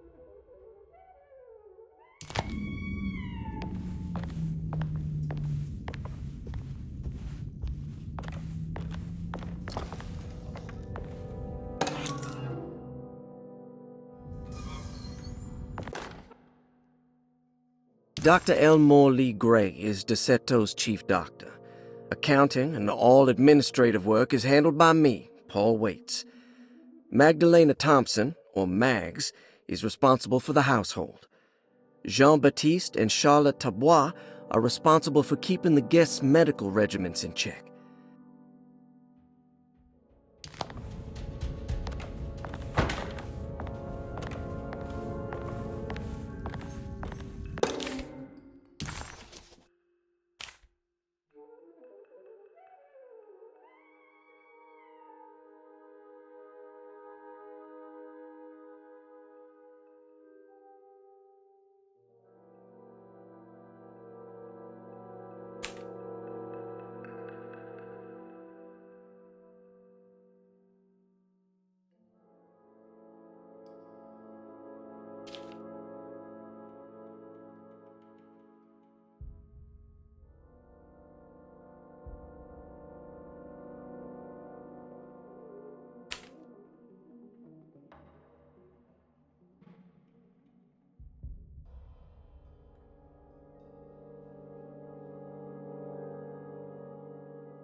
Interesting.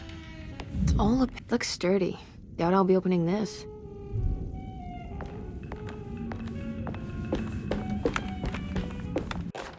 Paul, you're right about the plates on the boiler and the clock. They have been sabotaged, and I think I know who did it. They have something to do with Jeremy's episodes and how he seems to disappear at night. Right now, it's important that you keep an eye out for any of the pieces. I want to find out if I can repair the plates. Let me know if you find any of them. Lottie. Tell Lottie to take a look at the well in the kitchen garden.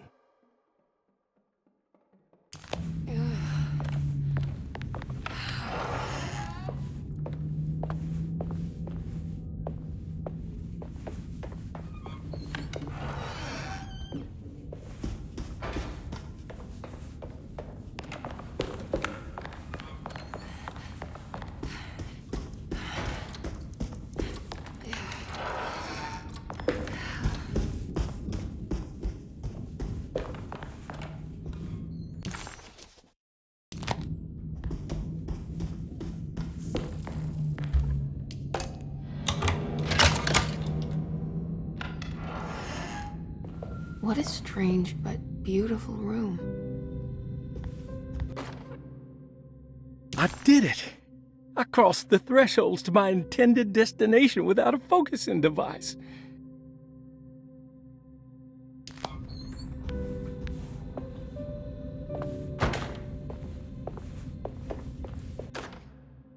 Will I need to remember how to get them out again?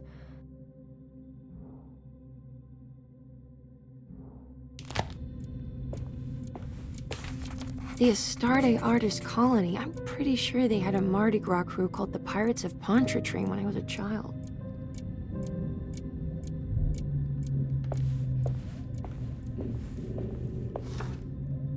There's some aggressive-looking rot on these paintings.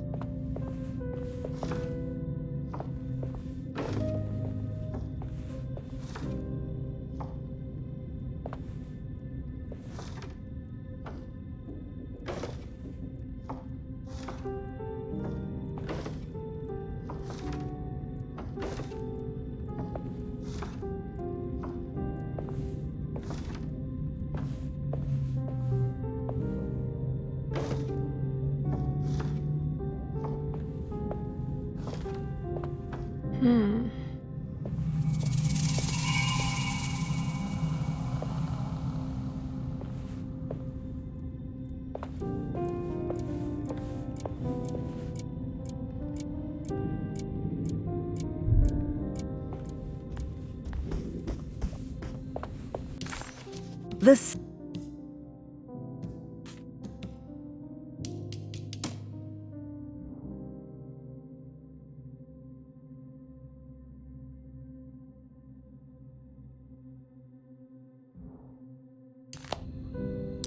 Are these zodiac signs? Ah, here we go.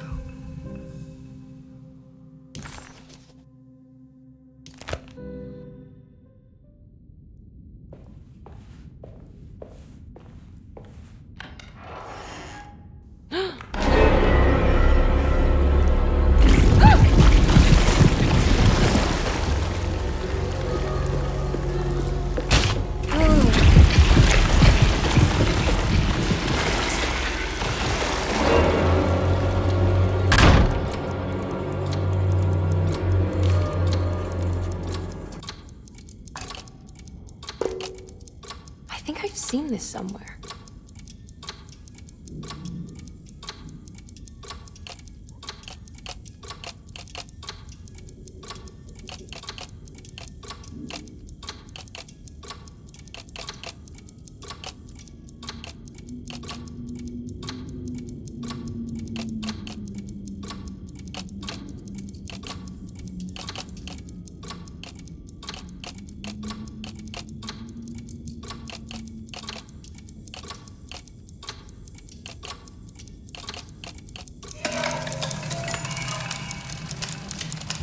Did it break? The clock just stopped.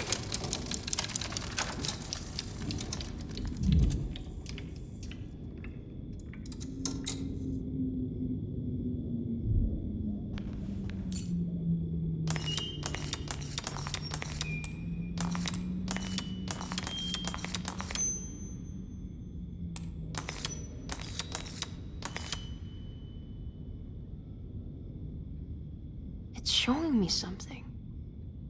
That's just the hallway outside Jeremy's room, isn't it?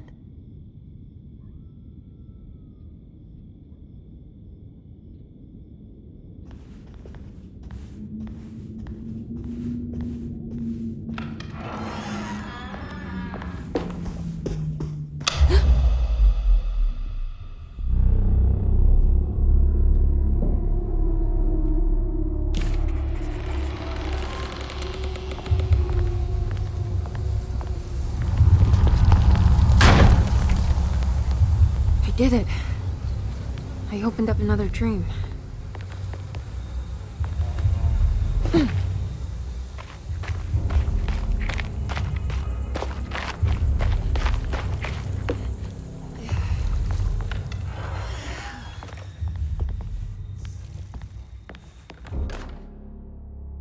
May 1923, Monday.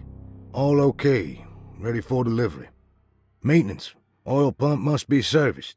Any tampering causes large spills unless properly forestalled.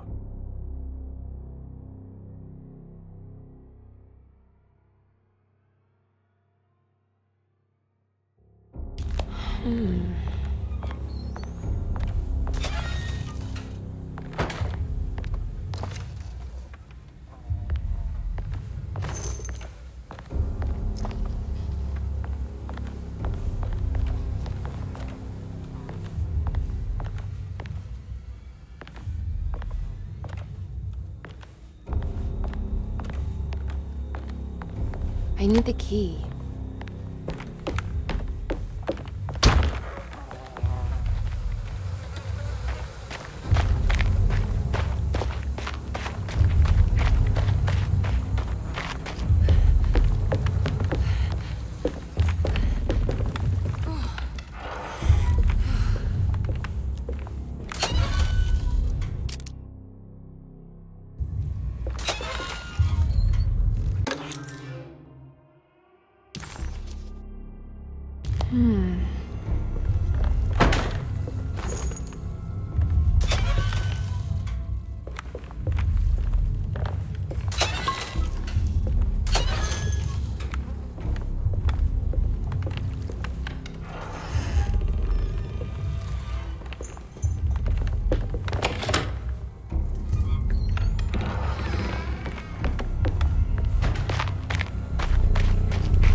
Damn it.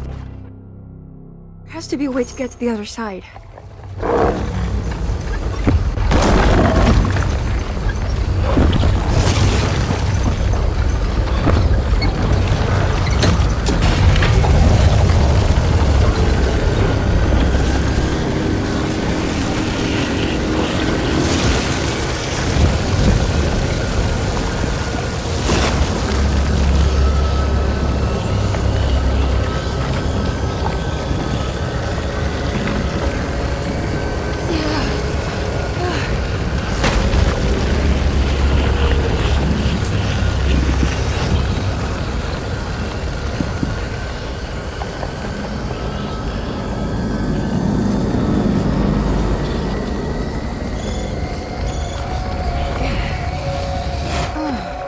Now what?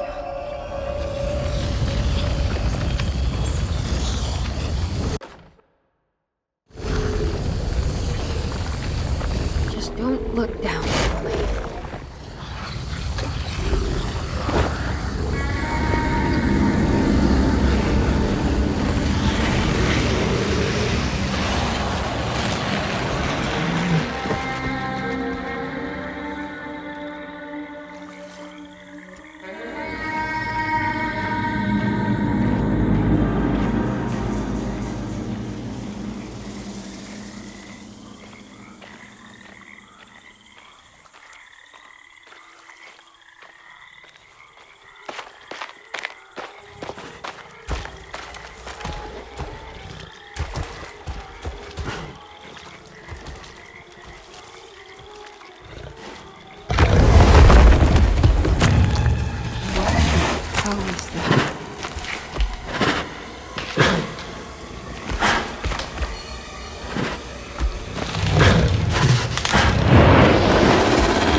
It's the hateful mound Jeremy mentioned in his book.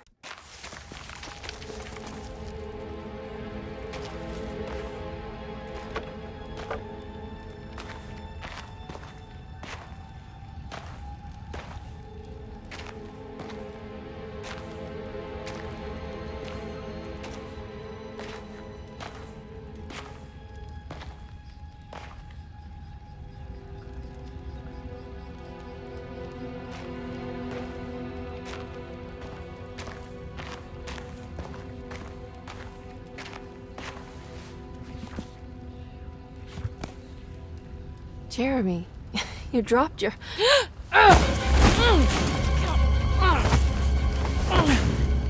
Mrs. Marcus? Get off of me! What are you doing here? Trying to find my uncle. Jeremy is your uncle? Could you please? Thank you. And it's Miss Hartwood. You don't remember me? I remember you, Miss Dubois. I met your brother Baptiste earlier.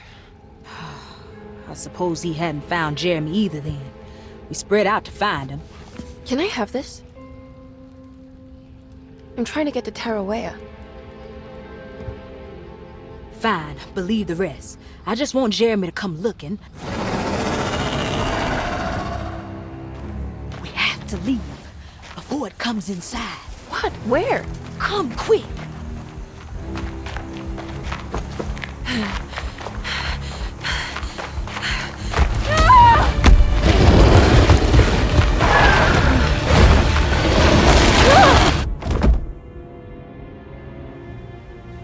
Oh, God damn my soul.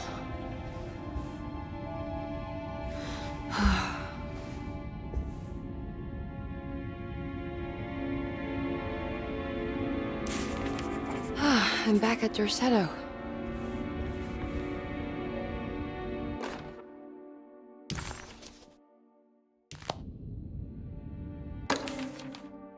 Reflections on the Power of the Verb in Certain Texts by Juan Luis Jorge.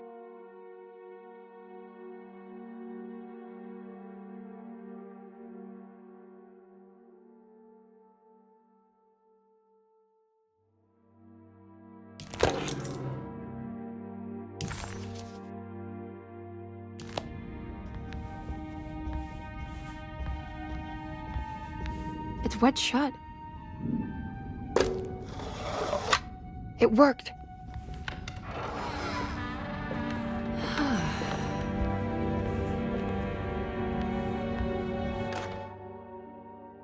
The Barlow lens. Instructions. To double the magnification of your telescope, simply fit this Barlow lens to your instrument. Then operate the fine-tuners to adjust the distance between your lenses. This is easily done while looking through your eyepiece. Simply search for a position where your picture is clear and appears flat. When correctly tuned, your telescope should present a clear picture with magnificent magnification.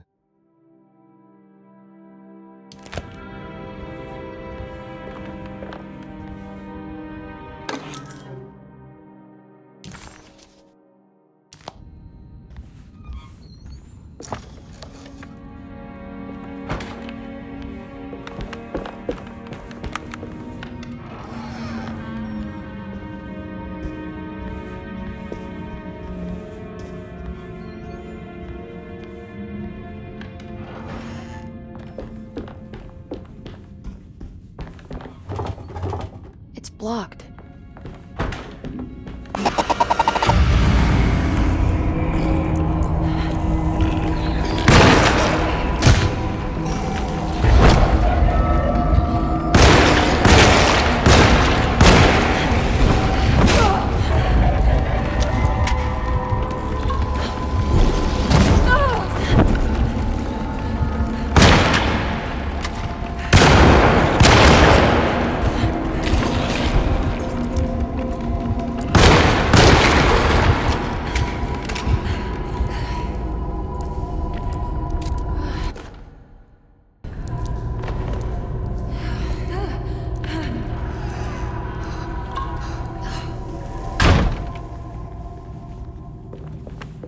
It's wedged shut. Okay, it worked.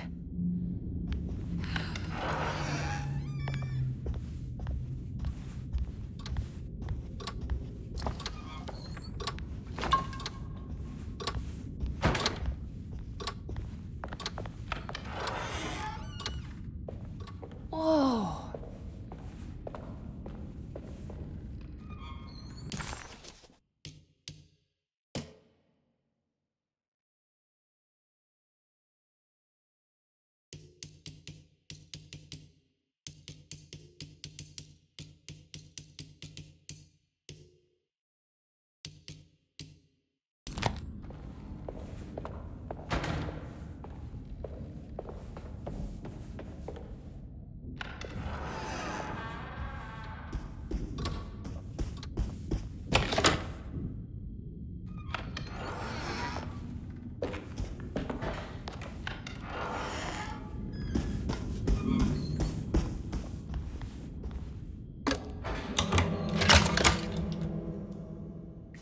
Come on, Grace. I'm too tired for games.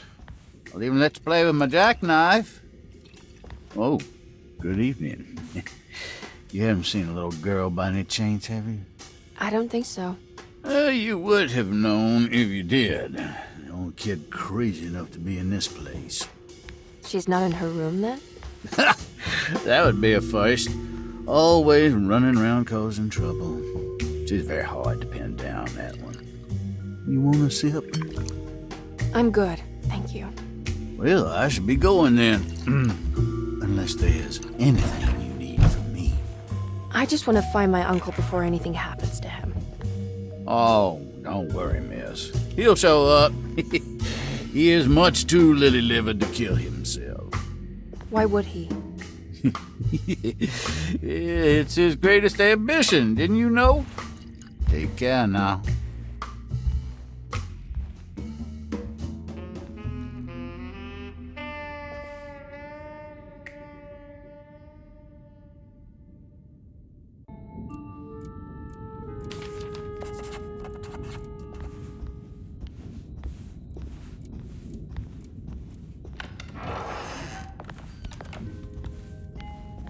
So this is Grace's room. Cute. Don't you worry, Grace. Go play your game, bleat and bellow with the others. I won't be jealous. There will be more masquerades. However, I would love it if you would finish my mask for the feast. With love, Ruth.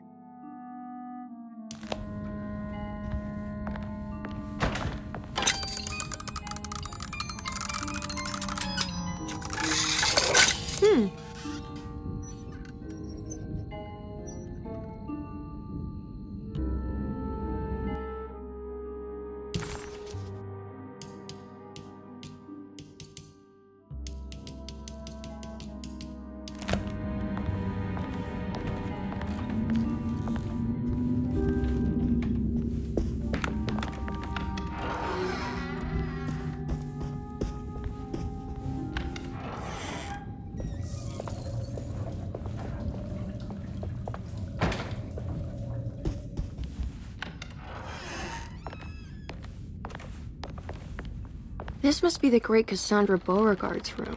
I'm not sure what I expected. Maybe something more extravagant? Miss Beauregard, I picked up your medicine at the post office today. As you understand, it needs to be administered by the orderlies for your safety. I've put the box in Lottie's room for now, and I'm sure she will find you as soon as possible. Mr. Waits.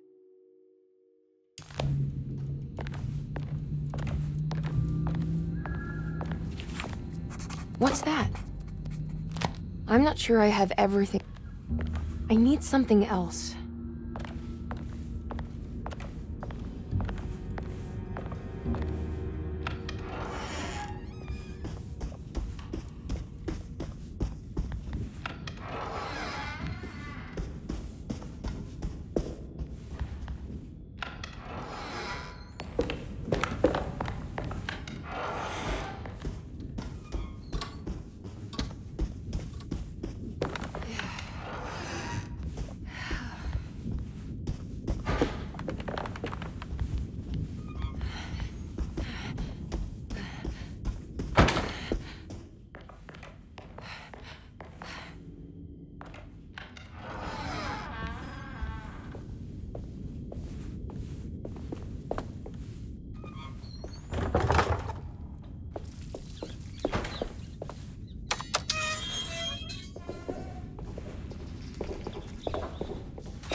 I guess this works too?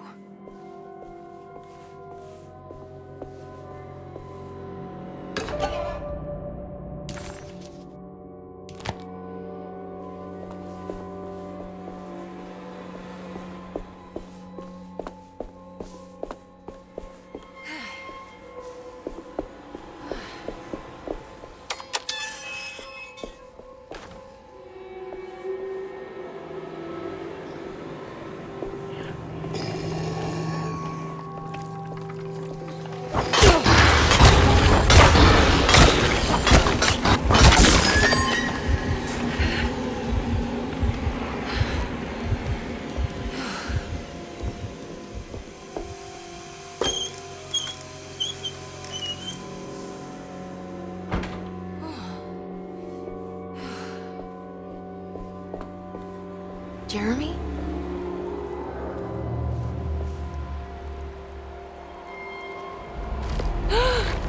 What the hell is that?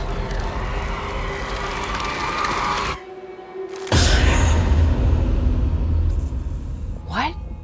There was a dead body in here. Did I just imagine that?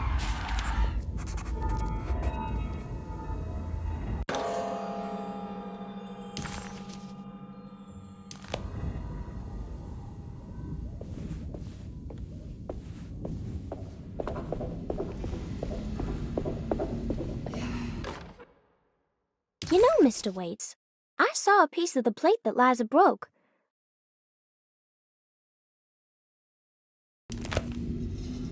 What's that stain? Looks like some kind of rot. It's another one of those plates for the talisman. It's also broken and missing some pieces.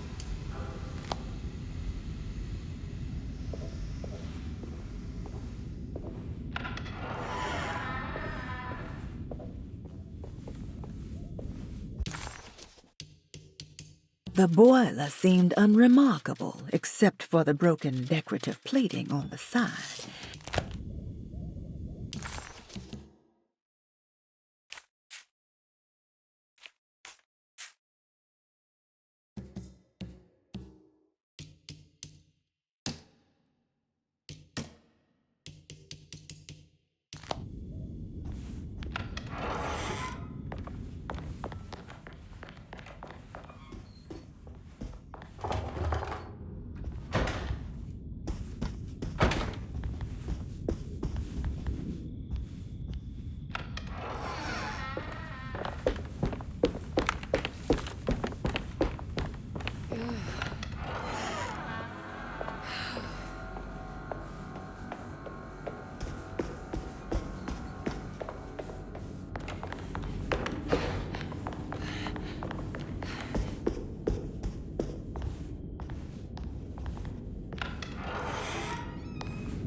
Do you teach piano as well?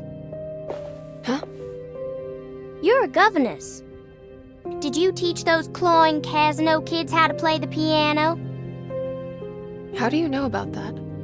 Just because grown-ups don't notice children doesn't mean we don't notice you. Yes. I taught them some piano. Are you any good at it? Not good enough to play a broken one. It fell from the attic. Brought half the ceiling down. It was Jeremy's fault, wasn't it? Nobody knows what happened, but you're not wrong.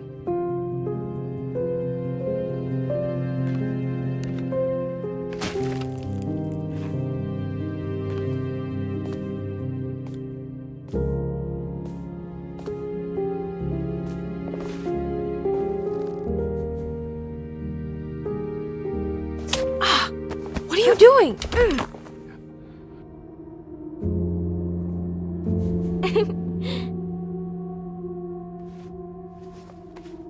I'm gonna go now. See you around.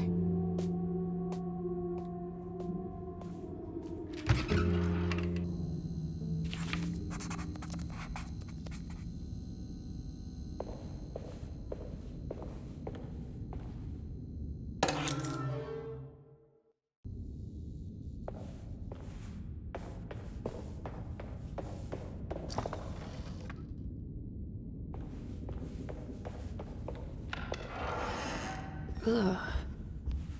There's more of that unsettling rot.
Let's write this down.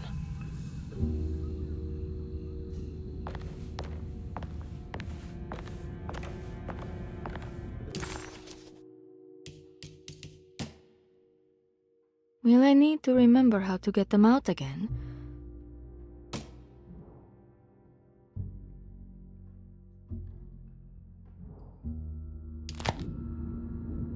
I think I've seen this somewhere.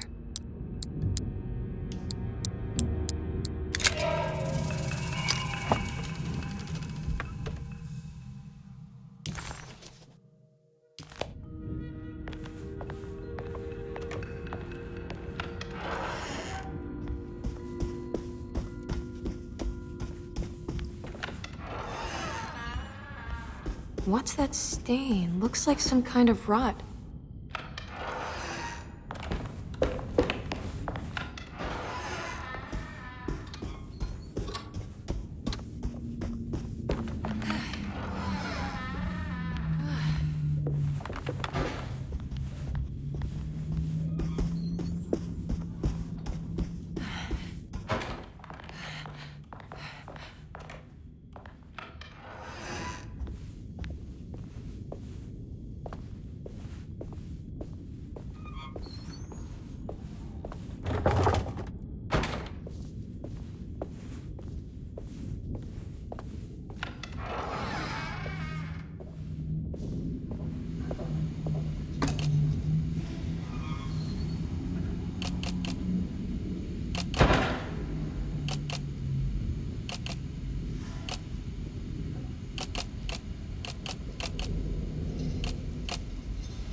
The talisman is showing another room. Something is open.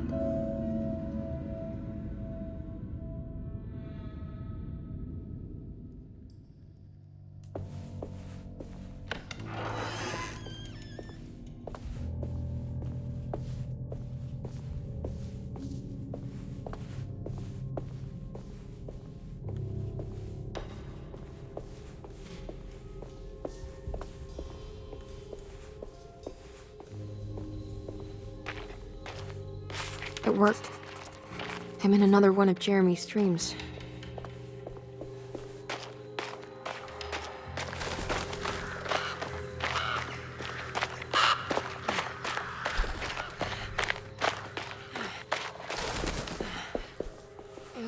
It's been a while since I visited the family tomb.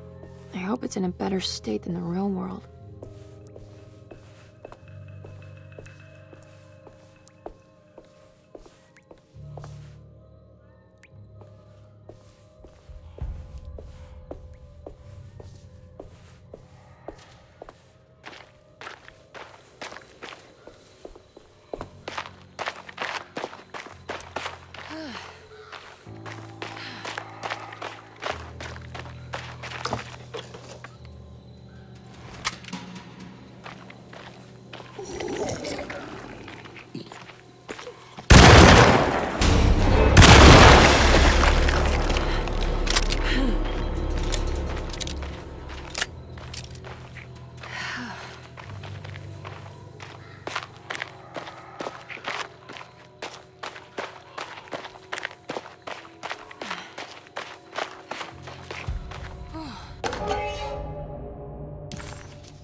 This? What's that for? There we go.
Yeah.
There we go.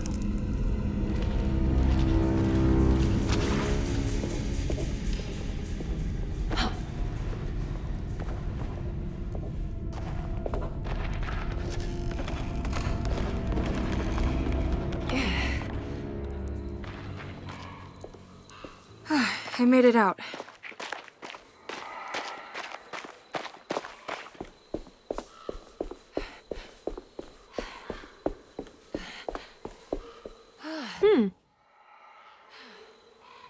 I'm not sure I have everything I need.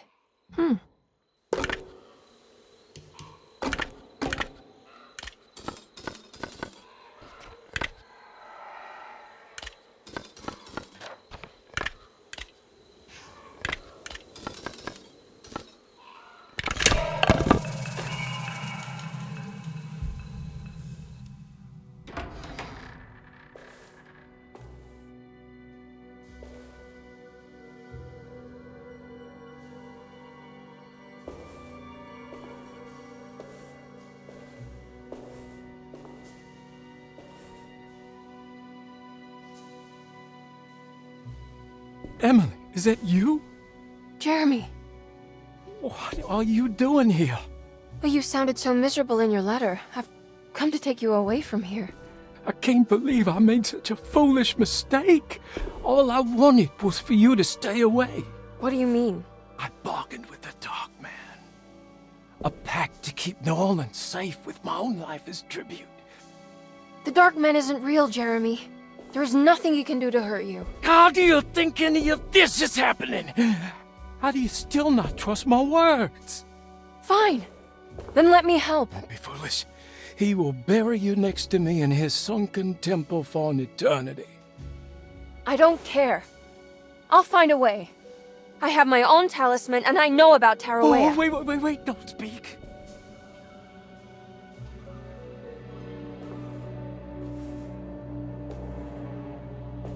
Who's in here? Show yourself. You know who, Emily. He took your grandfather. No, I mean it. Who's in here? I can feel someone's in here.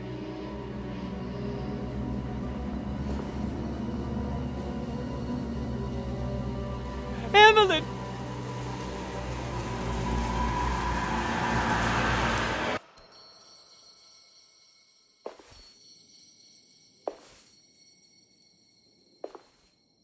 Teroa. Why do you want to go there, Jeremy?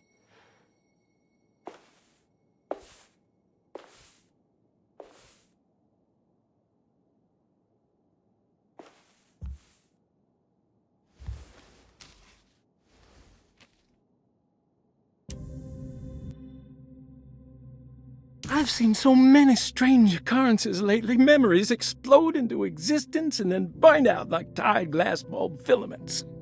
Dreamscapes crash down from the stars and sink into the sea. Doors that lead to nowhere and absolutely everywhere at once.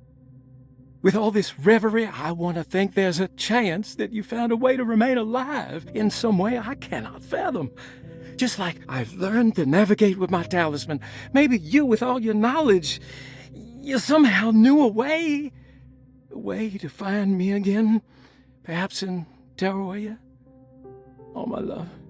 Jeremy.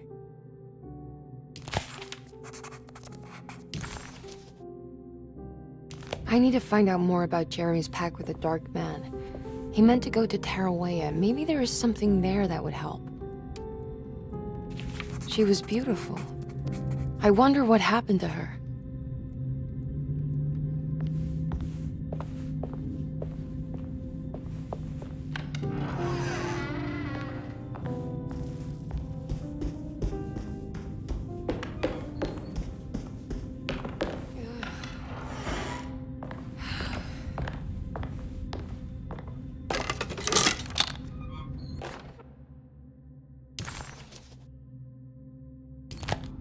It's a telescope lens. Well, why would he lock it in here?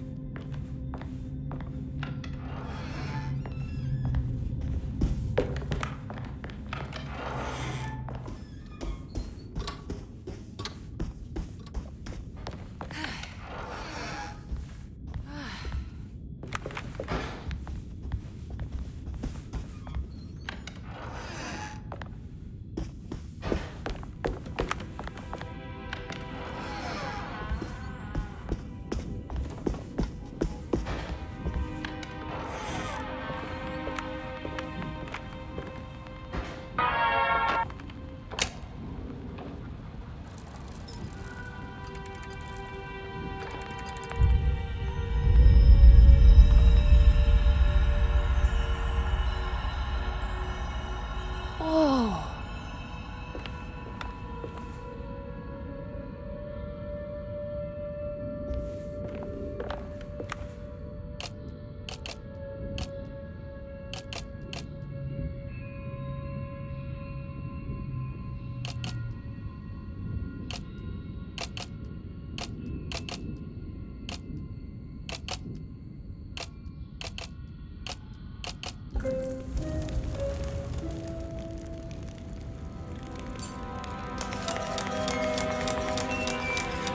Wait, what's going on? It's entering the numbers by itself? Okay, great, so where is that?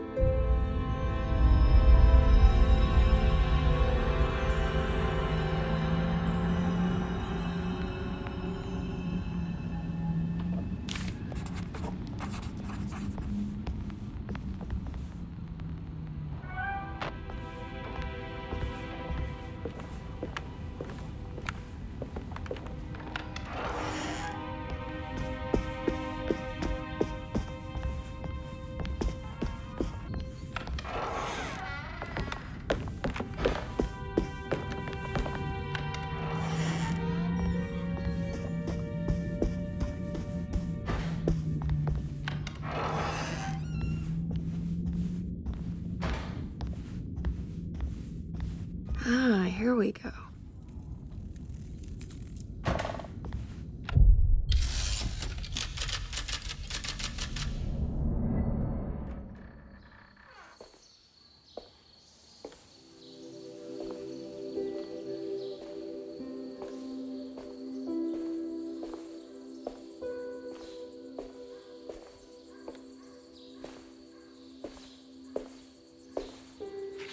You should not have come, Emily. How do you know my name? Have we met? In a manner of speaking. As a manifestation of Yermi's deepest desires, I am to you unfamiliar. Yet I know of you. Are you Jeremy? Is that what you're saying? I am only his subconscious thoughts. I cannot speak for his totality. How come you have a Spanish accent? And what is this place? Is this Teroa?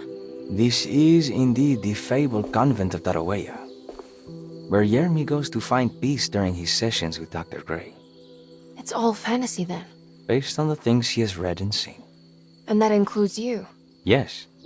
My name is Juan Luis Jorge. Yermi once read a book of mine. It stuck with him. Can you help me break the pact with the Dark Man so we can leave Derceto? Yermi doesn't want you to. He wants to honor his word to the Dark Man. Why? What's the point? I don't understand what the pact is for. The people of Derceto are calling upon evil to enter this world. Your uncle offered his soul to the Dark Man to contain this disaster. What? No, that doesn't make any sense. The pact will be fulfilled at dawn. As the sun rises, Yermi will forever be entombed in his sunken desert temple. As promised, the Dark Man shall quarantine and starve the evil inside Derceto. What about all the patients and the staff? They will not stand a chance. That's unacceptable. How could Jeremy agree to this? Desperation, of course. Yermi did not choose martyrdom lightly.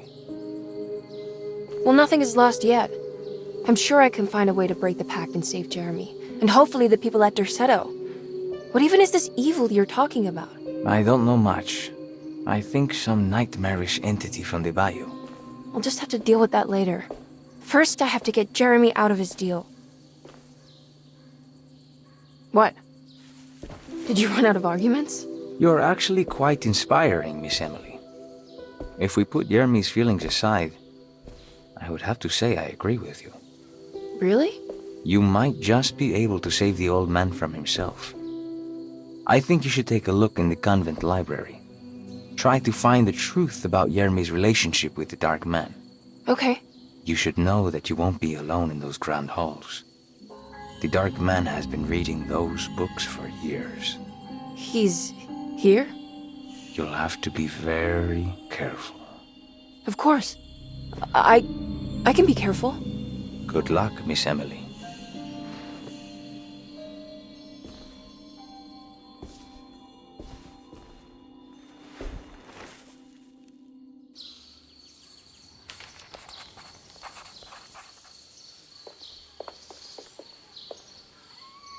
What is the Dark Man, do you know?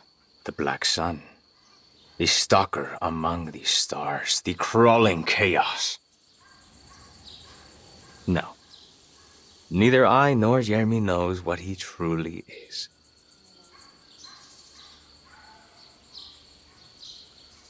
I'm worried this is how it starts. That this is just madness enveloping me. I'm sorry. There is no compelling answer I can give you to dispel such doubts.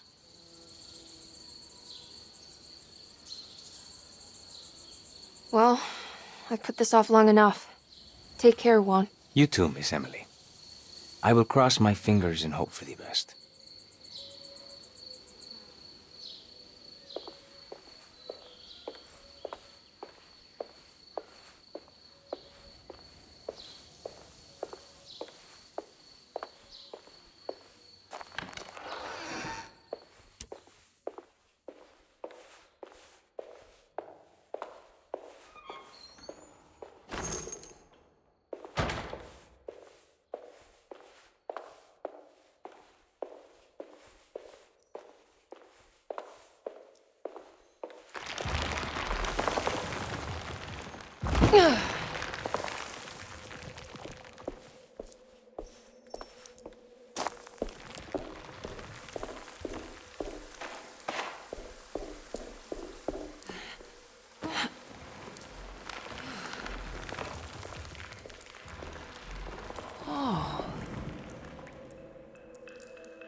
There's something missing.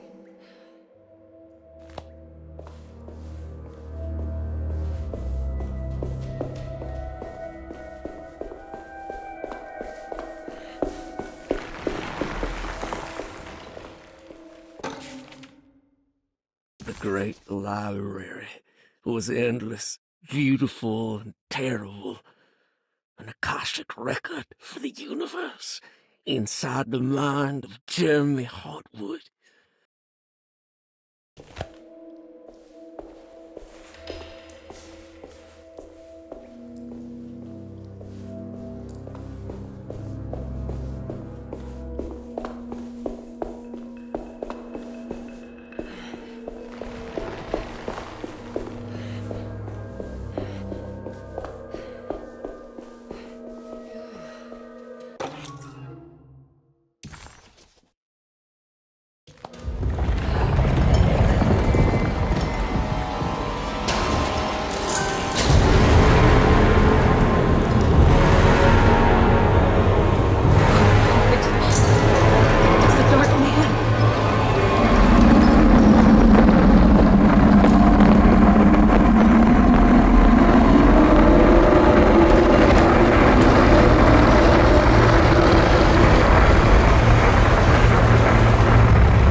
It was in the hot autumn that I went through the night with the restless crowds.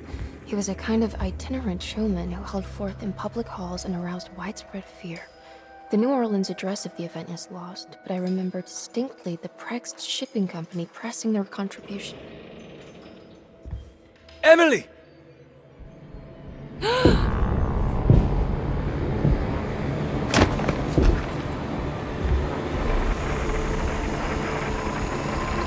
no. I hope you found what you were looking for, Emily. I fear there is no going back. He's in my head, Juan. His breath replacing mine. You should not have come, Emily.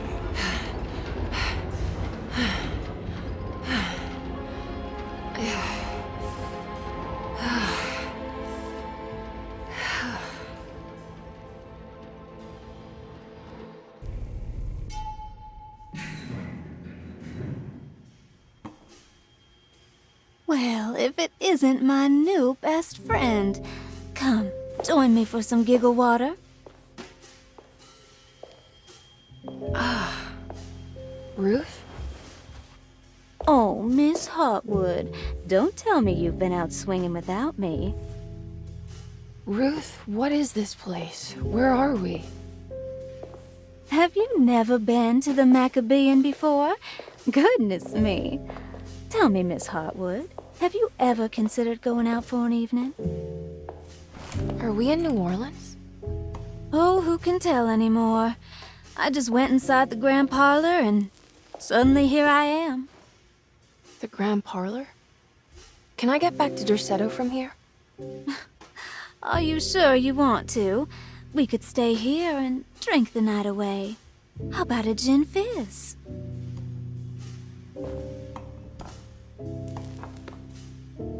If this is New Orleans, maybe I should go further. Find that magic show the book was talking about. But there was no address, just Prext Shipping Company. Oh, is this about where Jeremy met the Dark Man? How do you know about that? Jeremy talked a lot about the Dark Man. I always felt a bit envious. How so?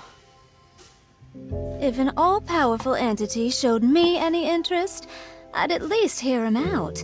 I'm sure he has plenty to offer. I don't think you'd want that, Ruth. You're too sweet for such darkness. Oh, please. What kind of blue nose do you take me for? I relish the darkness. I think it suits me.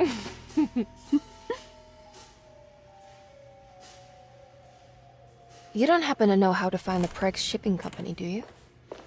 Of course. Their office is just over there. Whoa, what happened? You just got lucky. A bientôt, Mademoiselle Emily. Hey, do you know where my uncle is? No, but I bet you're close.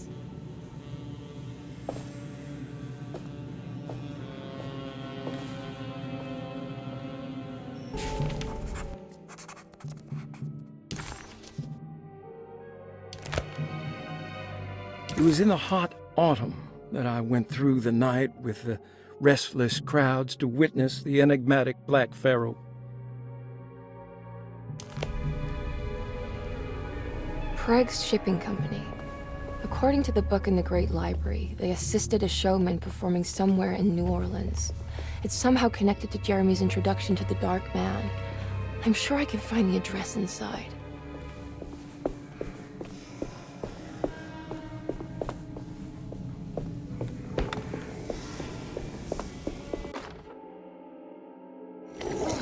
What's this?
All right. I made it inside the warehouse. Now let's find that address.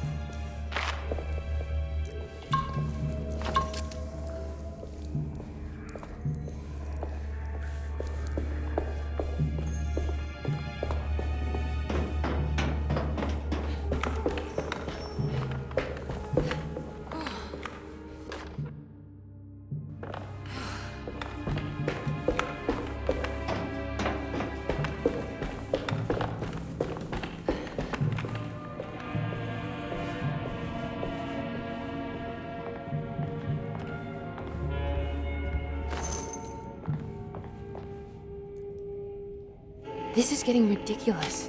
I mean, I'm not complaining.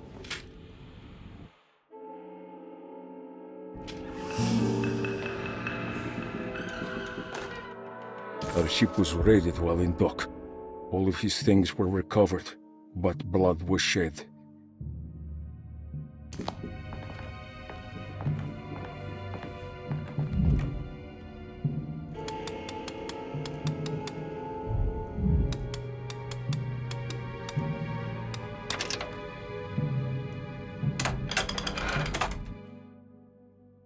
Gotta go manifesto.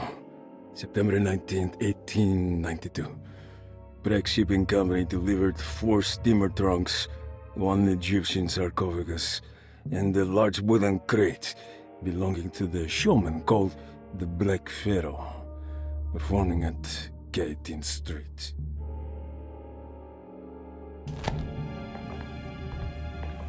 This is it. The address to the theater where Jeremy first met the Dark Man.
Looks like the fog cleared up.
You shouldn't have come.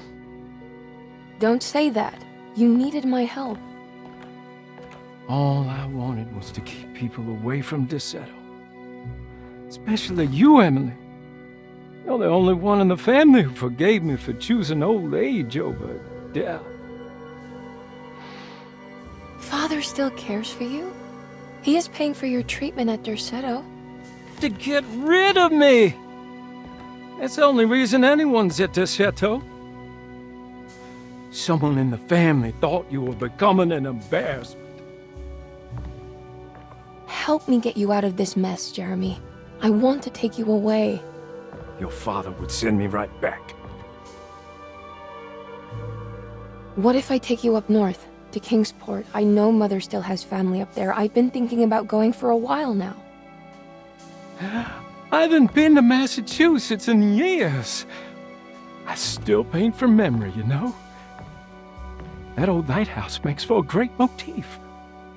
Your father and I would go almost every summer. Then when our great-uncle died, we stopped going back. What is there to be done about the Dark Man? He's the one holding you back, right? You feel like you can't leave without paying your debt to him. The Dark Man has been with me since I was 12 years old.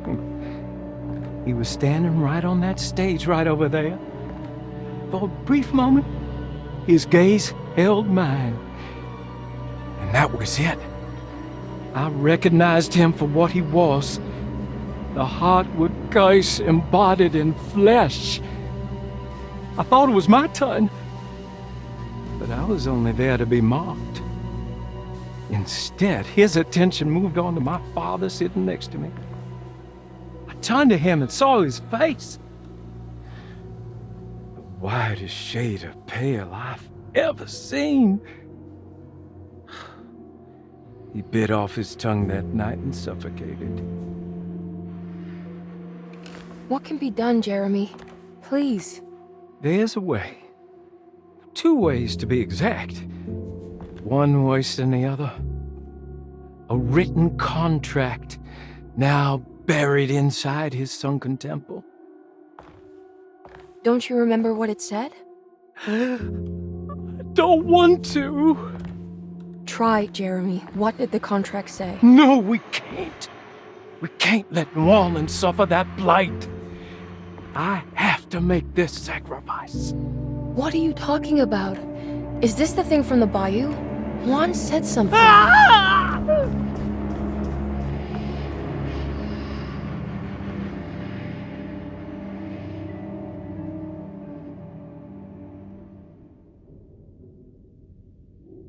Okay, so there is a way to break the pact, at least. Hidden somewhere inside the Dark Man's temple. I just need to find it, somehow.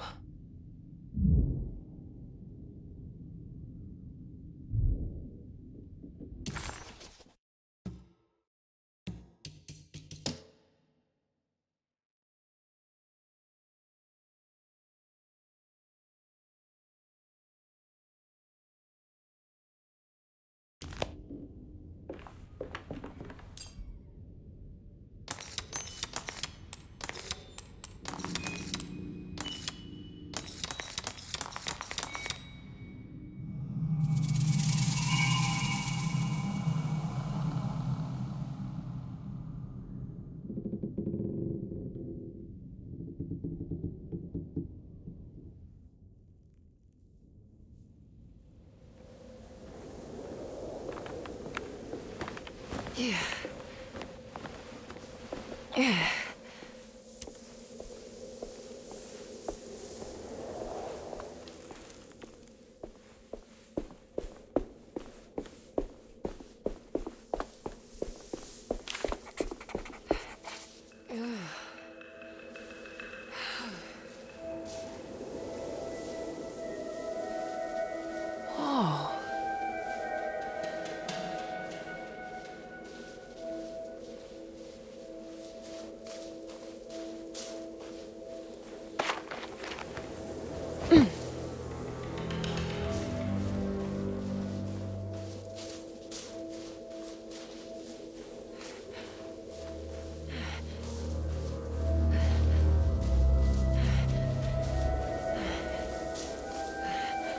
I need to get down there somehow.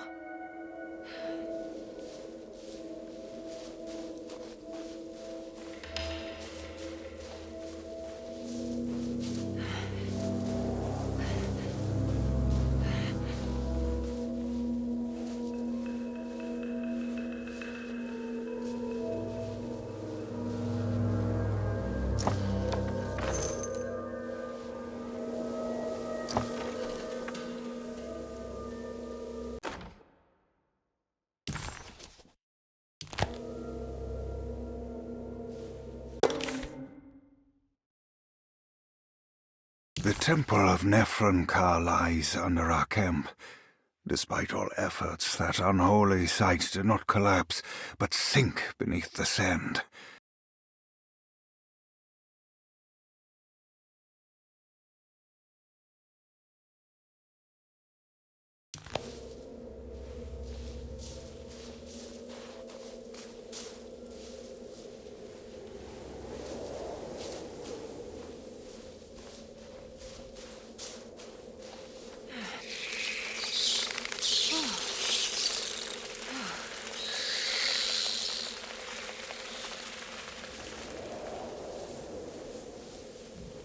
Okay, you can do this, Emily.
I think this one moves.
Acknowledge psychological trauma. Break through the barriers of self-deceit. Temper manic behavior.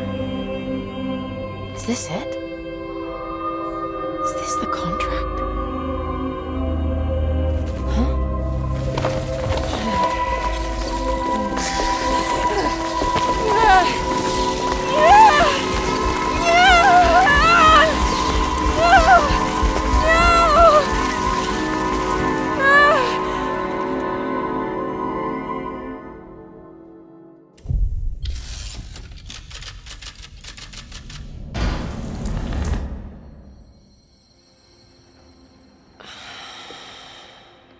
Oh, Jeremy.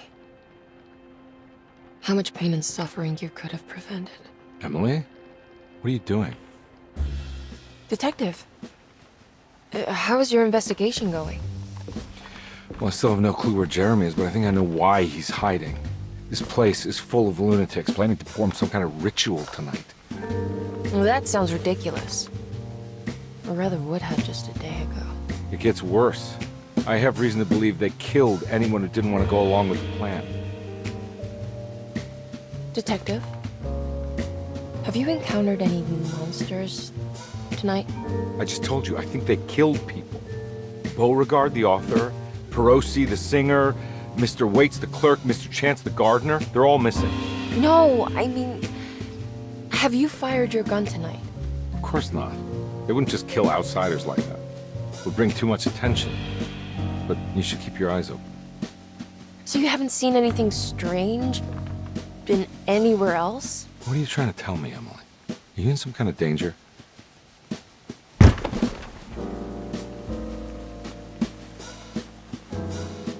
Let me drive you back to New Orleans. I think I have enough. You know, at least get the police to take a look at this case. No, I'm fine. Thank you, Detective. I'll find your uncle, Miss Hartwood. Just stay out of trouble.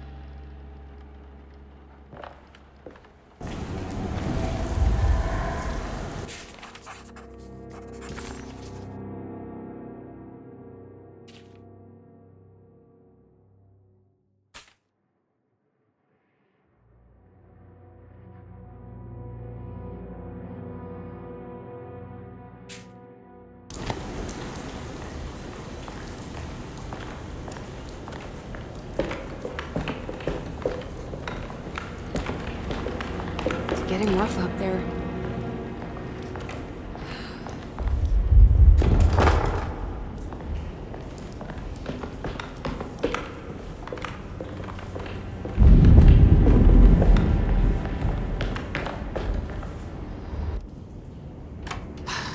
If we can just get rid of Jeremy, everything will go back to normal. That reminds me. I saw Miss Emily earlier. You remember her? You know she's Jeremy's niece. She's looking for him. That's right. She's helping us, in her own way. As long as she don't stand in the way of the mother of 1,000 young. I don't think she knows or cares about that. She just here for Jeremy. I've been more worried about that Detective Carnby fella. He been snooping around asking all kinds of questions. God, it hurts. I wish you would stop doing that. Gives me the heebie-jeebies.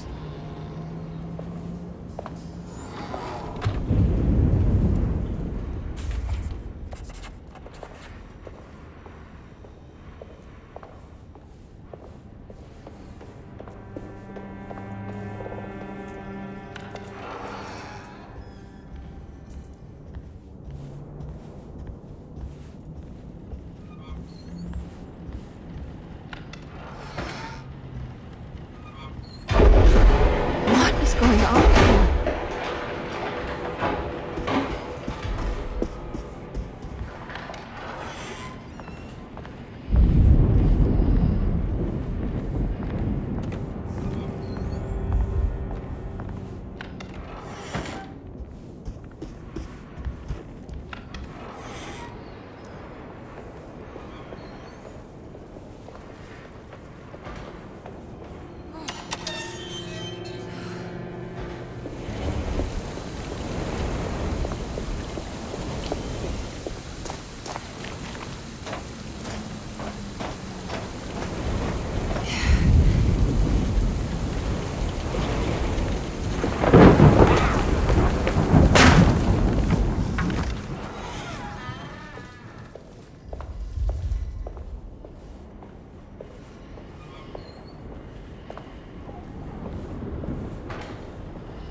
Mr. Waits must have had a spare key to Dr. Gray's office, but where?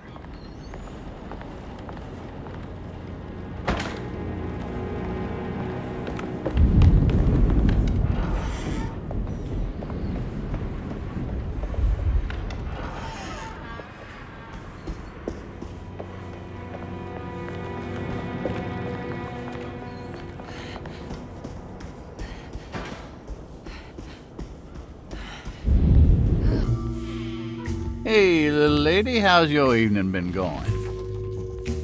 Ups and downs, I suppose. I hear that. We all live in the life of an elevator operator. Are you alright, sweetie? Do you want to see my mask, miss? I'm making it for St. John's.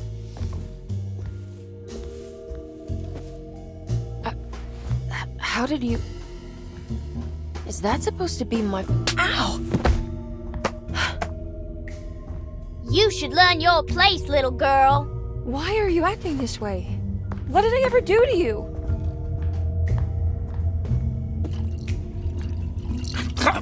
Grace! Grace!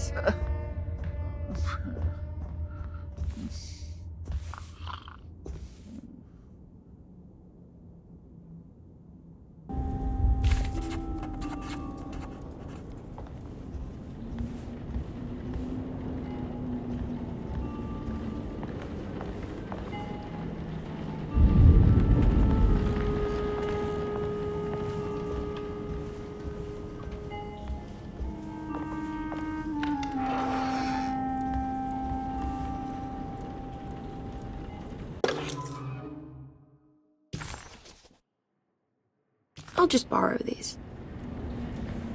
At least he's breathing. I'll just let him sleep it off.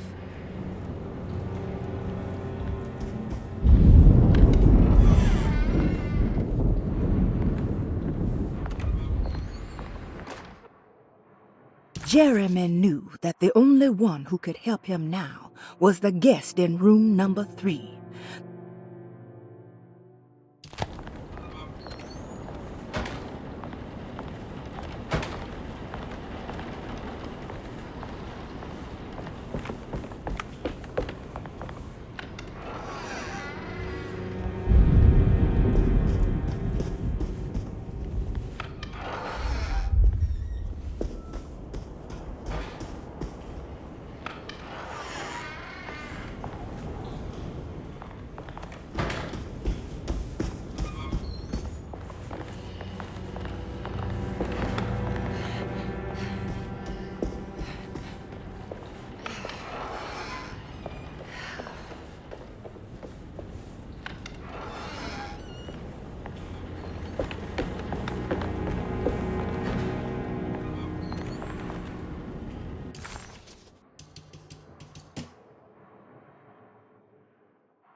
I don't know the combination. Wait, maybe I do.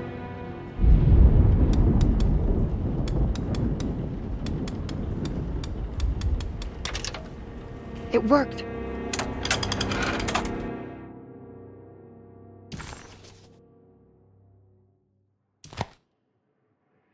The last guest in the empty room suffered from severe maladaptation.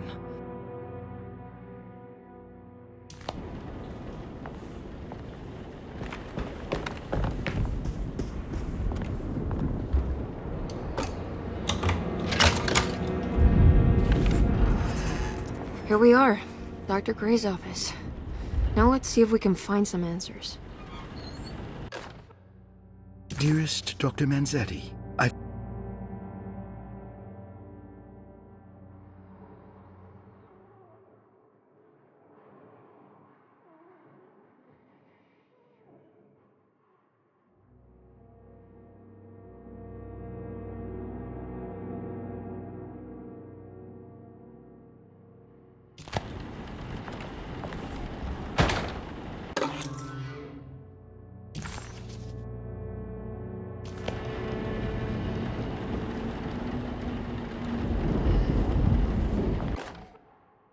I have finished tidying up Miss Beauregard's belongings.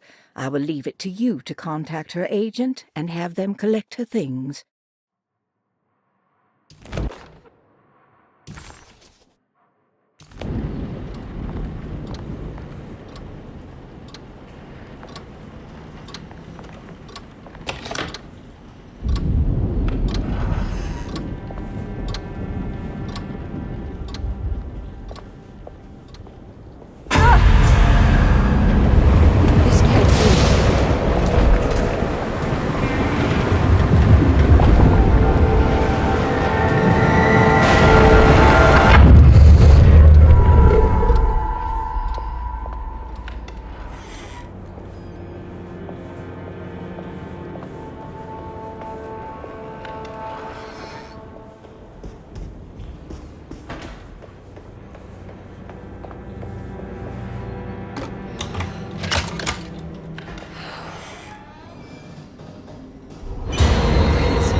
I can't take this anymore.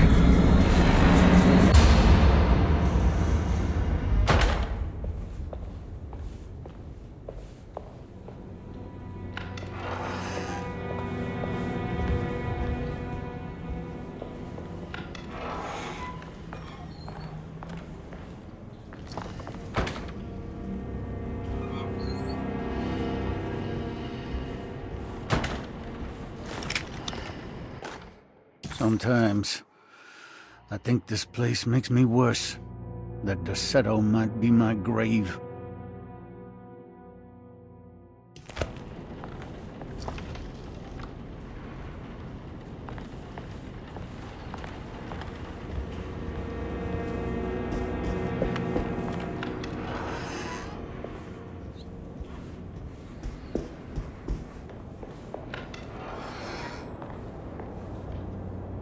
Ruth, are you there?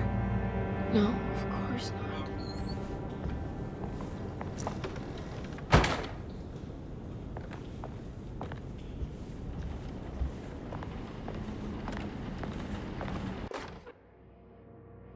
Castle built the zoetrope as an exercise in animation. He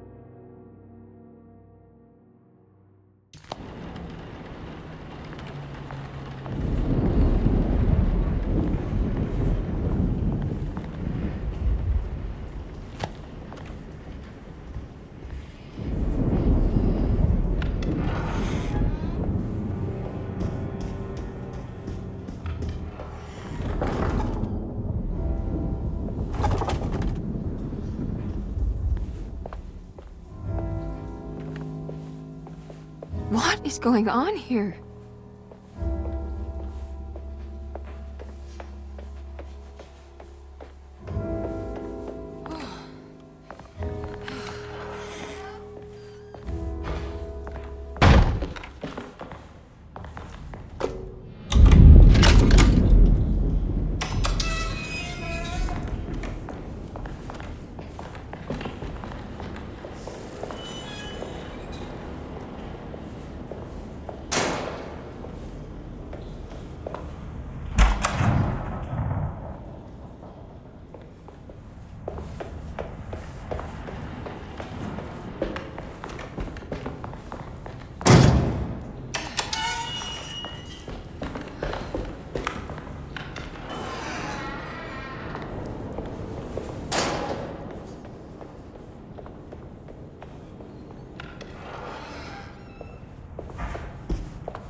This is my room. I belong here.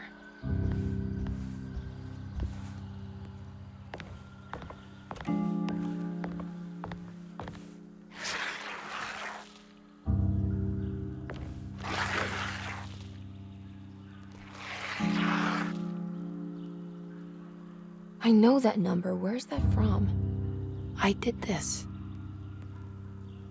I wrote that.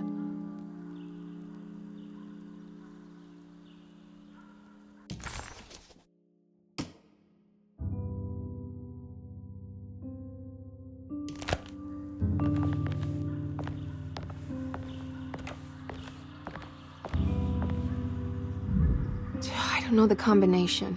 Wait, maybe I do.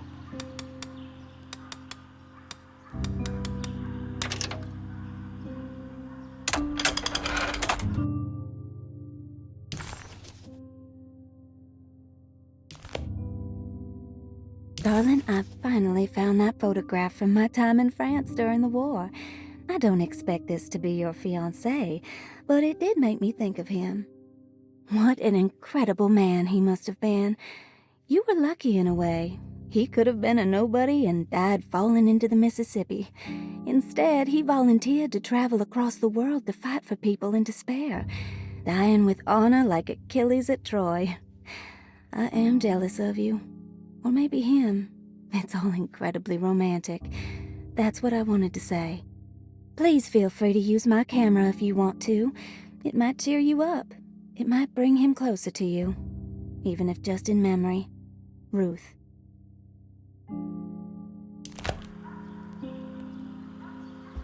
How long have I been here?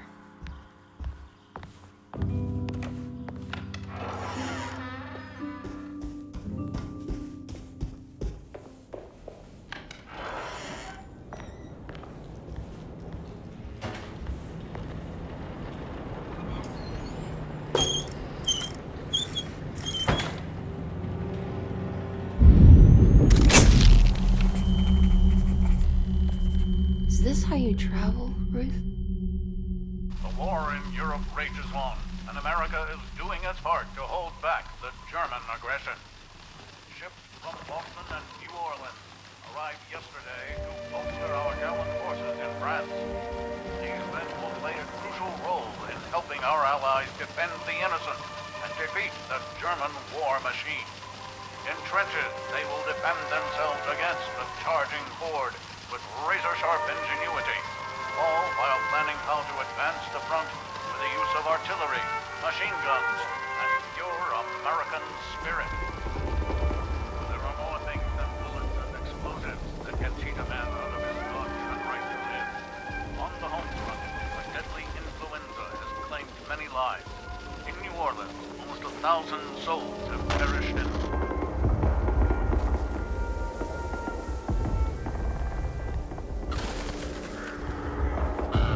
I'll find you, John.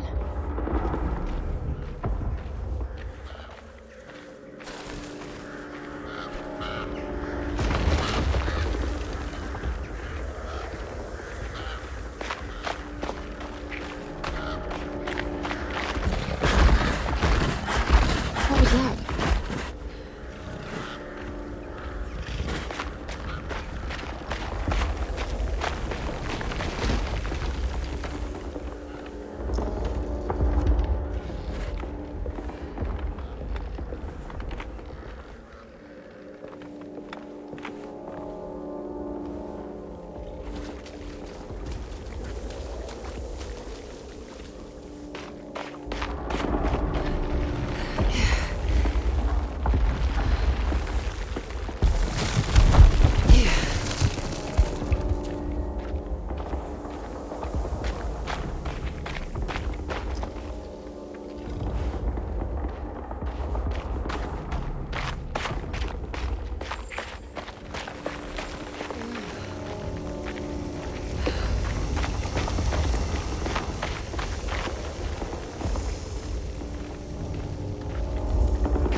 John.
God, I thought I was done with you.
Yeah.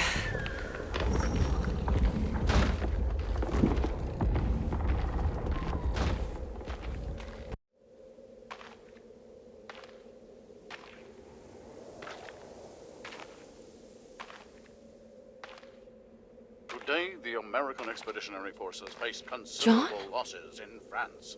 The brave men fallen on these John. Elysian fields will forever be Oh, remembered as John. defenders not of just Europe, but the world. What's the matter, Emily? President Woodrow Wilson spoke to our I can't do country's this. war widows, asking them to stand tall What's the and matter? remember their husbands. I can't take you dying again. Speak of them proudly and remember I'm them still fondly. hurting. What's the matter, But Emily? the war effort in Europe is not our Your death was just so... death numbers on the home front are on the rise due to the deadly influenza known as the Spanish flu. The New Orleans City Council decided to open yet another emergency hospital in the old Derceto plantation.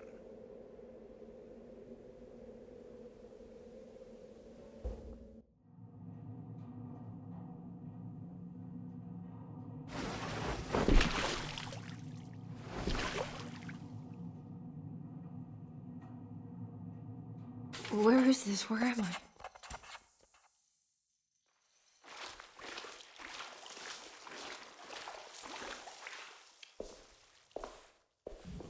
I need the key.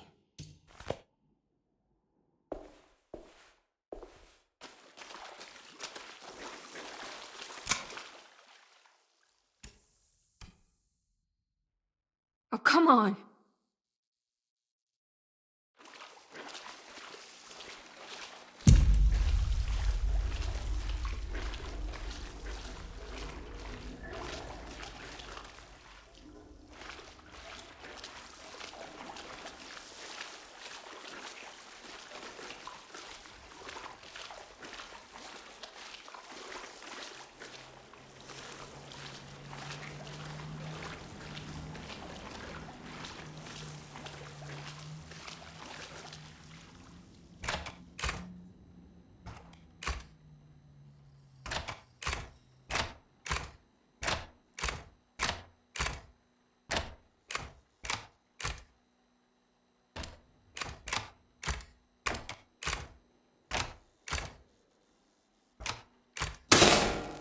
That's better.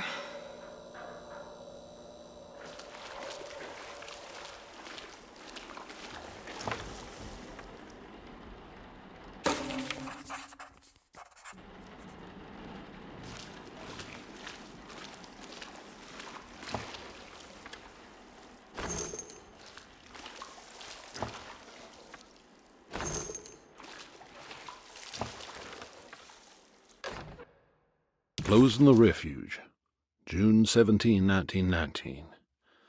It is with a heavy heart that I must declare the Derceto Refuge to be harmful beyond saving. As an emergency hospital, we have over the last 2 years treated hundreds of patients suffering the so-called Spanish flu. Unfortunately, our mortality numbers are unforgivable. While the influenza in itself was often successfully treated, many died of fungal infections and sudden acts of violent madness. In order to dismantle the refuge safely, building engineers will survey what parts of the house are especially contaminated by the peculiar rot discovered by Jean-Baptiste Tabois. The rot is believed to be the main perpetrator in spreading the deadly fungal infection, but also the cause of the incurable madness. The most afflicted rooms will then be sealed permanently to create a cordon sanitaire. As the dead seem to exacerbate the spreading of the fungal infection, all bodies that can't be cremated by tomorrow will be forever entombed inside Derceto's sealed section. The refuge was never meant to be permanent, and as the influenza epidemic seems to be in decline, it stands to reason that we shut the facility altogether. Many brave volunteers have helped for very little pay to treat those in need for almost 2 years, and we are forever in their debt. All surviving patients will be transferred to other medical facilities around New Orleans as soon as possible. At the end of the summer, we should be able to leave Derceto to recover. Dr. Isaac Herbert.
What's that?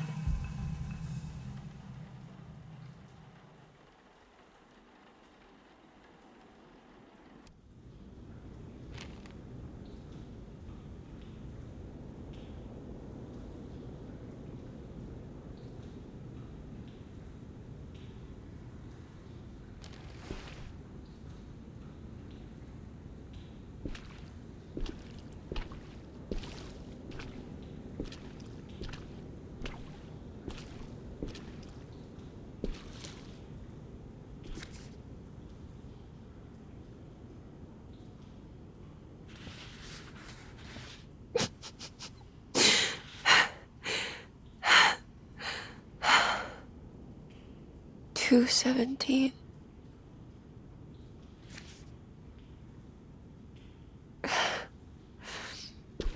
Oh, John. I didn't know this is where you would end up. I didn't want to know. I stopped visiting you because I couldn't stand the indignity of your awful illness. I was ashamed of you. Ashamed of myself. Forgive me. Please, John. Let me go.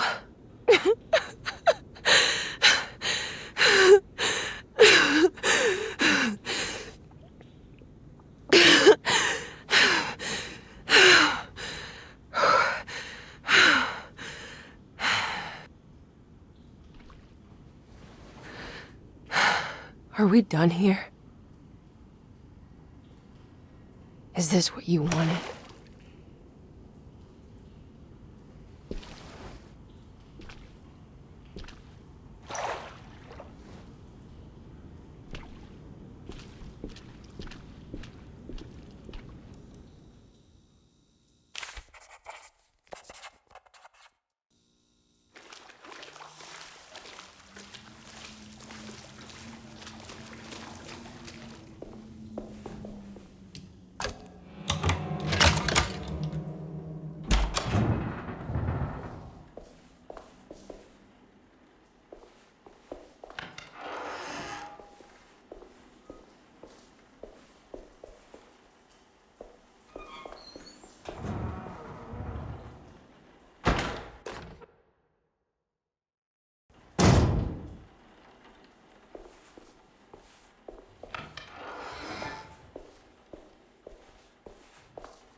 Radiography.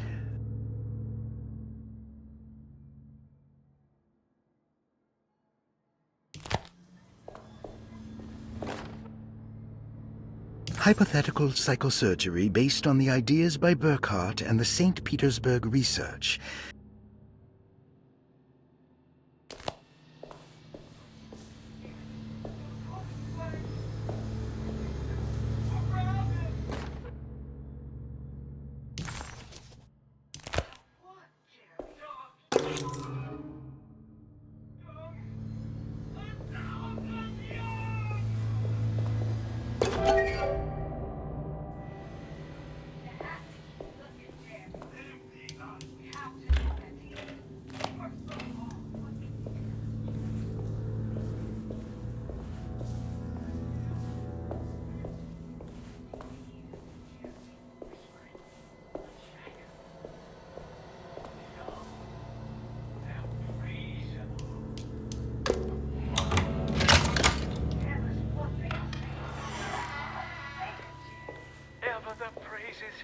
abundance to the black goat of the woods.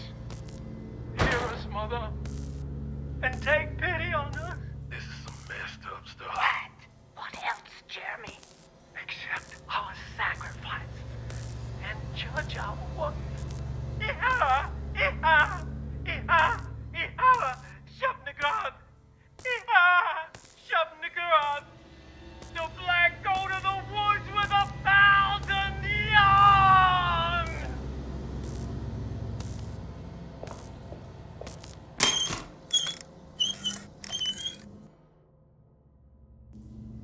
What's this?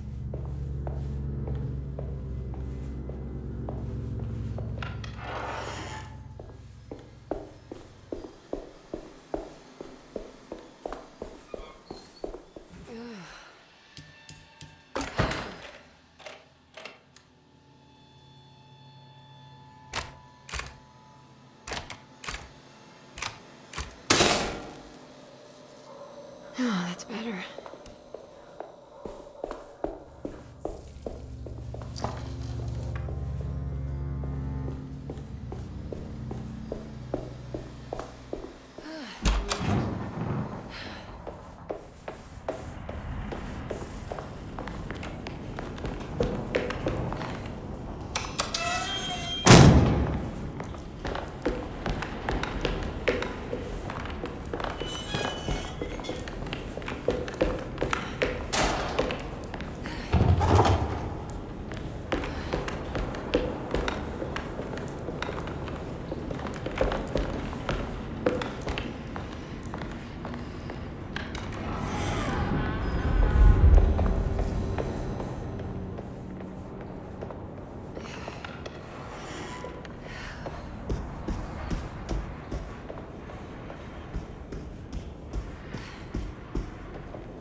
There's something missing.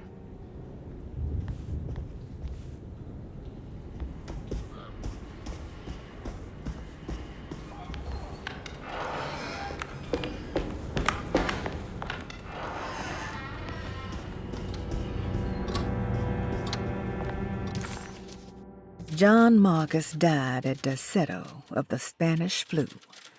Emily stopped visiting him because she didn't want to see him waste away. She adopted a lie because it felt better. Emily hated the pathetic man that passed away in Derceto, but she was very proud of the man she made up. A man who died a martyr in the trenches of France. This must have been the true trauma that the dark man specified in the contract. But why was it Emily's and not Jeremy's?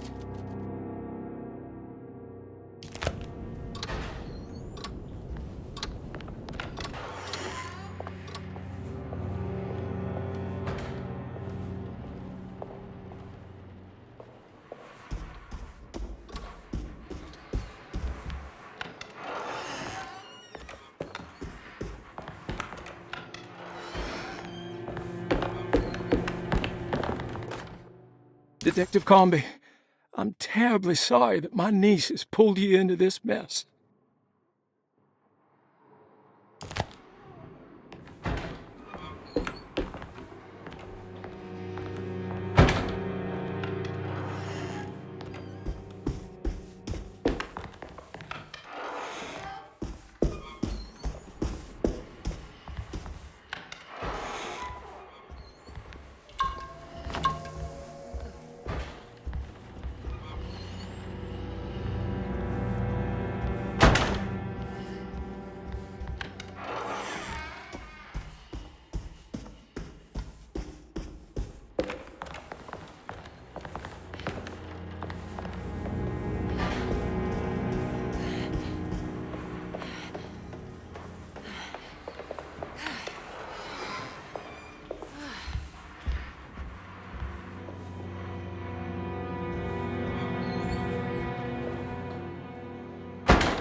this light.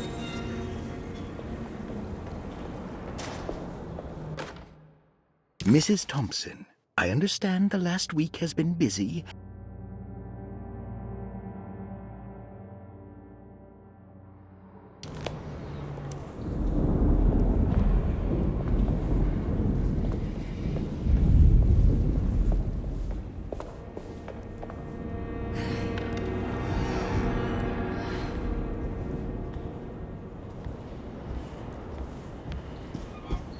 Doesn't know Edward is the dark man's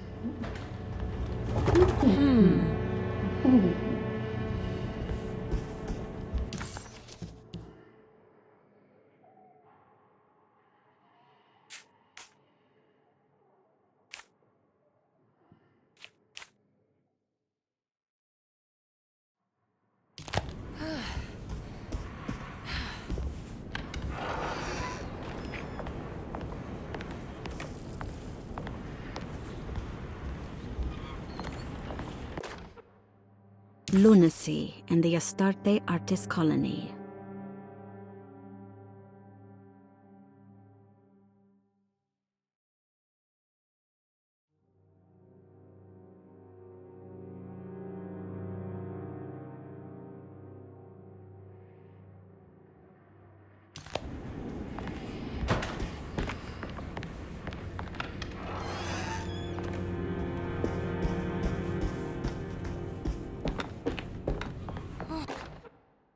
We must have faith that Jeremy's pact with the Dark Man is a bluff.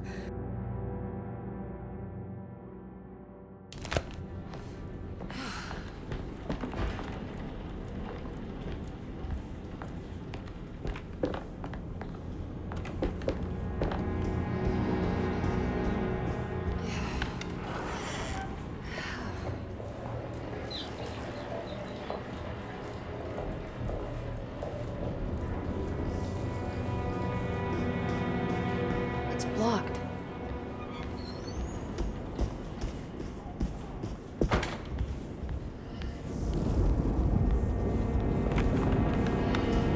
I don't want to run into the orderlies right now. I should find another way.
Brother, I need you to trust me.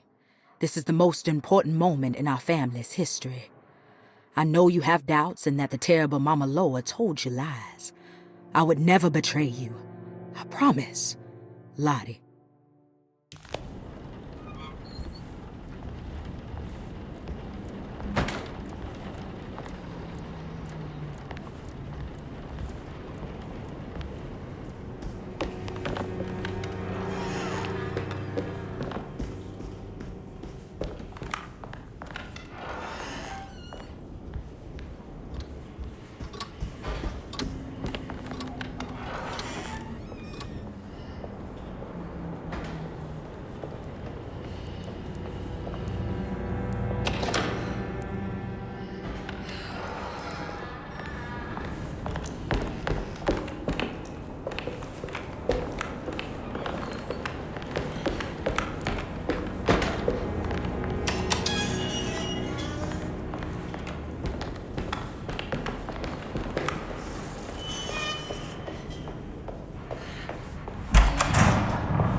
I guess I never got a chance to look around this place.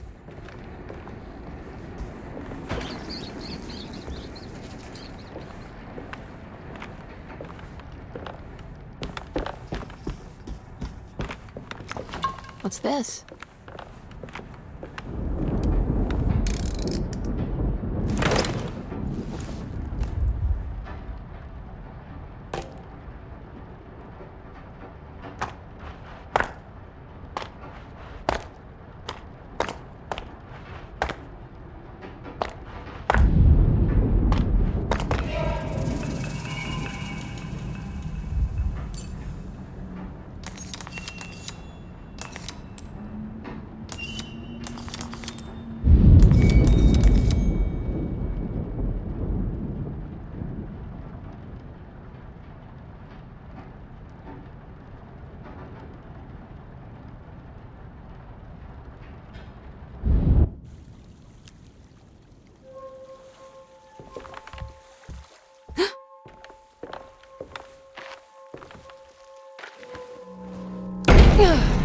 This feels familiar somehow. Hello? Is anyone there? Jeremy, where are you? I'm stuck in the mud and the fire's taking me. Jeremy? Can you hear me? The motor is dead. I can't do anything more. Hang on, Jeremy. I'll get the boat running. I'll get you out of here.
The boat is run aground, crashed right into the bayou.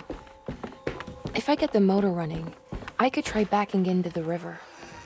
Jeremy, where are you?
I can break this, I just need something to hit it with.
I think it just needs fuel to run.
Are you ready to tell me? What's happening? I put a rope around my neck, and then I strangled all life from my heart. Uncle! Are you under the impression that you died? Yes. No.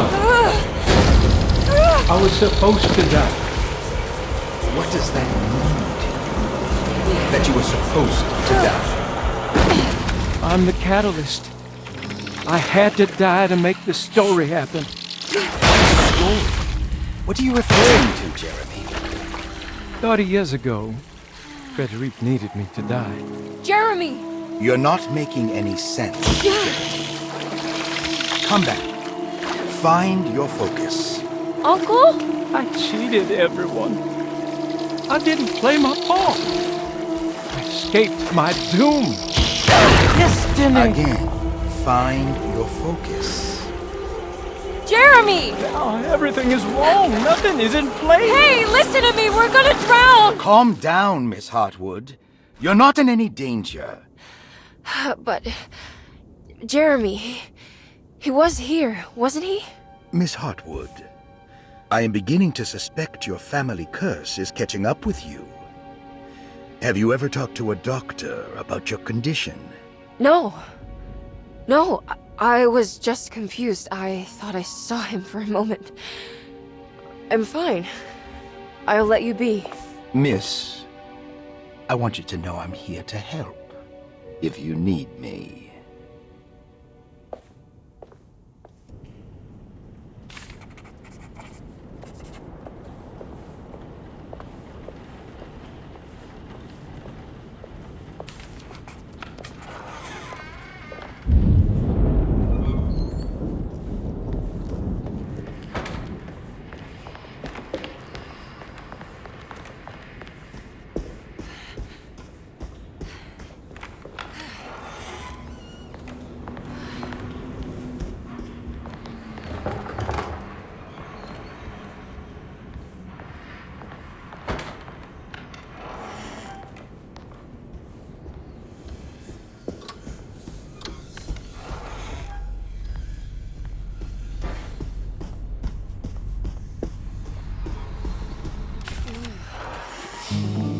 Miss Hartwood, lock the door, will you? I'd rather not run into dear Dr. Gray if I can help it.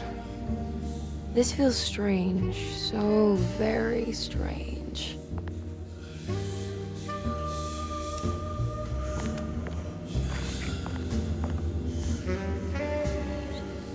You okay? This place? It's like something from my childhood.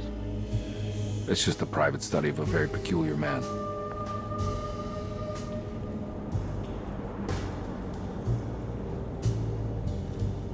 I think this is it. I'm properly mad. You should be. Dr. Gray's playing with fire. Derceto's a powder keg of loonies, all ready to play their part in a murderous cult.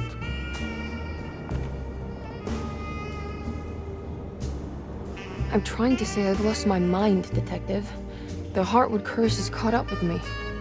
I'm sure you're exaggerating. Try to focus on whatever you've been doing. Right. Breaking the Dark Man's contract. Does it even matter anymore?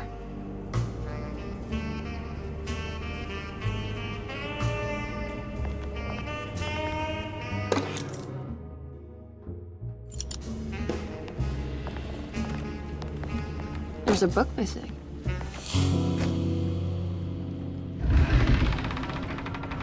A secret door. Looks like it. Careful.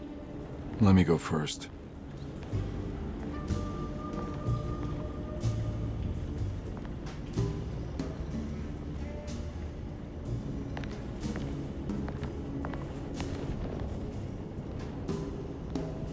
Now we're talking. Great job, Emily.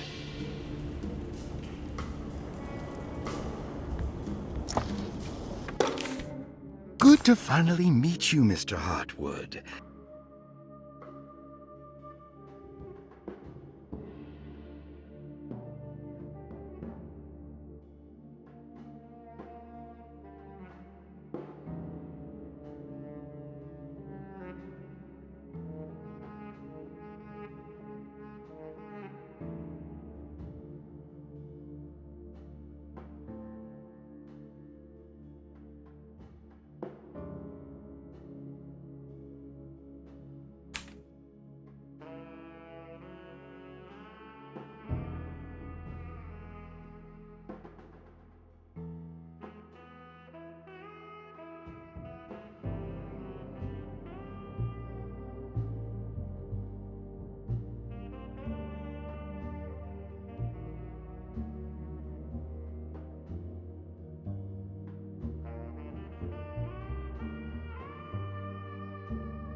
This has something to do with the numbers for the talisman.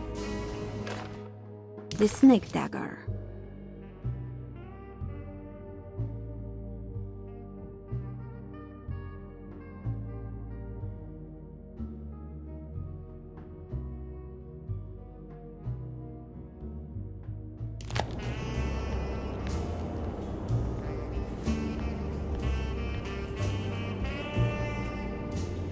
Found anything?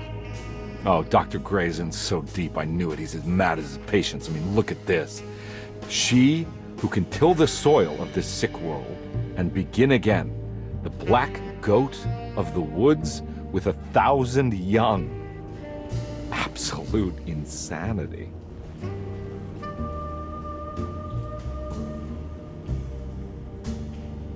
I have the strangest sensation that this is somehow Jeremy's room. What? No. This is Dr. Gray's private quarters.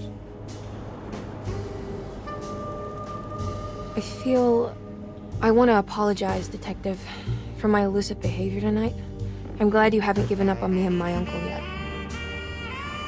You got nothing to apologize for. In fact, you've been out of my hair for most of the evening, you're self-reliant, and you've been helping with your own particular brand of investigation. As far as I'm concerned, you're an exemplary client. Thank you, Edward. Mr. Carnby.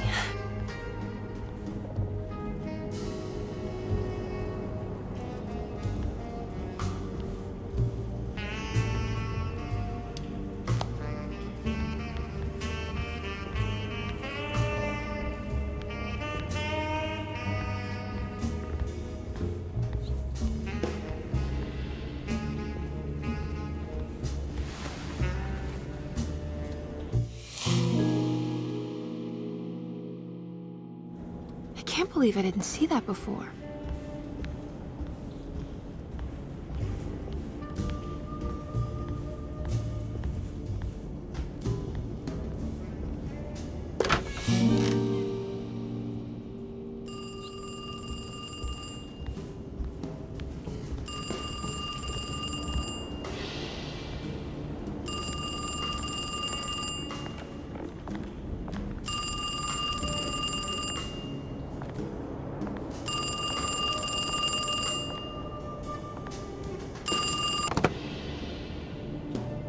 Hello? Who's there? Jeremy? Jeremy is with the Dark Man. You can't save him. Jeremy is with the Dark Man? Where? Who is he? What is the Dark Man? The Hartwood curse. He will come for you too.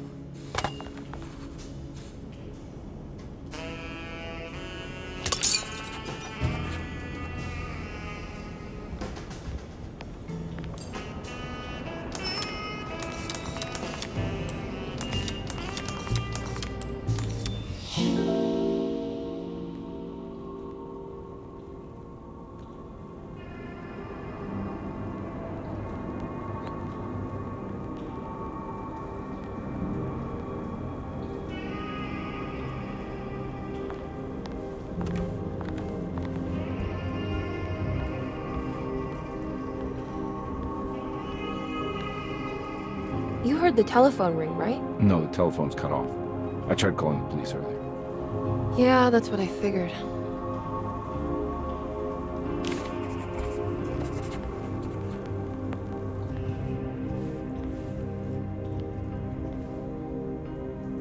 Hey, Mr. Carnby? What? Nothing, right? It's a closet? That's right, Detective. I'll see you later. I have to finish this. You're going inside the closet? I know what it looks like, but I can't explain it, much less justify it. All right. You do what you have to do, miss. Goodbye, Detective.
talk about this.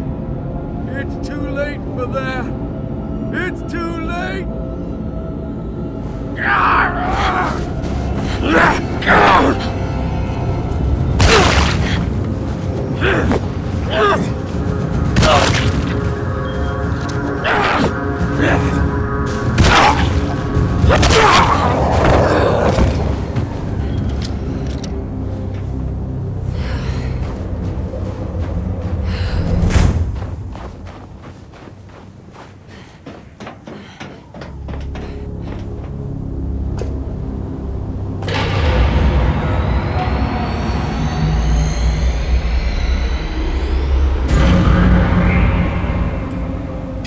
Man is going to be in the middle of your existence, Jeremy. At least set everything in order.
I did everything you wanted to break the pact. What else can I do?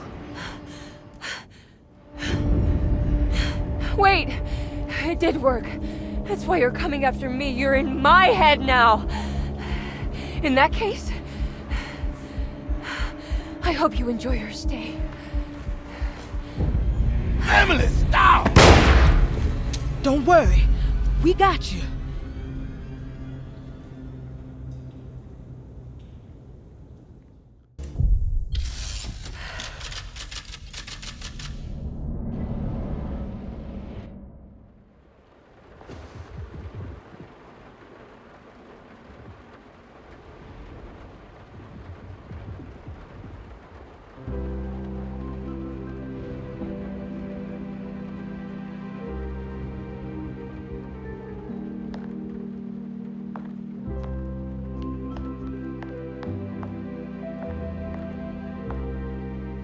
you alone? Or is he in there with you?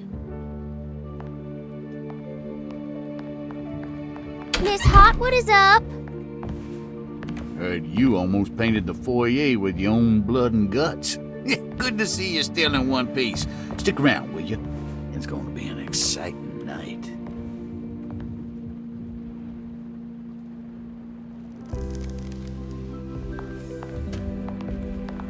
Good to see you made it, miss.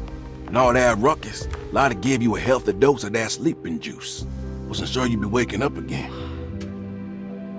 What happened? You had a psychological breakdown. Tried to shoot yourself. Sorry for the manhandling, but we just wanted to save you. You also stabbed Jeremy in the eye. Is he alright? He's a little strange, but everything else is back to normal. Really? I broke the pact? I don't know what you did, but it worked. Let's see you standing up, miss.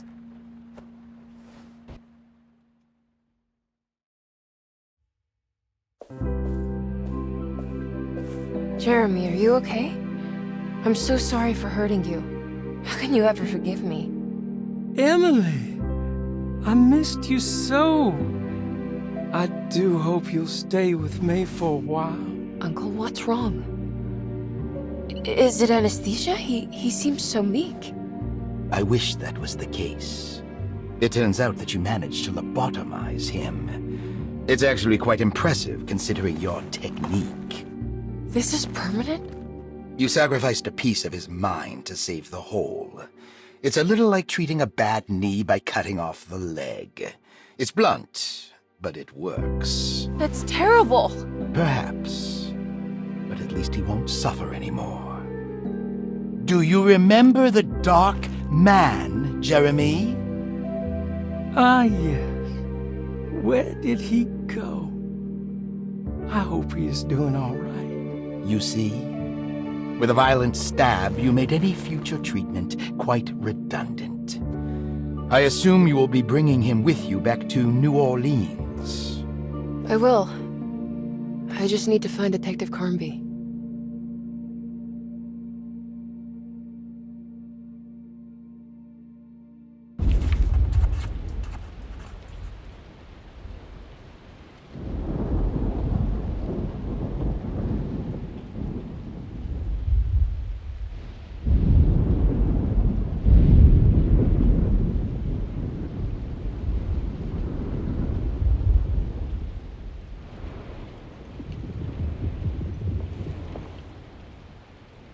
I'll be back soon, Jeremy. Then we'll go back to the city. How fun. I do like riding in the motor car.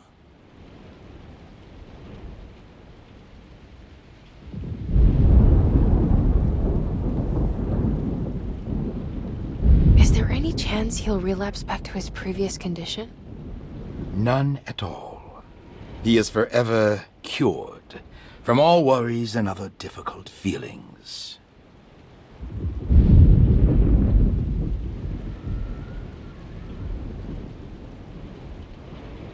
Have you seen Detective Carnby?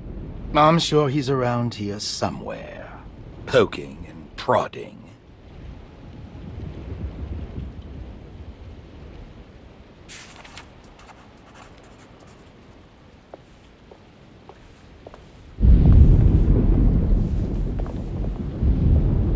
Well done, Miss Hartwood. You officially made Derceto the dullest place in existence again. Oh, thank you. Happy to be of service.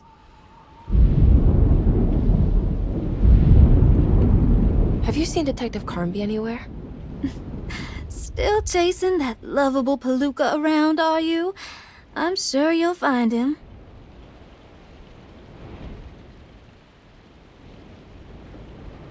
Can I write to you when I get back to town? You are too sweet, Miss Hartwood. I'll look forward to reading all about your tedious routine.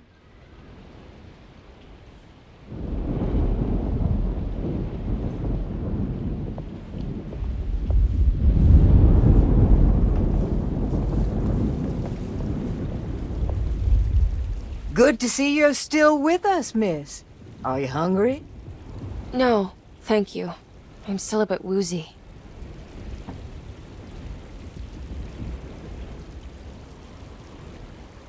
Ooh, is that gumbo? I make it every year. We set up a little feast by the wishing tree and start a new year together.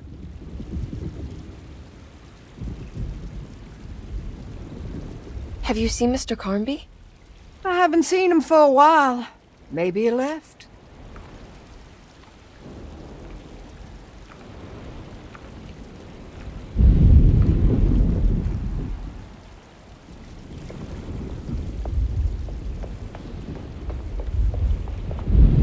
Looks like a storm's coming. Radio says it could get real bad. Floodings and such.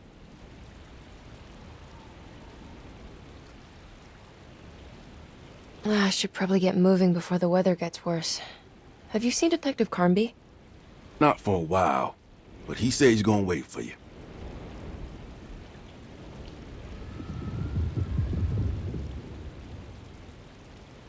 Take care, Baptiste. You too, Miss Emily.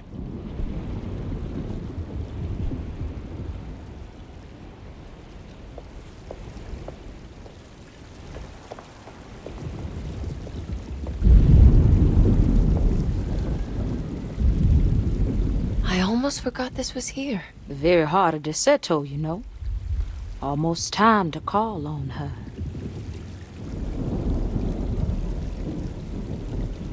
What is it that you do? Is it like the voodoo rituals you read about in the papers? I don't know, miss. I never saw one up close. My family has always been suspicious of the hoodoo.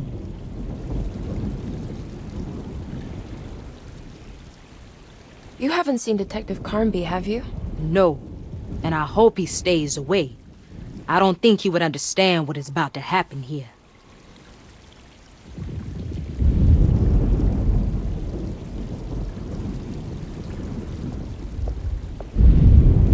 Do you know what's about to happen here? Just a little ceremony we do each year on the eve of St. John. We raise our glasses to the old wishing tree here and ask for a better year.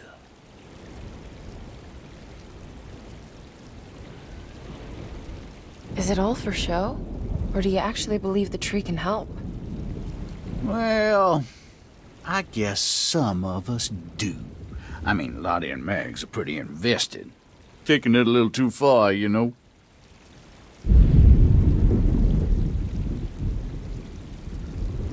Sounds like you might be in a cult. Yeah, I can see how you think that.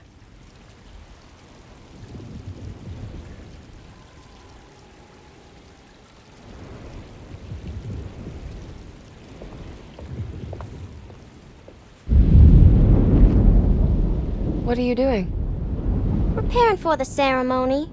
This time she will come. I'm sure of it.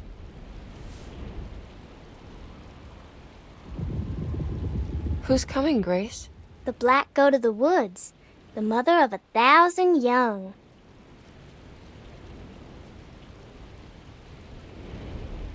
I hope you find what you're looking for, Grace. Whatever it is that you need. That's a terrible thing to say.